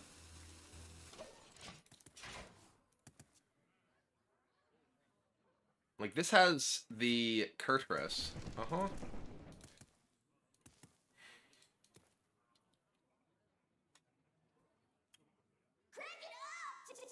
Uh-huh.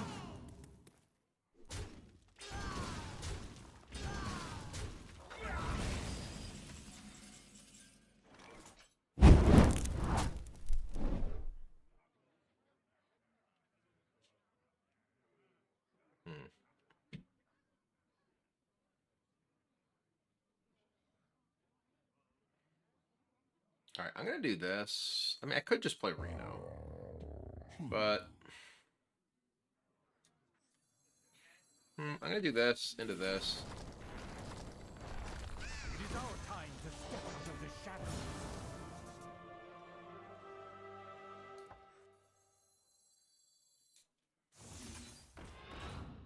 Vengeance! Vengeance! Vengeance! Probably should still just play this. Yeah, I'm going to. Even though I'm trying to get cards out of my hand to a certain extent.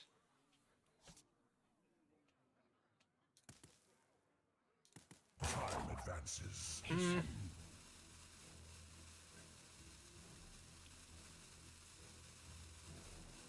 Eh. Divine. Ancient power. Alright. We're holding on to the Viper because we know they have an Ignis weapon. Chris NP, thanks for the Prime sub.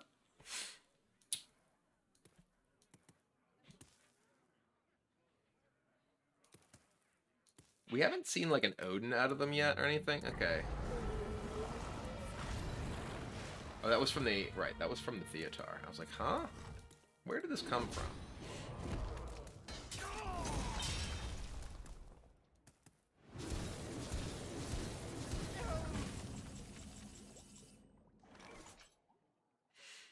Okay. Your confession would save us all time. I'm actually gonna do this and not get the... Well, no. You can still get something that's like... Sure. I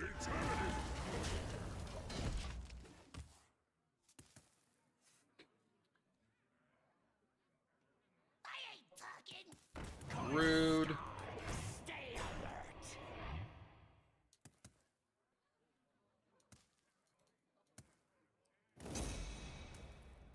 Bellowing Flames. Okay.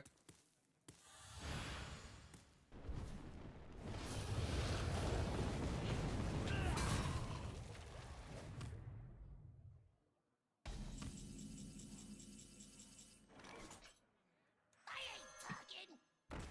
I do say, I seem to have lost the surface. Alright. So... let's play Multi-Strike and Fizzle. So now I can Kurtrus you? And who knows, maybe you actually have something? You don't stand a chance. Did both of them miss? Okay, this is incredible. We've now Kurtrus our opponent twice. Both times hit nothing.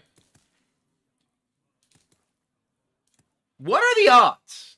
Like, actually, what are the odds?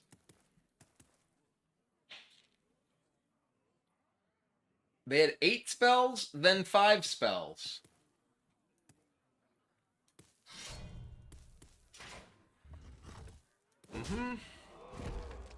So I have Reno plus Viper here.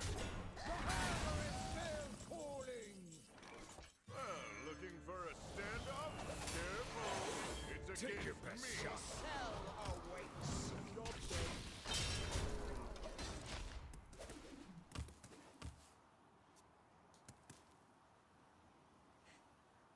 Amuse me with your The... You have got to be kidding. Like, literally. Sure. Uh-huh. Yeah, sure, why not?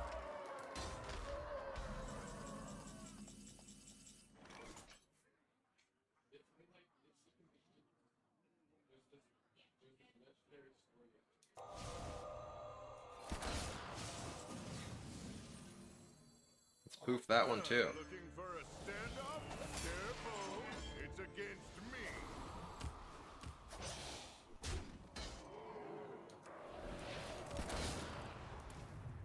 Seriously, I said one more game like an hour ago, it feels like.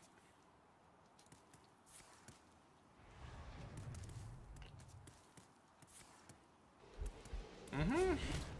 Do you have this in a bigger size?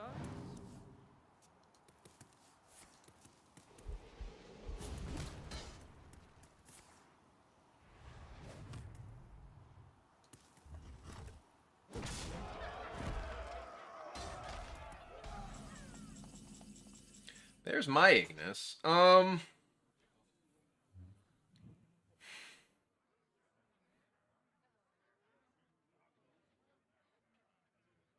did that have for armor gain?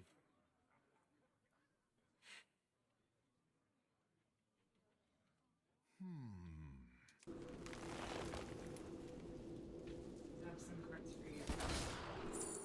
Standard deck if you'd like. I actually think I'm cutting those from the deck, Ugh. but thank you regardless. Trying to do one night.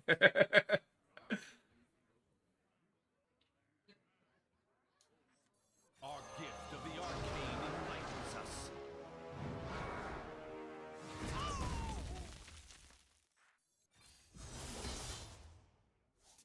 Our gift of water heals us.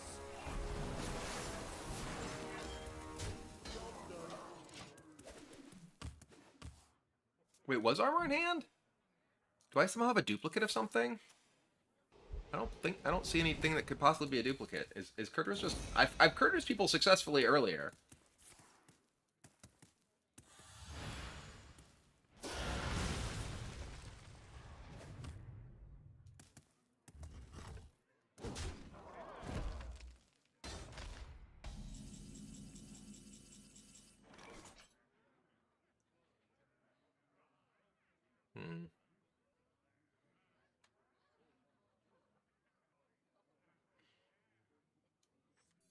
So I'm going to Ignis for a 5.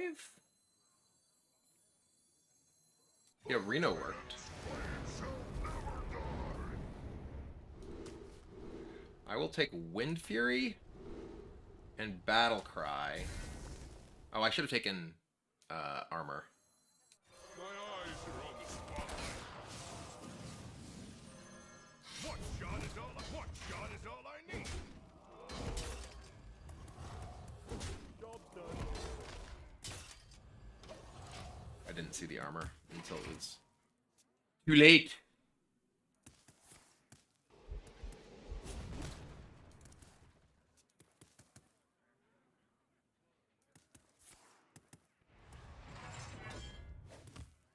Do you have this in a bigger size?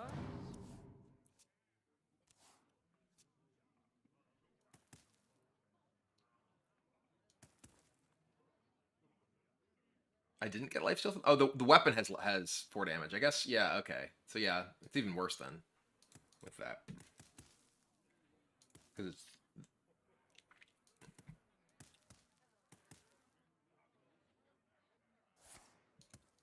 Okay. Uh-huh.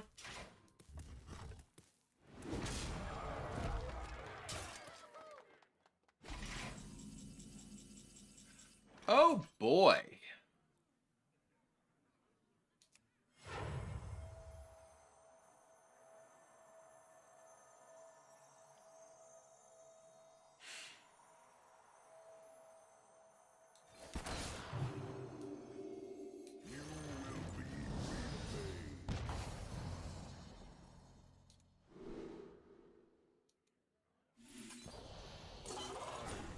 Construct the will of the makers. It burns within us.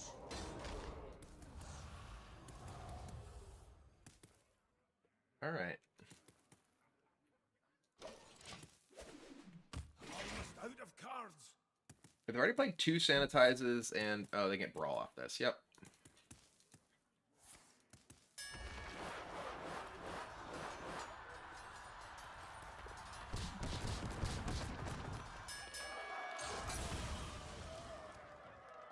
Our gift of the arcane enlightens us.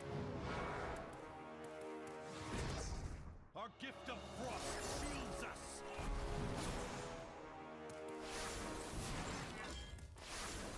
How are you?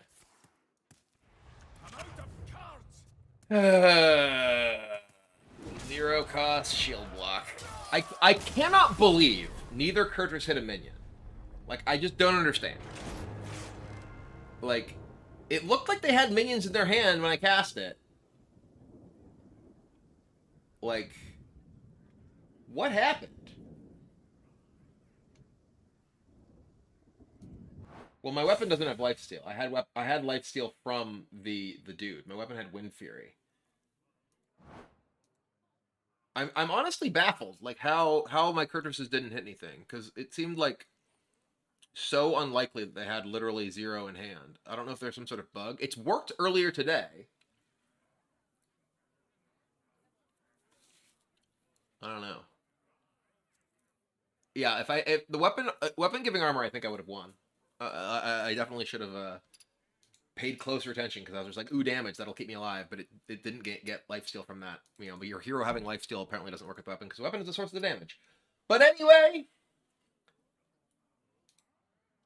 yeah, it looked like I think I just lost because my cartridge was bugged.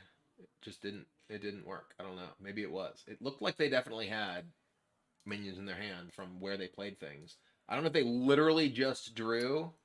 I I don't know. They literally just drew it like right afterwards every turn, but they played like chained minions, you know, immediately thereafter, which was very weird. But anyway, that is the final game of today's stream. We streamed for over 8 hours. Thank you all very much for tuning in. I will be streaming again tomorrow. And I don't know exactly what we're going to do tomorrow, but we'll stream tomorrow at least a little bit. And we're definitely streaming Wednesday. Wednesday is theory crafting. So definitely looking forward to that. Should be a lot of fun playing with all the new cards. And yeah. So I really appreciate you all hanging out with me today. Hope you all enjoyed the stream. Thanks to everyone for chilling. And congratulations to everyone who won the giveaways. As I mentioned, I will be sending out all of those via Twitch Whisper. So you don't need to message me and ask, like, hey, how do I get it? Yada, yada, yada. I will send it to you via the Twitch Whisper system, so stay tuned to that.